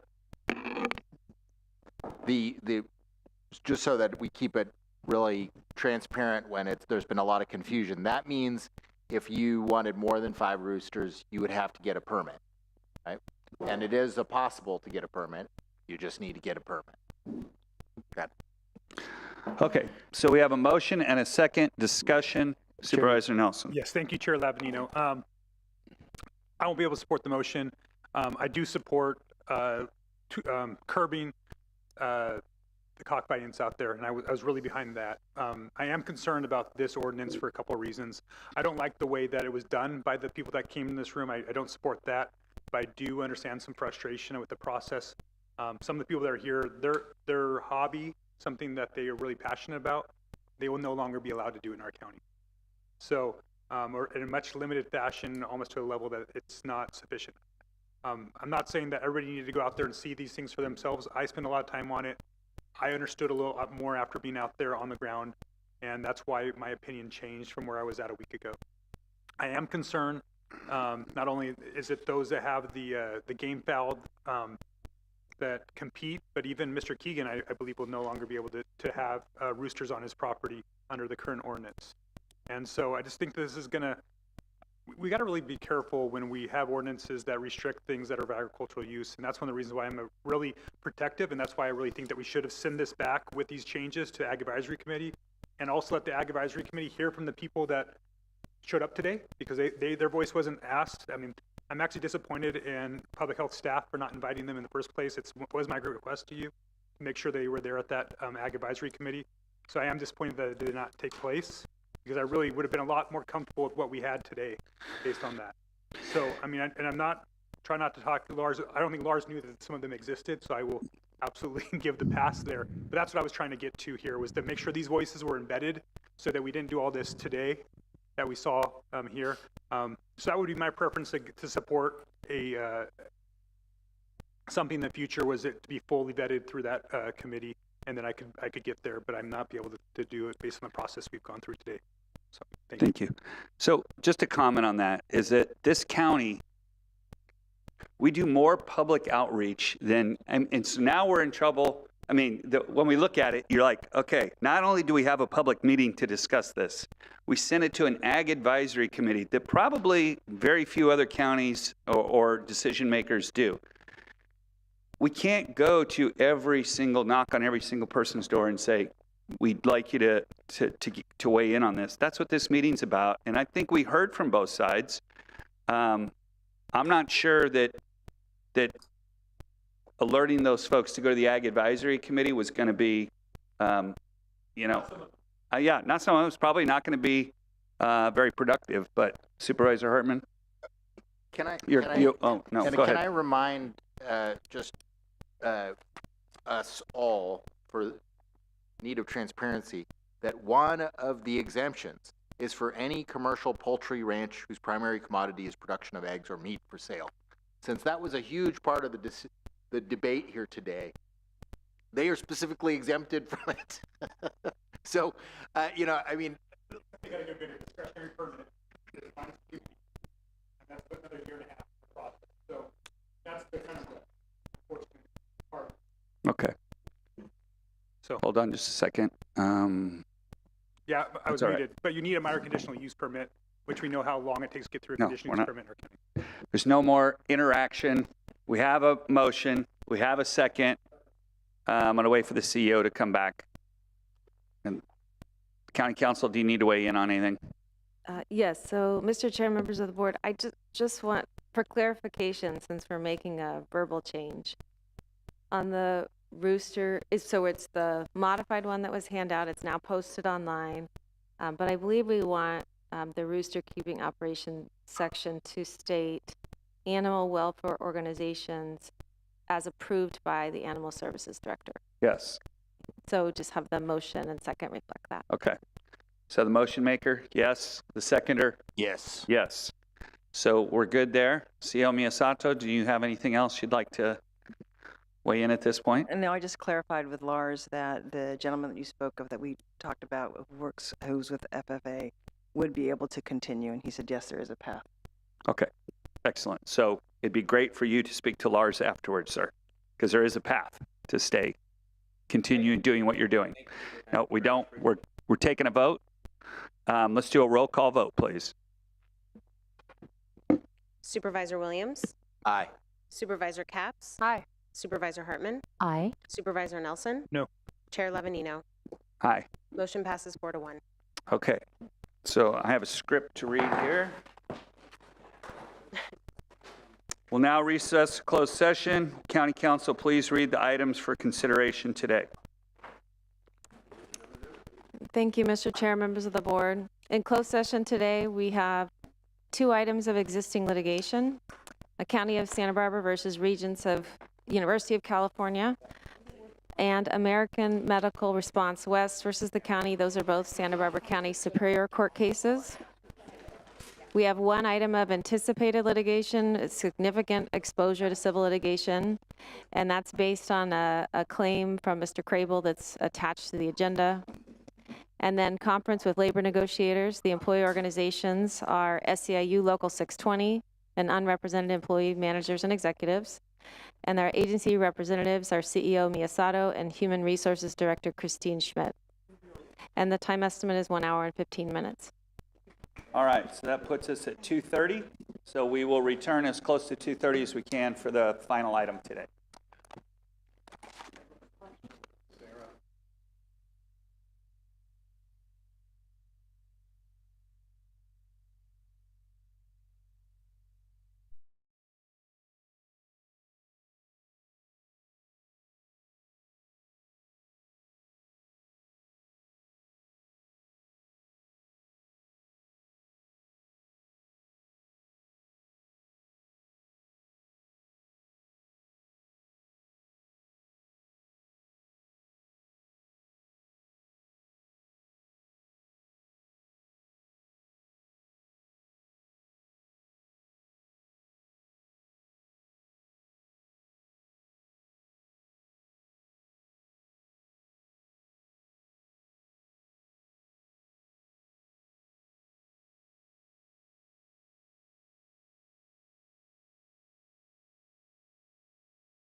Thank you, Mr. Chair, members of the board. The board met in closed session on 2 items of existing litigation, the county versus the Regents of University of California and American Medical Response West versus the county. 1 item of anticipated litigation based on the claim that's attached to the agenda, and conference with labor negotiators for SEIU and unrepresented employees, managers, and executives, and the board took no reportable action. Thank you very much. Moves us to department item number 4. Madam Clerk, could you please read Department 4, item number 4 into the record? Chair Lavanino and members of the board, departmental item number 4 is from the County Executive Office. It is a hearing to consider recommendations regarding a discussion of criteria to consider when determining parcels to rezone as part of the 6th Regional Needs Housing Allocation, RHNA, cycle and the state mandated housing element update process. All right, thank you very much. Wade, take it away. All right, you bring the presentation up, please.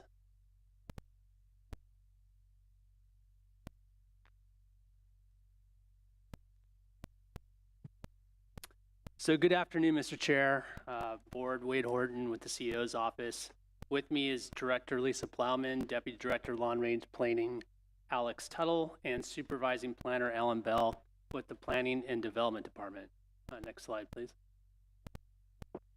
Today's item provides your board an opportunity to discuss rezone criteria as we prepare for the rezoning process in order to accommodate the regional housing needs allocation or RHNA requirements for the housing element update. In addition, identifying potential community benefit criteria as you consider these rezone sites could provide clarity to developers regarding county priorities and serve as a guide for project designs in alignment with these criteria. I'll now turn it over to Director Plowman. Good afternoon. Happy New Year, Mr. Chair, members of the board. As Mr. Horton indicated, rezone property as part of our housing element update because our existing land inventory was not sufficient at the right densities to meet the RHNA allocation. Next slide, Ellen. So today we're here to talk about what these types of projects where we're going to be rezoning their properties could add to our community, elements that they could include in their projects that could benefit the community. But before we get into that discussion, we have a few slides, just a little bit on the background that's part of our housing element, just to provide some context for the board. So these are the affordable housing levels that we have in our housing element and that the RHNA allocation aligns with.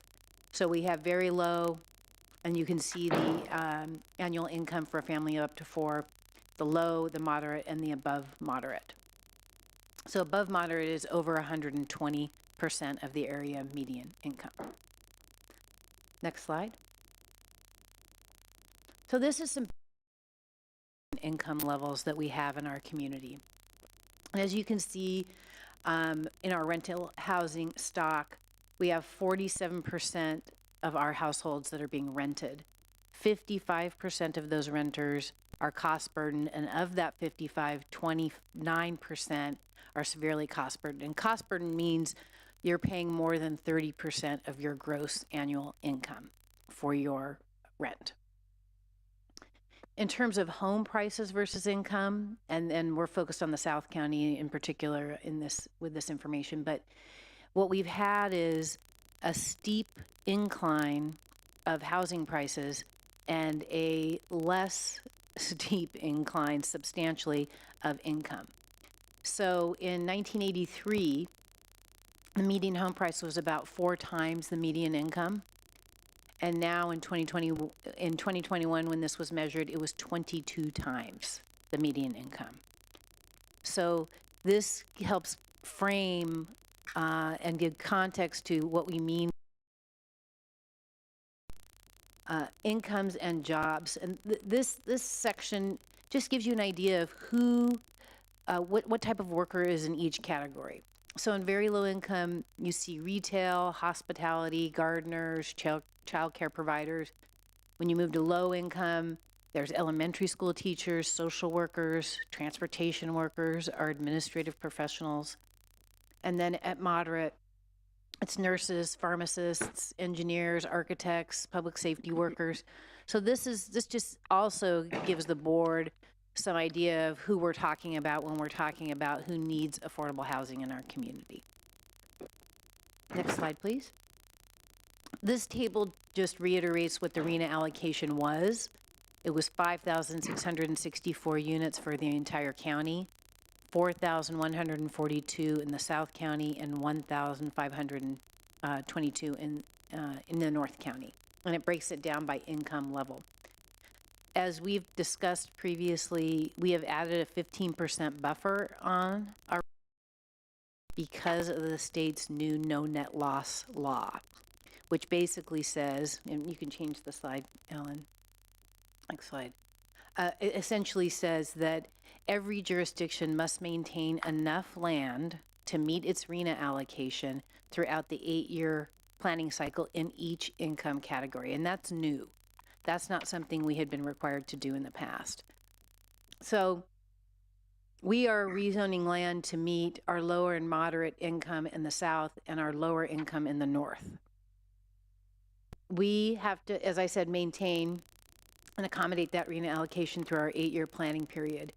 If we fall short of the land needed at any point during that 8-year planning cycle, it's actually 180 days that we have to identify adequate sites and rezone them. So that's not a lot of time. So that's why the 15% buffer is important. We also included in the housing element a trigger that when we got within 5%, so we burned through the 10%, that we would start our process in looking at rezones so that we would have sufficient time to be able to do that. Next slide, please. So when the board rezones property, there's a series of findings that need to be made. And these 3 findings give you some, I would say, leverage in a sense, when you're looking at the potential rezones and looking at the different projects that might be before the board. So the request is in the interest of the community welfare. It's consistent with our comprehensive plan and state laws and the development code, and it is consistent with good planning and zoning practices. So it just helps you when you're thinking about which sites that you're going to be rezoning. It helps you to identify which sites you think achieve these findings in the process. Next slide, please. So I have spent some time, and I know the CEO's office has spent some time talking with different board members of community benefits that are needed in our areas on the South Coast and in North County as well. And that has to do with providing a greater than 20% of the units as very low and low income housing for an extended period of time. So doing more than the bare minimum. Creating moderate and upper moderate income units, what we call the missing middle. Upper moderate goes usually from 120 to 200% of the area median income, and have them remain affordable for an extended period of time. Marketing new units to local employees first. That's putting our toe into local preference, right? With making sure we try not to violate any fair housing laws. And so in this case, we could say to developers, for the first 60 days, we want these units marketed to our local businesses before you open up these units on a broader market. And then other public benefits include things like childcare in your project, or a public park potentially, or trails, or some kind of open space. So these are some of the things that we've heard in talking with the board members and some of the members of the community. Next slide, please. So the conversation today is really to telegraph a message to the development community who are bringing forward concepts for projects on the sites that are going to be considered for rezones. And the board will have options for the rezones. They have been narrowed by builder's remedy projects, but there are still options available, and there are more in North County than in South County, but they do exist. So the criteria can guide that board when they're looking at the projects, as I'd mentioned earlier. And this discussion, our belief is and our hope is that it provides some clarity to the development community about what the board's looking for and about what would be important to make their projects community assets. And the developers can propose measures to address those criteria through some type of letter of intent if they want to. And I think it provides a stronger basis for making the significant rezone decisions that the board will have to do later in the spring of this year. So these slides just give you some example of what you might see included in a project. This one represents the public parks, trails, and open space that could be included. And I know some developers are looking at trying to do this in a variety of their projects. Next slide. Here's another example, and that's childcare. So there is a significant gap in childcare in our community. We have an estimated deficit of over 9,000 spaces for children of ages between 0 and 5. So many of you have had children, and many of you have well, not many of you. One of you has young children. And I know you're probably painfully to put your children in childcare. We have 1,000 parents on waiting lists for infants and toddlers, and another 1,100 on waiting lists for children between 3 and 4. So any kind of inclusion of some kind of child care facility in these projects, I think, would help us fill that gap. Next slide. So the recommended actions for today are really to discuss criteria for rezones related to the housing element update regarding community benefits, and as a way of communicating to the board's intent to the development community. Provide direction to staff as appropriate if there is direction, and then determine that the action today is exempt from CEQA. And I'm happy to answer any questions. Excellent. Supervisor Hartman. Well, first of all, thank you so much for bringing this forward, and thank you to the League of Women Voters and the South Coast Chamber and the Santa Barbara Foundation, because they've added a lot to the discussion and have really shaped my thinking. Could you go just back on the slide to where you had the different occupations? Because what struck me is when I first came to the county, people were talking about affordable housing as if, you know, it were people who weren't working people. But you look at this, and I mean, affordable housing is really now workforce housing, and it's our teachers. And so I think, yeah, retail, hospitality, I mean, it's really, really important, I think, for everybody to understand, because so often the community resists low-income housing. Usually it looks best. It's really well designed and well kept. But these are people who are working every day for a living. And so I just think that's really important to mention. The second thing is good zoning principles. Would that include a mix of housing in a development? So you've got rental and purchase and various levels of bedrooms and income. Is that considered good zoning? So often in the past, we've kind of segregated different types. And I'm not sure how the thinking and planning has evolved, but it seems to me that having a mix is a very good thing. Mr. Chair, Supervisor Hartman, I think it's, you know, we are looking at higher densities than we have in the past in our county in order to meet our numbers. So I think that actually stimulates a mix of housing types. Whether or not they're for sale or rental is really a decision that has to be made by a developer. But it does kind of go project by project, but I think it is a good idea when you have a larger site to try and do some kind of mix. And we do often see that, and I have seen some of the preliminary plans that have been coming through for sites that are be considered for rezones, and they do include a mix of different types. Some apartments, some townhouses, that kind of thing. Thank you. And the league letter has suggested that we might want, in addition to a letter of intent, we might want to ask developers to come in and make a presentation of what their project would be. And I think that's a really interesting idea, and wondered what your take on that was. Supervisor Hartman, through the chair, I think it is an interesting idea, and I have no objection to it. I think if the development community wants to come and share what their intentions are, I would encourage it. Thank you. And I noticed, I just wanted to add, your image for one of the parks was actually a community garden, which I think is a wonderful idea. So just wanted to say that. Well, thank you again for the hard work.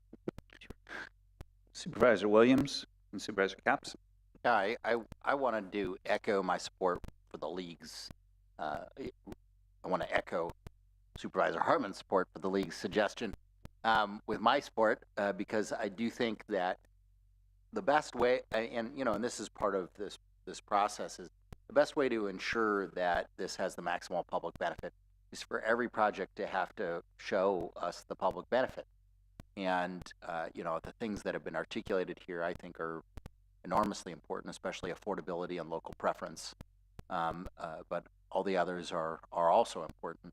But I think it's worth it to have folks then make that case to the board. Supervisor Capps. Well, I'm glad to start off with the point I wanted to make as well, partnering with Supervisor Hartman on a process here with a public hearing of some sort where developers could again come forward, and thanks to the league for that suggestion, because I do think, in agreement with my colleagues, that transparency is key. We want to make sure that developers are held to account, that promises are kept, and there's no even appearance of sort of backroom deals related to such high stakes decisions that we're making that impact so much of our county and so many lives. I'll just reiterate that it's important for me to note that 75% of what we're talking about is in District 2, but with great impacts on the communities in District 3 that Supervisor Hartman represents. And we do have an Eastern Goleta Valley Community Development Plan that was passed in 2015, so I encourage developers to be very familiar with that plan when they're thinking about community benefits, because that's a product that the community did come together to produce. And I kind of want to get into, I'm grateful for this conversation, because I have about 5 criteria to put forward and have a legitimate conversation with colleagues so that we can make some headway before we move into, I think it's going to be just one hearing where we have a vote. And so this is a good precursor to that, and I appreciate that opportunity. So I can launch into the first one, but it's related to affordability. And thank you, Director Plowman, for that statistics at the beginning, because again, we're just dealing with a 30% increase in rents and real estate when wages have stayed the same, and that's the crunch that we're feeling. And so to that end, I want to reiterate what the league has said about how the fact is we're good on market rate. And they provided a chart to demonstrate that there were actually 322% of market rate, which is which is above moderate income. And so I just want to ask about their suggestion, which would be that no rezoning is necessary to meet the market rate housing requirement by the state, and get your reaction to that and any reactions that my colleagues might have, because that spoke volumes to me. If we just really focus on the crunch here, which is low and missing middle, then we're actually going to be really helping people, as opposed to just exacerbating the problem of the market out there as it is. So Supervisor Capps, through the chair, the league is right. We don't need to rezone for market rate units, but we need to rezone land for the very low and low, and the way we get those units is combined with market rate units. Right. So that's the challenge that we all face. So, I mean, they're right in that statement. It's just that the market rate units will come along with the other units unless we have affordable housing provider that does 100%. Yeah. Well, thank you. That leads me to a proposed criteria number 2, which would be to incentivize, prioritize public-private partnerships, where coming through the door, we're looking at rezones where the developer is already partnered with a nonprofit in order to achieve the affordability, whatever that might look like, that partnership. Perhaps it's a donation. I understand from our state bonus density plan, density is rewarded to developers who donate a piece of the land to a nonprofit for that exact use. Is that correct? Supervisor Capps, through the chair, that is one way to take advantage of state density bonus. The other way is to build units on site. Right. And oftentimes what we're seeing is the developers are teaming with a nonprofit, and the nonprofit is taking a piece of the land and developing a 100% affordable project. So what I'm looking for is, rather than just sort of say affordability is going to be really hard, it's very hard to do, it's hard to pencil out, could we actually state today criteria that we're looking for those kind of partnerships so that we don't need to rezone full market rate, full market rate projects? So Supervisor Capps, through the chair, in no case will we see a full market rate project. Right. Because we have requirements that in the inclusionary housing ordinance, it doesn't apply to apartments right now. So we need to update the inclusionary housing ordinance to include rentals in that, and that is one of the programs in the housing element. Yep. So that's something we will talk about with our work program, as well as which programs we want to move along more quickly. And it seems like that is a good one. And HCD, who is very kindly behind me, is probably the lead department on that. But do you see projects that come through that already have, like, oh, hey, we're working with the Housing Authority, or we're working with People Self-Help? Yes, I do. So we could incentivize those. Correct. Okay. So I'm very interested in doing that. Yeah. I'm seeing my partner in this nodding, and I hope that there would be support here. Because again, I have a question about that. Yeah. Why would we care what the partnership is? What we would care about is what the result of the partnership is. So that why wouldn't we just prioritize projects that have a higher level of affordability in them than the minimum of, so whether or not it's a private developer or a private developer teaming up with somebody else is mostly irrelevant to the bottom line, unless except in that there's a higher level of units that are price controlled, or a higher level of units that are more affordable. Because well-intentioned promises are often made at the beginning of the process. That's why I would care. Well, that's one of the, can I, yeah. Before we go through all 5, I want to ask that question right there. It's like, I mean, it seems like we're going through this and we're saying, hey man, here's the criteria. I'd like a developer comes in, and whether they make a public presentation or not, and they go, okay, we're going to put this park in, it's going to be this, and this is going to be this. Yeah. Where's the hook? Right. I mean, do we have that currently, or is it, I mean, I'm trying to figure out, like, how binding are these going to be? Well, that's the third, the league. Oh, okay, this is number 3. The league's third, or my third criteria would be to make, it's a question, can you make rezones conditional? So, Supervisor Capps, Mr. Chair, I think we would start treading into dangerous waters if we were to do that with the state. So we've identified sites that we would rezone, but making them conditional and on a certain percentage of affordability is not one of the programs we put into our housing element. So I think we have to be careful with that. I think we have to create incentives, but if we were to create a standard that resulted in no housing being built because it made it financially infeasible, let's say we said 75% of the units need to be affordable.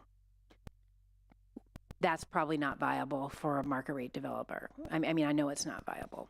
So if we were to do that, then my guess is the state would come back to us and said, you have now created new barriers to the development of housing. And so we just have to be careful that whatever we're doing is balanced enough and doesn't create a barrier, because they look to us to reduce barriers every cycle. So it's just, I just put that as a word of caution to the board as we're looking at what we think we want to communicate to the development community. There is a question about how binding this is, and I understand that, and it's limited, right? It's limited, because even if the board were to enter into a development agreement with a developer, if that developer went away, that development agreement goes away. So there are some limits to how binding it is, but there's benefit, I think, to communicating to the development community what it is that the board wants to see in projects. Absolutely. So that the public understands it and the developers understand it, and that they, in my conversations with them, they're all eager to try and meet that need. They want to provide projects, most of the ones that I've spoken to want to provide projects that benefit the community. I'm going to go back to Supervisor Capps to finish up her 5, and then we've got. Oh, I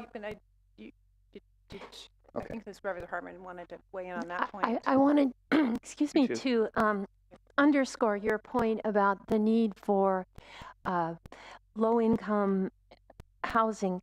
The more above market rate we get, the more they need the gardeners and the child care. And so we're basically in a pyramid scheme, because we need these units to finance the low income. The more those build, the more we need. And we're only getting 20%, and it's never going to match up. So we're in a real quandary. And so I think Supervisor Capps is kind of onto something. What more can we do to get more of the kind of housing we need? And I guess, you know, we build it ourselves. That would be the answer, which we can't afford to do. And you know, figure out how to do it. So that's the dilemma. But I did have one question, and then I'm done. And that is, in the league, I think it's the league, it's the missing middle 80 to 120% AMI, this is the chamber, is the most serious area of concern for local employers. And I'd like you to weigh in, because I always thought it was the very low income, and the missing middle is difficult because there's not the financing. But now that we've seen things settle out a bit, could you tell us if we need to focus on very low and the missing middle, kind of how that looks given what we're seeing so far? Sure, Supervisor Hartman through the chair. So I'd say initially in the process of developing the housing element, we had concerns about meeting our very low and low RHNA allocation. But as things have transpired, and the more we've seen builders remedy projects come in, which provide 20% low and no moderate, we're starting to see that moderate is a concern in our process. And I think we have tried to build in a program that would create an incentive for moderately priced housing. It's it's program 13, which talks about modifying the county's own density bonus program and creating one that mirrors the state density bonus program in terms of incentives. So it could compete with the state to get developers to build moderate units. And you know, that's a program we could prioritize and try and move forward more quickly so they could take advantage of it. And I've already had conversations with some of the nonprofits out there that are interested in trying to move this concept along. Great. Okay. Yeah. Supervisor Nelson? Yeah, thank you, Chair Levino. This goes to the question that Supervisor Capps is asking, at your comment about you're not sure if the state would accept something like 75%. We're already telling them that 50% of these are going to be low. So why would they accept, why wouldn't they accept that if we've already had that as part of our housing element? Yeah, sure. Supervisor Nelson through the chair. What we are doing is making assumptions about what the developer will provide or what the market will provide. They're not mandates. They're not requirements. But Supervisor Capps wants to make it a mandate. Correct. Okay. Mm-hmm. But if it becomes a mandate, then the potential for it to prevent projects from going forward exists, right? So if we create a mandate that isn't financially viable for developers to build housing, then no housing gets built. Did that ever come back in a comment from the Housing Authority or from the State Community Services or State Housing Authority on this? I mean, because that was already in our proposal. And did they ever come back and say, you know what, guys, that's not really realistic? You're not going to get that? Think, right. I think what we're doing is mixing apples and oranges. One is an assumption about what will happen on a project. Whether or not we meet, projects come in to meet that assumption, the state says, okay, you can make that assumption. Some jurisdictions assume that 100% of their units will be low income. But if the projects don't match up with that assumption, then you have to come back and rezone more land. So it's not a constraint on the actual development. It just forces an agency to come back and rezone more land. My other question was, what was number one? Must we rezone for low and very low? Yeah, that's No rezoning. yeah. Okay. Is it possible to just eliminate rezones for Market rate. Gotcha. Yeah, which I realize that that's a bold move, but sort of leads into incentivizing these partnerships. And I would be, and thank you for affirming that, much more confident that the reality is going to bear out positively if a project comes in with a partnership that's skilled in knowing how to do that effectively. And my experience is drawn from the school board where we did that with Tatum and the Housing Authority, right?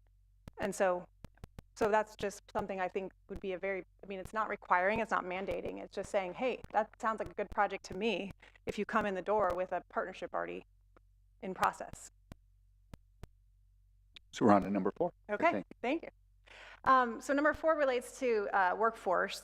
And again, thanks to all the work that the Chamber has done on this front and already getting a lot of creative, independent ideas that aren't related to what we're doing here, or aren't mandated by what we're doing here, but certainly working in tandem. And so I'm just curious if we can go further than on local preference and actually put, I know I fully understand the fair housing law, but rather than just marketing, like if perhaps it needs more exploring, but I know that's in discussion. Rather than just marketing, I know there's leases that can be made. I talked to Ron Worth about cottage, like just looking at what's being done and go further than just sort of a criteria that says, oh, local preference would be great if you could market, because as we know, it's easy to say you've marketed, right? Can we go further and say, let's see some real plan about how you want to make sure that locals get this new housing, because that's what we're dealing with. We're dealing with so many out-of-town folks who are taking up the moderate, taking up the low income, taking up the housing and then barely using it, Sure. all that stuff. Sure. Supervisor Capps, through the chair. So we have a program in the housing element that says we want to study local preference. And again, that's one of the programs I think we should advance as soon as we possibly can. And we can look at different aspects of that. I think, it could be something that the board telegraphs to the development community. Hey, we'd like you to work with local businesses to have master leases or sell them units or something along those lines, because I'm hearing things out in the development community that some of them are trying to do that. So secure a relationship with an existing employer in town to make sure that a certain percentage of those units go to that business owner and they put their employees in those units. So that's I have met with the development community and talked about that option, and the master lease option is something that they're very open to. And so it's really putting the developers and the businesses together.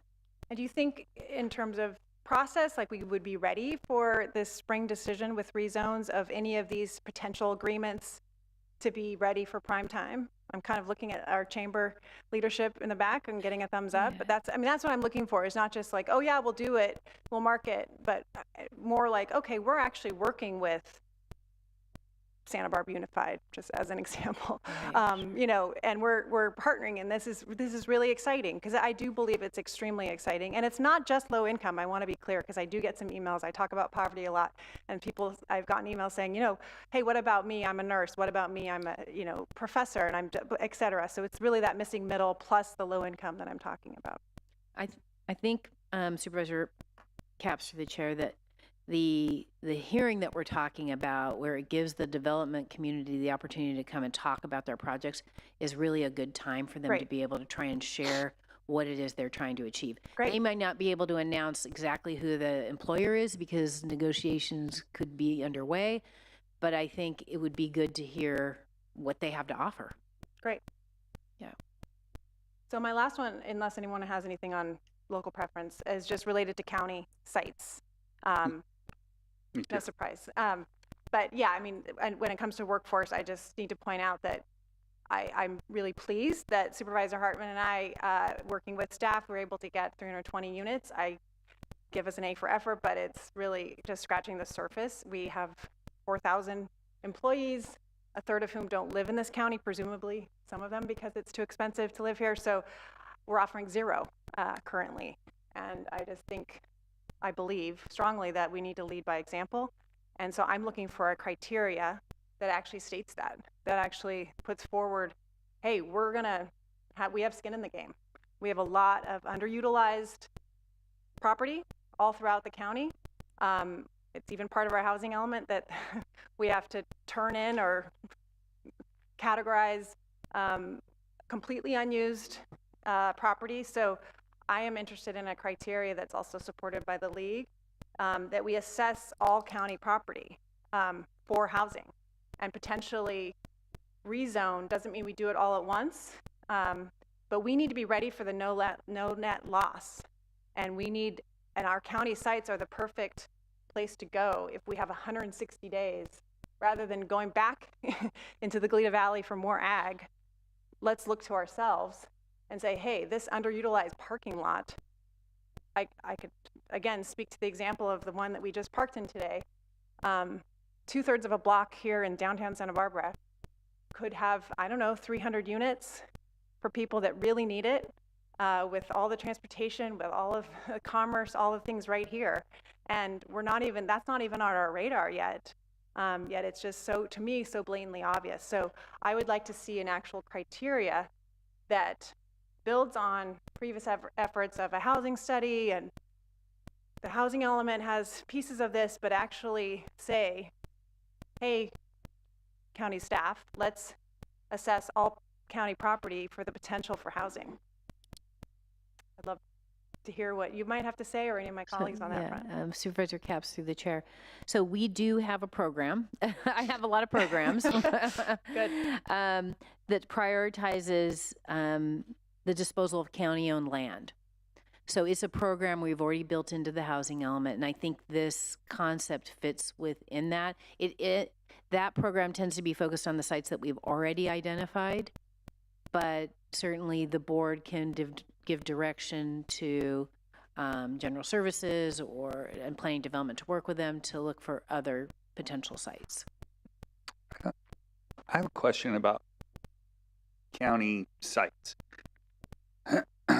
So just walk me through like 3rd grade level of, we own the property. I'm still trying to figure out who's going to build the housing. So are we talking about we would go out and market it to a developer for them to come in?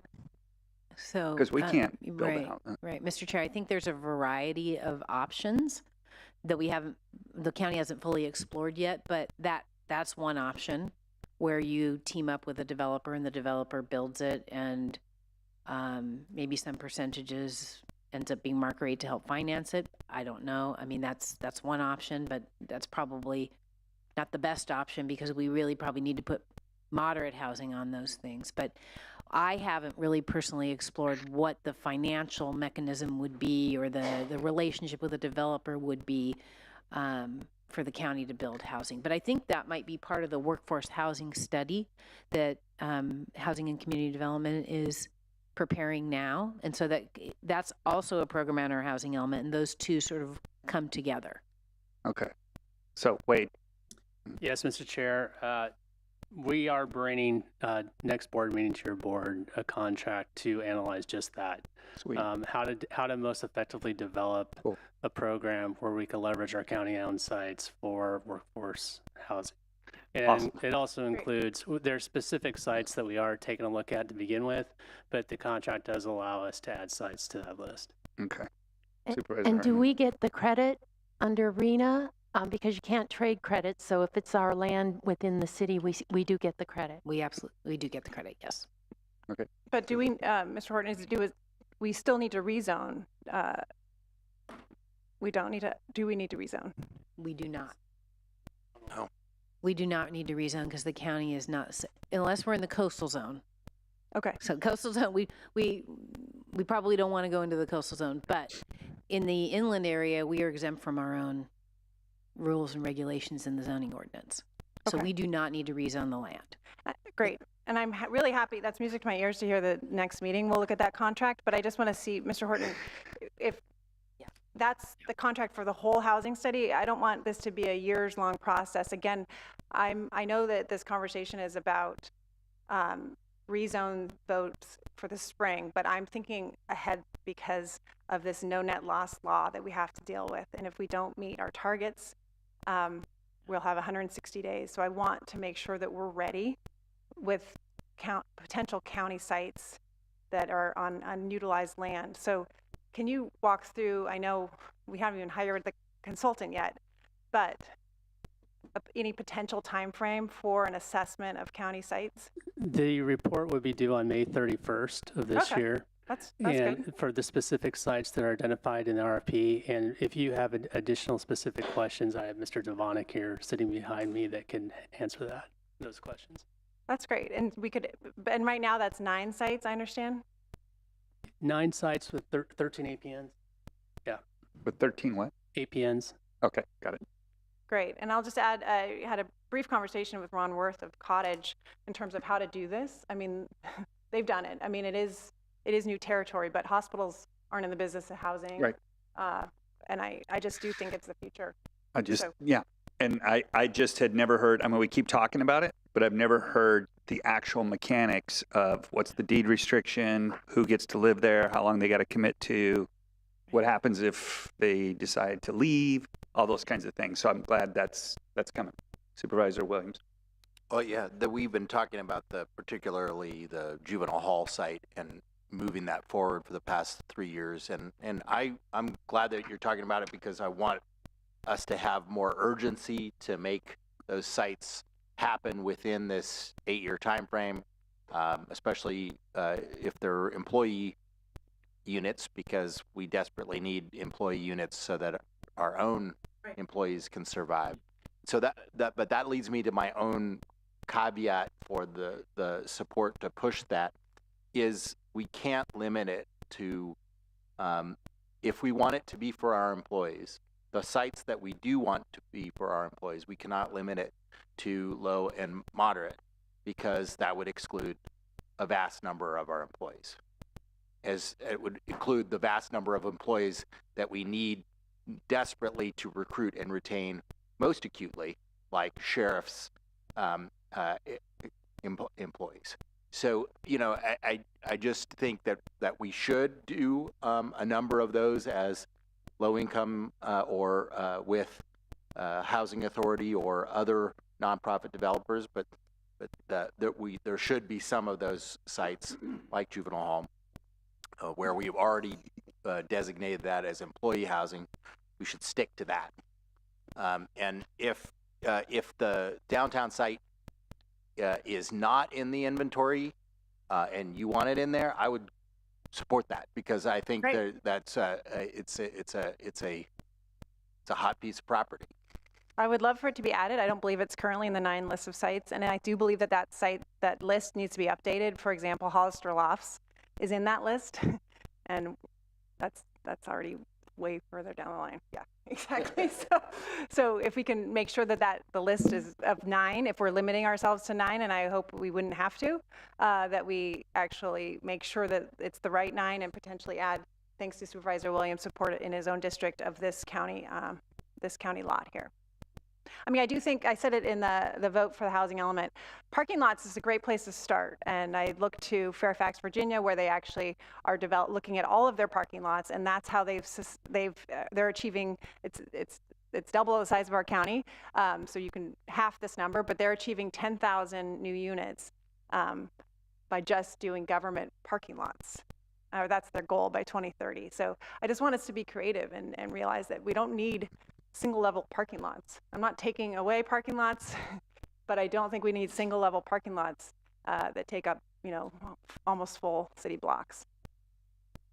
Those are my 5 criteria, and I appreciate a chance to have some feedback and had some questions answered. Cool. That was helpful, I think. All right. So does staff have anything else you want to, based on our discussion right there, before we go to the public? Or? I guess, thank you, Mr. Chair.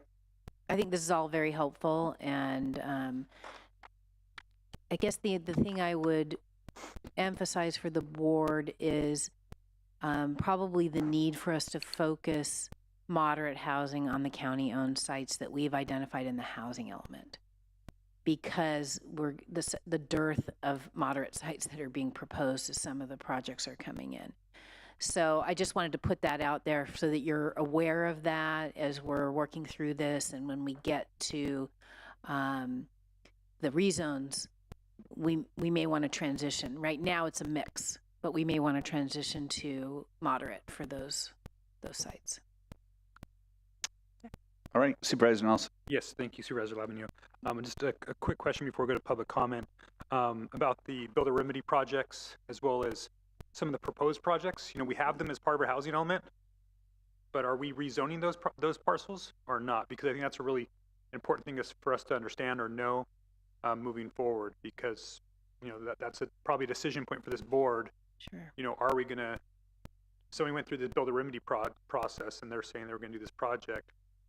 Do we say good luck with your builder's remedy, or do we also give them that added benefit of the rezone that they wanted because they went through that? So question on whether we reward that up here moving forward. And then also there's the proposed project. So people that have gone through the front door already ahead of the game that we're counting as part of our housing element, are we going to help them out at all in this rezone process, or are we just going to leave them to the discretionary process?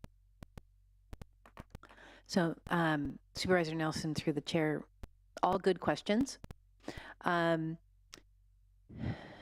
There's discretion for the board to make choices about that. There are circumstances like with builder's remedy projects, particularly on sites that are zoned for agricultural uses or some other type of use that is not multifamily housing. There's a disadvantage for us, the county, to not have it zoned design residential, because we can only subject them to objective standards. And the design residential zone district has objective standards that help us guide the design of the project. So that's one reason why we might want to consider rezoning some of the builder's remedy projects. The other reason might be that if we don't rezone them and they go away, they don't get built, then we don't have the zoning in place to meet our RENA per the no net loss. Sure. So it provides us some security that that site will eventually be residential and that we won't bump into that no net loss. So that's one reason why the board might want to consider that as well.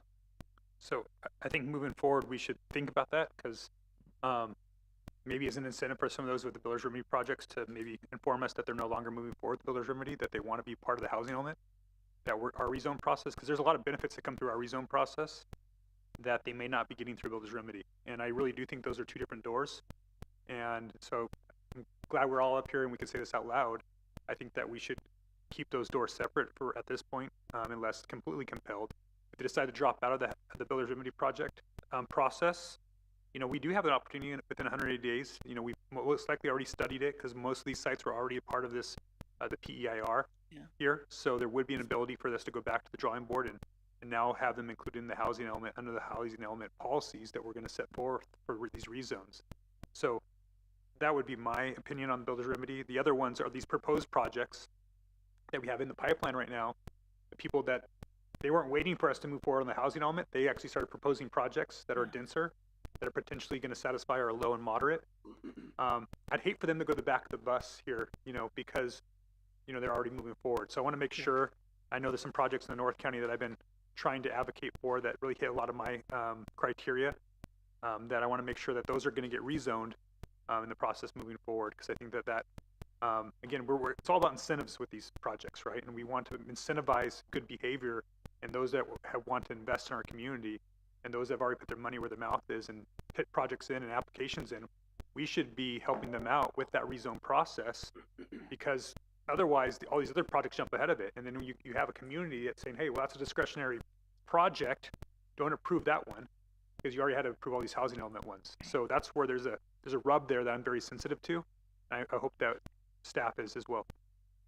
So Supervisor Nelson, through the chair, I understand that, and I think we could accommodate like the Baylord Avenue project, say down in Carpinteria, that has been in the process for quite some time. It's a partnership with the Housing Authority.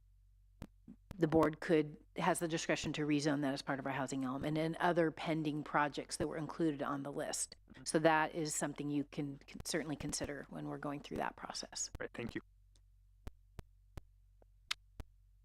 Okay, it looks like we're going to be going to public comment. Madam Clerk, how many folks do we have tonight? Chair Lavanino and members of the board, we have 14 requests to speak on this item. All right, how about we split the baby and we go 2.5 minutes? Boom, we have the technology. Chair Lavanino and members of the board, we are going to begin on Zoom with Catherine Lomayer Rower, to be followed by Jackie Carrera. Catherine?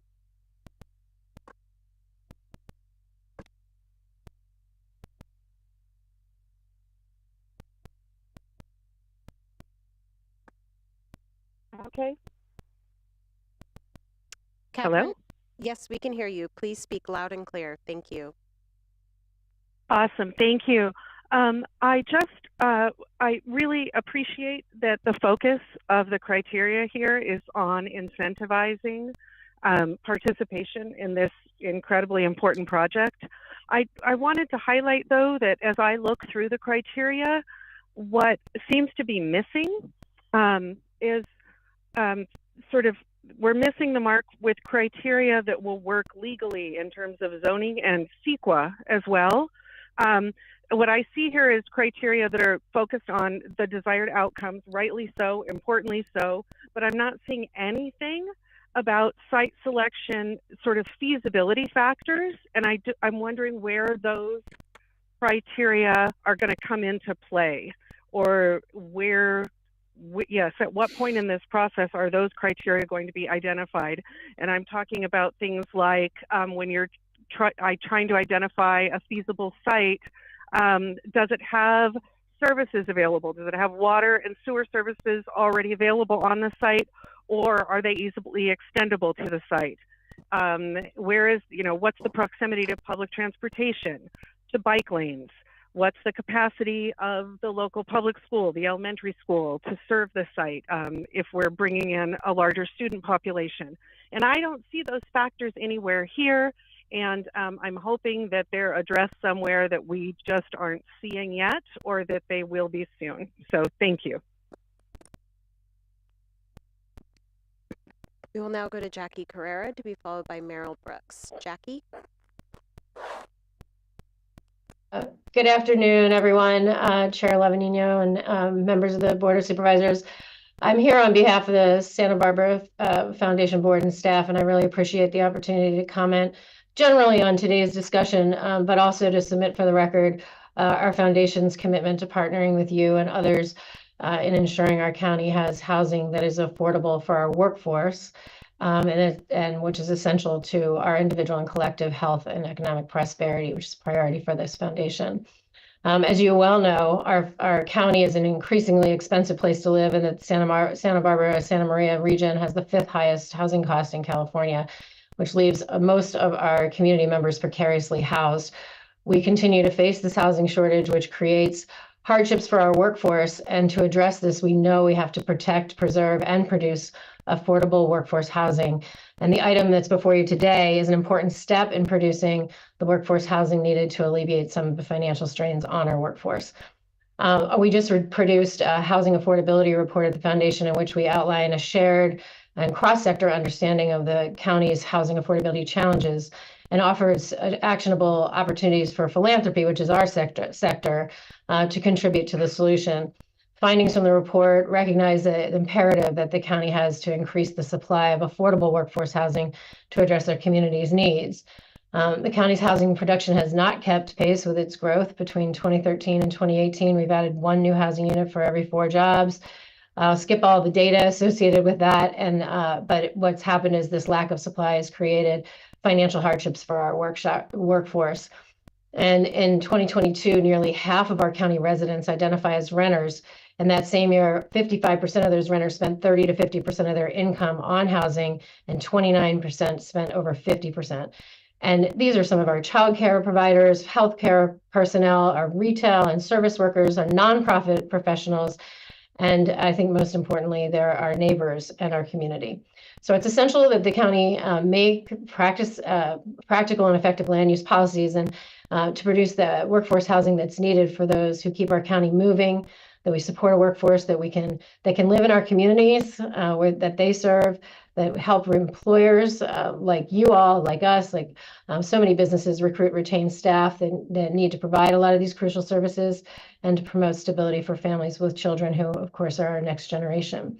Thank you, Jackie. Developing That this is your time. criteria is really important. The staff of the county is incredible. We've gotten a chance to work closely with them. You all were much appreciated for taking up this issue, and I hope whether it's determining the parcels to rezone, the criteria of rezoning, or whatever other creative policies and tools we need to put in place, that we'll be able to continue this conversation and do it together because we know that it's essential to Thank you, help to Jackie. shape That is your our time. county. Thank you. We will now go to Merrill Brooks, to be followed by Linda Honigman. Merrill?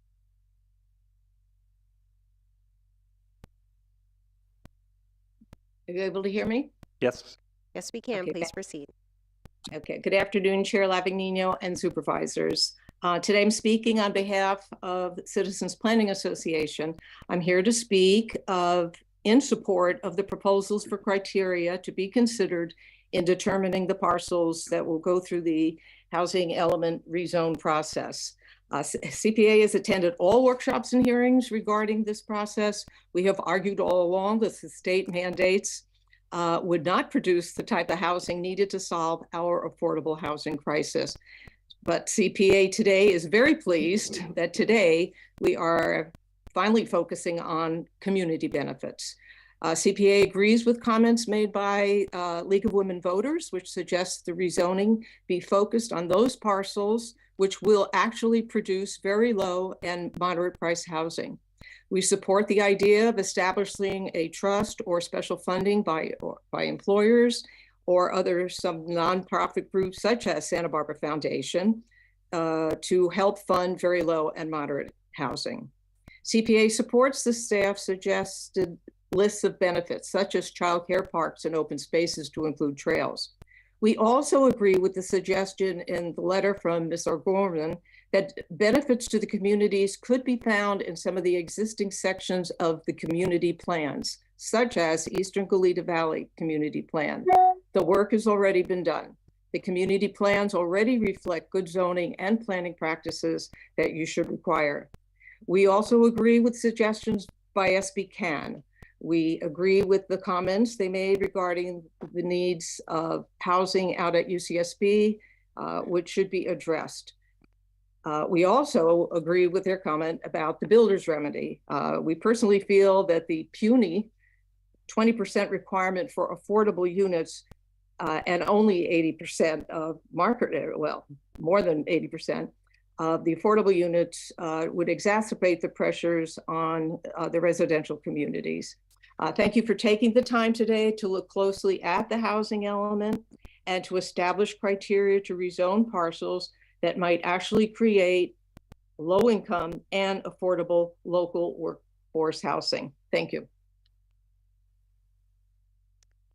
We will now go to Linda Honigman, and then we will return to the Santa Barbara hearing room with Dustin Hoysa. Linda? Hello, Supervisors. I'm Linda Honickman, speaking as an individual who lives in the South Hollister area.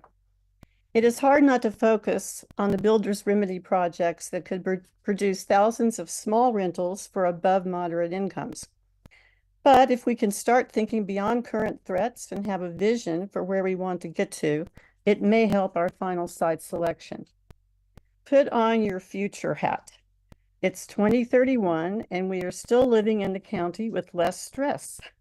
We have a national reputation for reversing our housing crisis and being an innovator in the areas of zoning and planning that encourage pro-people and pro-environment neighborhoods, housing design and manufacturing that improve affordability and sustainability, jobs housing balance, more housing security programs such as lease to own, and community investments and campaigns that help all the above. Our future economy flourished in part because we were able to tap into the decade of home formation for millennials and offered low and moderate income workers a chance to participate in the American dream. And we brought in hefty revenues from property tax and housing related businesses, especially in the North County where many jobs were created. So what do we do this year? We need to see a countywide commitment to improve housing security for local residents and workers. And for the priorities for sites to upzone should start with those owned by the county and faith communities. For privately owned sites, we need to assess their willingness to consider what our communities need. Questions I would like to ask investor developer teams. Will you be pro-community and respond to needs, ideally with a nearby employer partner? Are you willing to consider a variety of housing types for families or a few taller buildings that would allow for more recreation and environmental assets? Would you consider offering a high % of moderate income condos for purchase? If you can't provide plans for more than the bare minimum 20% affordable or desirable options, are you willing to subdivide and sell some acres to a nonprofit developer? And I want to just sneak in a couple of comments on partnerships for the low income and also how we can get more moderate units. Well, Linda, you're gonna have to save that for next time. Your time's up. All I'm right, sorry. very good. Thanks. Thank you. We will now return to the Santa Barbara hearing room with Dustin Hoyseth, to be followed by Joe Rowan. Dustin?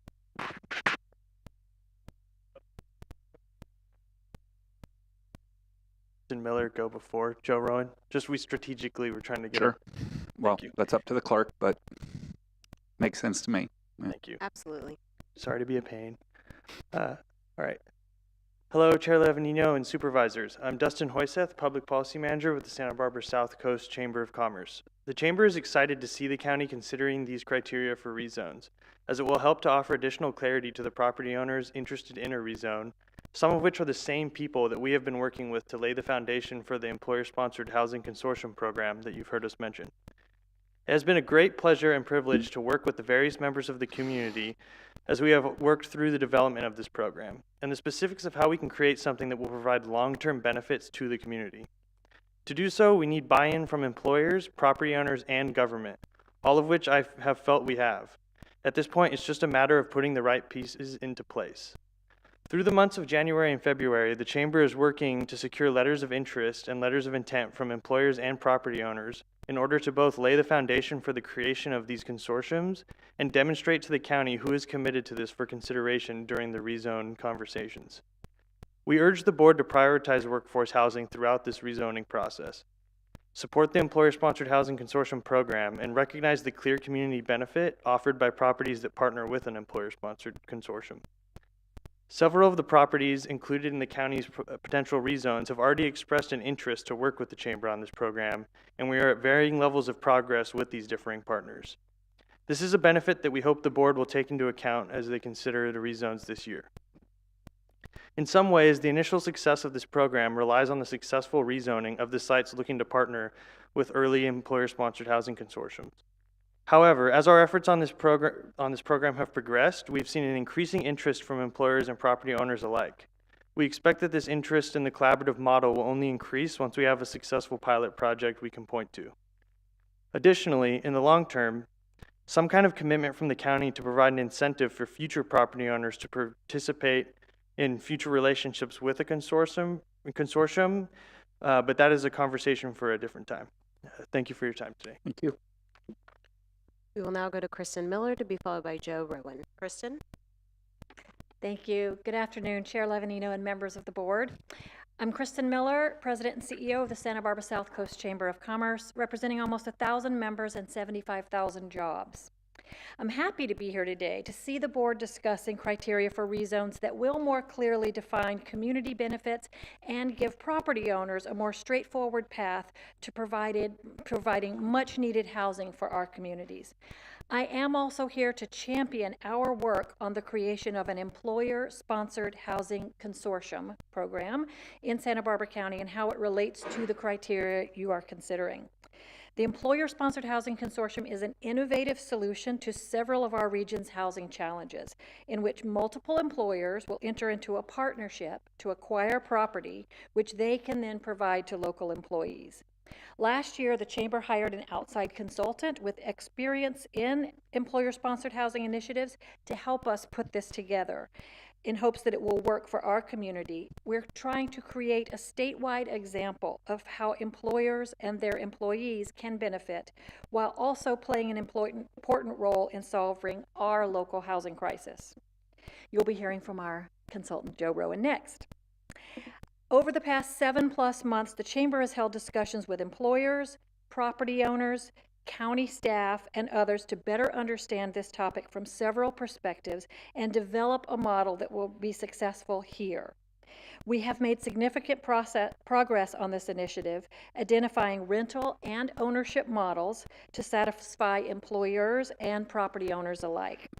Lack of local housing supply continues to be one of the biggest challenges faced by businesses here. This is why we wrote The Road Home, and that calls for 10,000 units over 10 years at all levels, including all levels of a variety of workforce jobs. We're aware that there's a concern that any housing built within this RHNA cycle may not go to the local workforce unless deliberate action is taken towards ensuring that it does. Our employer-sponsored housing consortium is an effective means of accomplishing that goal. Two of the potential criteria you've presented with today are around local preference and around marketing to employers before they go on the open market. Both of these make total sense. Both also have some challenges. Fortunately, we feel like both of those challenges are avoided by our employer-sponsored housing consortium model. The consortium would act as the proactive buyer, therefore ensuring securing units specifically for the workforce. I'm so sorry, but you are over your time. Sorry. Thank you. We will now go to Joe Rowan to be followed by James Kiriakou. Joe. Good afternoon, Mr. Chair, members of the board. My name is Joe Rowan, and I am serving as a consultant to the Santa Barbara Chamber of Commerce. Happy to do so as well, bringing innovative solutions to what the problem that obviously not only affects you locally, but across our country. And so before I describe what those models look like that have been talked about, just a couple of underlying premises. So a guiding principle is that we want to create new affordable units, or new units that are affordable to the local workforce, and rather than just an additive process, I should say.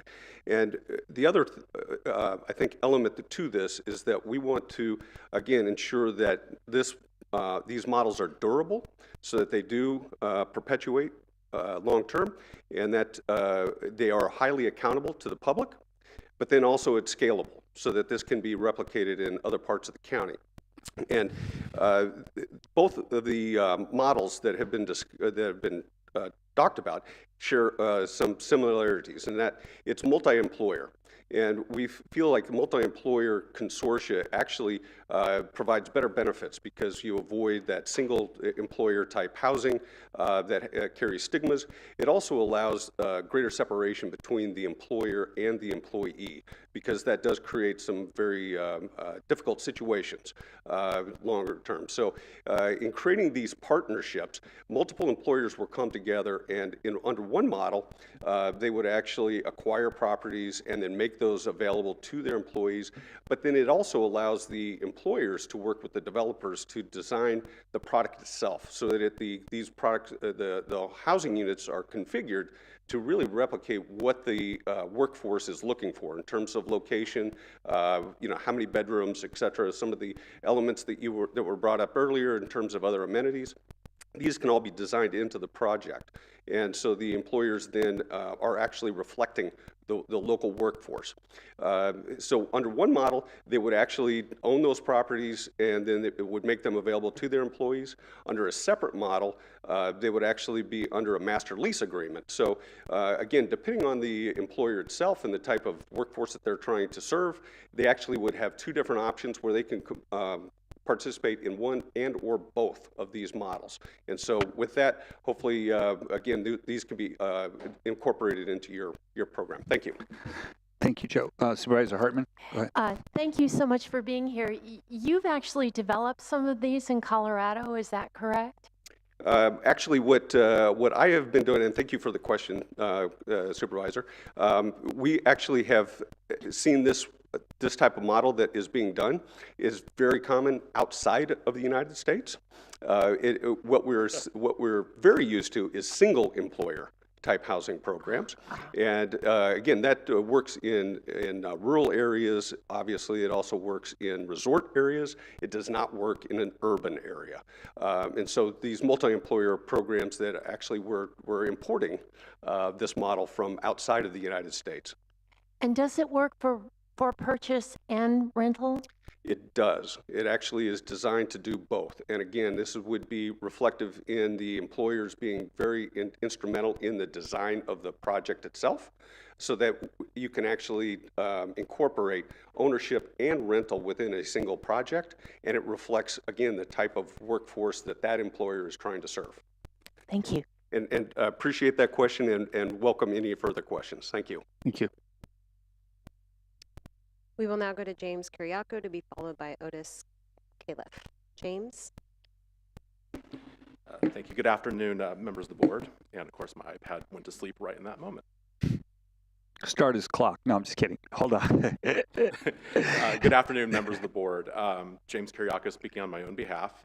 As someone who recently navigated rezones, you have my sympathies and my appreciation. This week, you begin to wrestle with the task of deciding which parcels in the county to rezone to meet state housing mandates. And as you begin, I want to thank you for the work you've done since last January to improve the county housing element. I believe it's a much better document today. Here are some considerations I believe you should prioritize as you move forward. To begin with, I support some of the examples given in the staff presentation and covered in some of the questions and answers and public comment just now, suggestions from the League of Women Voters and the South Coast Chamber of Commerce. The board should strongly consider rezones that provide increased childcare access as well as housing, solving two crises at the same time through a single action. The board should strongly consider rezones this way. It'll also have the benefit of reducing vehicle trips. Don't think of vehicle miles traveled as simply how far do you have to drive to your job. There's other ways at reducing VMT. There's also a shortage of active recreation opportunities in the Eastern Glida Valley, so projects that say want to put a community pool in, want to put in hiking trails, things of that nature that can help solve a regional active recreation deficit should also be given consideration. Secondly, prioritize offering a diversity of housing types so that we can have a diverse community. What I mean by that is don't just look for properties that are saying we'll do 1s and 2s and 3s in terms of bedrooms. Look for properties that are offering studios. Look for properties that will get at least a little bit closer to affordable by design in terms of the size of the unit. Diversify your inventory. Prioritize developments that offer moderate income missing middle housing as well as low income housing. This is especially important because of the sheer number of builders remedy projects that you're getting, as was touched on by Director Plowman. It's not comporting to the 50, 25% formula that you had for your vacant sites at the beginning. It's putting a lot of strain on that formula. And so anything that you can do to bring some of the builder's remedy projects back to the table, maybe they can trade a little bit of one type of housing for some more moderate, help you get to the RENA a different way, and then they get the certainty of the rezone. I think Supervisor Nelson made some good points about whether or not to just go forward with the rezone because they want it. There's some different ways of looking at that. One thing to perhaps think about is if you rezone later as a result of no net loss, you've given yourself some time to put some of your programs into place that'll allow you to implement your housing element now. Whereas if you have projects that are already in with an application, they're already kind of grandfathered into your existing rules. You don't have the ability to kind of change the rules on them later. Thank you, James. Thank That you is so your much. time. We will now go to Otis Califf, to be followed by Kevin Snow. Otis?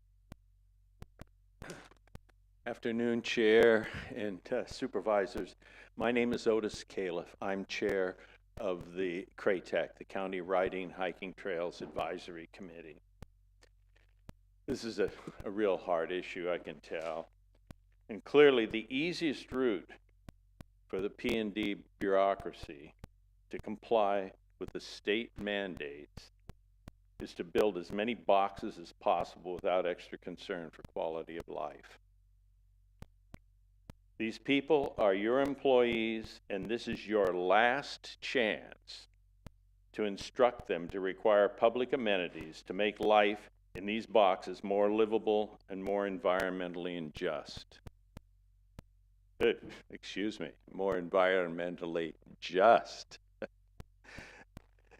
Instruct them to require significant public open space trails and parks. Yesterday, CRADAC approved a letter to be sent to P&D, which will be copied to you, that lays out in detail how the EIR should be improved to attempt to sustain our quality of life when faced with this onslaught of new dense housing. Just to put myself in a little perspective for you, I've lived on the Mesa by the City College for 45 years. I'm 79 years old, and I am the last generation of carpenters who will own houses on the South Coast. We will now go to Kevin Snow, to be followed by Diane Black. Kevin? Good afternoon, Supervisors. My name is Kevin Snow. I've been a very long-term member of Montecito Trails Foundation. I've also served on the County Riding and Hiking Trails Advisory Committee along with Otis and others. And much of what we've been talking about today has been the message we're giving to developers and considering what benefits accrue to the community from these projects. And my concern is and always has been the inclusion of trails in these projects and the importance of recognizing, as county policy clearly and unequivocally states, that trails and public access are fundamental to public health and welfare in our community.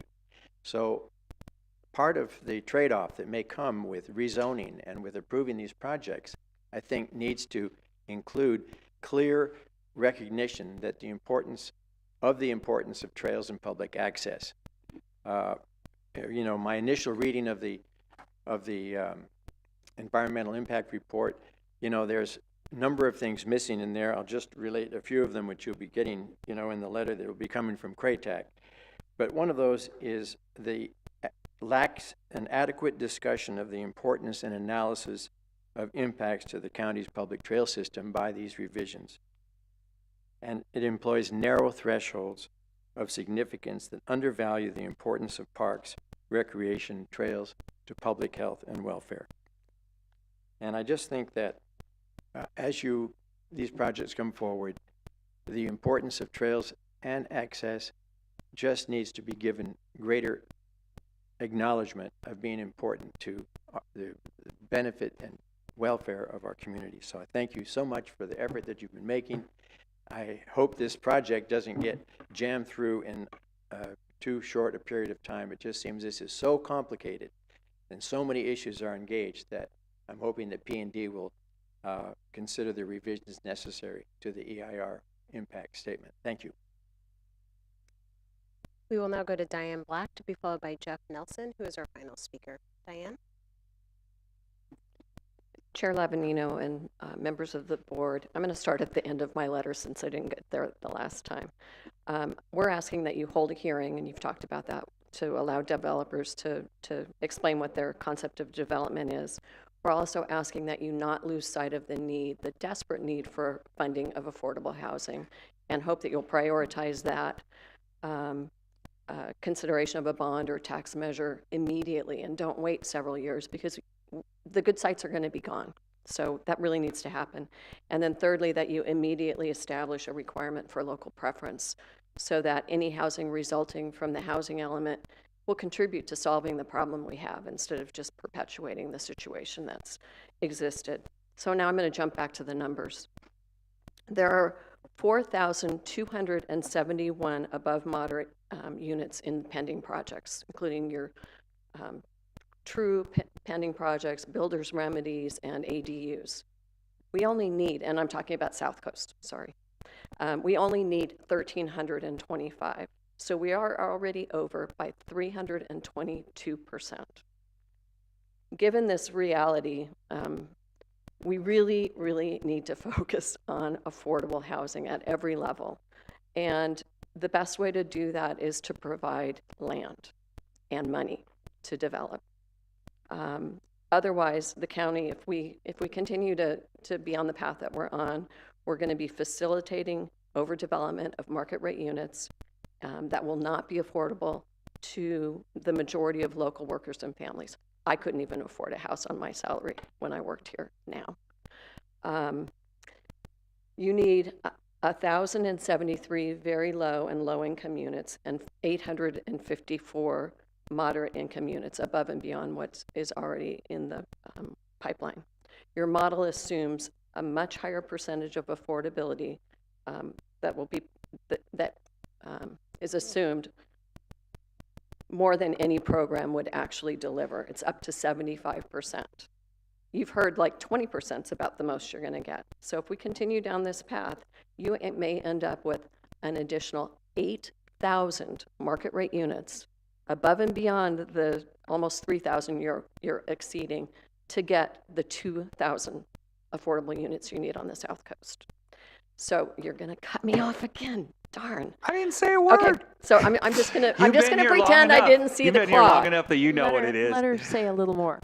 No, actually, I would you like know to know what? what she was. There's nothing here that shows that you're about to exceed your time. So just a little process improvement. Something was here. It's right 'Cause I'm not going to here. look at myself. It's right here. Chair My Lavanino, face. members Pounce of the it. board, just so the public is aware, that is in the works. Thank Oh, you. good. Yes. Good. So here's what I'm suggesting. I'm just going to suggest two things. Rezone every county-owned property that you've identified, and identify more. And when you rezone those properties, please don't develop them with above market units or above affordable units. Stick with very low and moderate income units, because you saw a big part of your workforce would be served by that. So I'll leave it at that. Thank you for the extra little bit of time. We will now go to Wait a Jeff minute. Nelson, who is our final speaker. Jeff? Jeff, you get 10 minutes. No, I'm just kidding. Thank you, Chair and Supervisors. Jeff Nelson. I'm a local. I am a stakeholder in Eastern Goleta, where I care very much what happens here, because I've invested 30 years in making it great, where people actually want to live there rather than Montecito or Hope Ranch. Believe that. We've created great communities there that people have chosen to live because it's near schools, it's finely grained, it's near recreation. So it can be done, and I don't want Eastern Goleta to be diminished. And so we were asked to get involved in one of these projects, and I said, I'm going to take a long time to see if this can be a really fine project, because I don't want to be involved in just a mass project with a bunch of housing units to click off something with the county. I've been involved in all these projects in Eastern Goleta, most of the ag conversions, and some have taken more than 10 years to do. And we hung in there, and hung in there with the landowners. I'm working with the Georgies, who have been waiting for 52 years since the Goleta water moratorium was adopted that stopped the conversion of normal infill properties in the heart of the urban area to be converted to some other use. It was once considered in the 80s to be the best place for local retail, but no, that was turned down. But so the people I'm working with have gone from high school to now retired, waiting for their time. And I think this is their time. I think this is their time. So as I wrote to you, this is important zoning 101 work. You have to consider the basics of urban planning. What is the impact on transportation, on access to all things, to fire safety? Does it make sense on a zoning map? So to dismiss that is I think, to miss the boat here. And market rate housing is going to pay the freight. You can't be diminished, it can't be marginalized, and it's hard. Doing a project with 40 units an acre, that's going to be hard. Selling all those to support all the other things, it's going to be hard. So we've done it on other projects. I feel confident we can succeed here too, but this is hard work, and I would say consider the basics here on urban planning. Thank you. Thank you. And that concludes public comment on this item. Awesome. Great public comments. Bringing it back to the board. Staff, did you hear anything that you wanted to comment on? Mr. Chair, I think the first speaker talked about criteria related to just basic land use principles. And we will be presenting those to the board when we come back. So whether a site is in the urban boundary, whether it's near commercial services, schools, access to water and sewer, that will all be provided for the board so you can assess that as you're looking at the rezones. Cool. Bring it back to Supervisor Capps. Yeah, I'm just curious where we go from here. We've talked about a lot of criteria. There was sample criteria in the presentation. What's next? What's next? What's the product that would be helpful for developers to understand and the community as well? Mr. Chair, members of the board, we had not considered producing a product, that it was more of a discussion that the board would have and that the developers would be able to hear, but certainly like some kind of one-page handout or something like that we could produce, or maybe put something on the Housing Element website that reflects the board's comments today about what's important in new projects is something I think we could accommodate. Excellent, thank you. And then this hearing, it sounds like there's consensus for would be somewhere between now and when the rezone hearing would be. Yeah, Mr. Chair, Supervisor Capps, yes, that would be in advance of our rezone. We expect that we're going to have a couple of hearings at our Planning Commission. Sure. And that we would probably have more than one hearing potentially at the board as well over the rezones. But we'll have to talk internally about what makes most sense in terms of having some kind of workshop format. I have to think about it a little bit more, what the best process would be for the board and to get the information from the development community. But it'll happen definitely before the rezones. Great. Supervisor Williams. Well, I think that we've articulated a lot of priorities, and I think we by doing the hearing, it gives us a chance to essentially force developers to say what they will do in a community benefit before the rezone process. And I think that's a really a good way to handle it. And again, I'll just say, I think the key is projects that will produce more than what they're required of of the low and moderate category. That's what we need, and of course these other public benefits are important too. I would say the local preference is by far the biggest, right? Because the way that we would accomplish communities' needs is if we actually were we're housing a large percentage of people who already lived or worked. And then the other benefits I agree with: recreation, childcare, etc. Supervisor Nelson. Thank you, Supervisor Levin, or Chair Lavanino. Thank you. No, I'm just kidding. Just to go through my criteria, because I think we talked about it a little bit, but I have a list that I want to make sure that I get out there. Top of my list is existing projects that might satisfy low or moderate that are still in the process. So if there's an existing project that's been proposed, that would be my highest priority for rezone. That is that low or moderate. If it's above moderate, you're going to gamble like everybody else. But I think those two should be something that should be prioritized. I'm going to stand firm on my builder's remedy. I think that those projects should be looking at trying to get back into the loop and try to comply with what we're doing here. I know that they have a pathway, but they've got a lot of hurdles to perfect their entitlement. They're not exempt from CEQA, and if anybody's ever been involved in CEQA in Santa Barbara County, not an easy process. So just because you're in builder's remedy doesn't mean that you have a free pass here right to development. We are limited eventually on what we can deny, but there is still quite a bit of hurdles for those projects. And I think the front door would be the preferable option for those projects. And so that's what I would like to signal to the development community that's out there. The other things that are priorities for me, as I do actually am a big fan of for sale units and finding ways to have affordable or more affordable for sale units. You know, home ownership, townhouse ownership, condo ownership is the pathway to the American dream, and the more people that in our community that we can provide that to, I think the better. I'm a big fan of local preference, and even having maybe a local preference that allows people that, you know, maybe graduated high school here to come back. I know that Napoma is doing some very interesting things. I'm sorry, San Luis County is doing some really interesting things with the Dano Reserve project in that space, and so I really want to take advantage of those opportunities. The extra things that are nice, you know, I'm a big fan of youth sports facilities, community spaces for recreation, and the last two that I have here are making sure that the projects conform to community plans.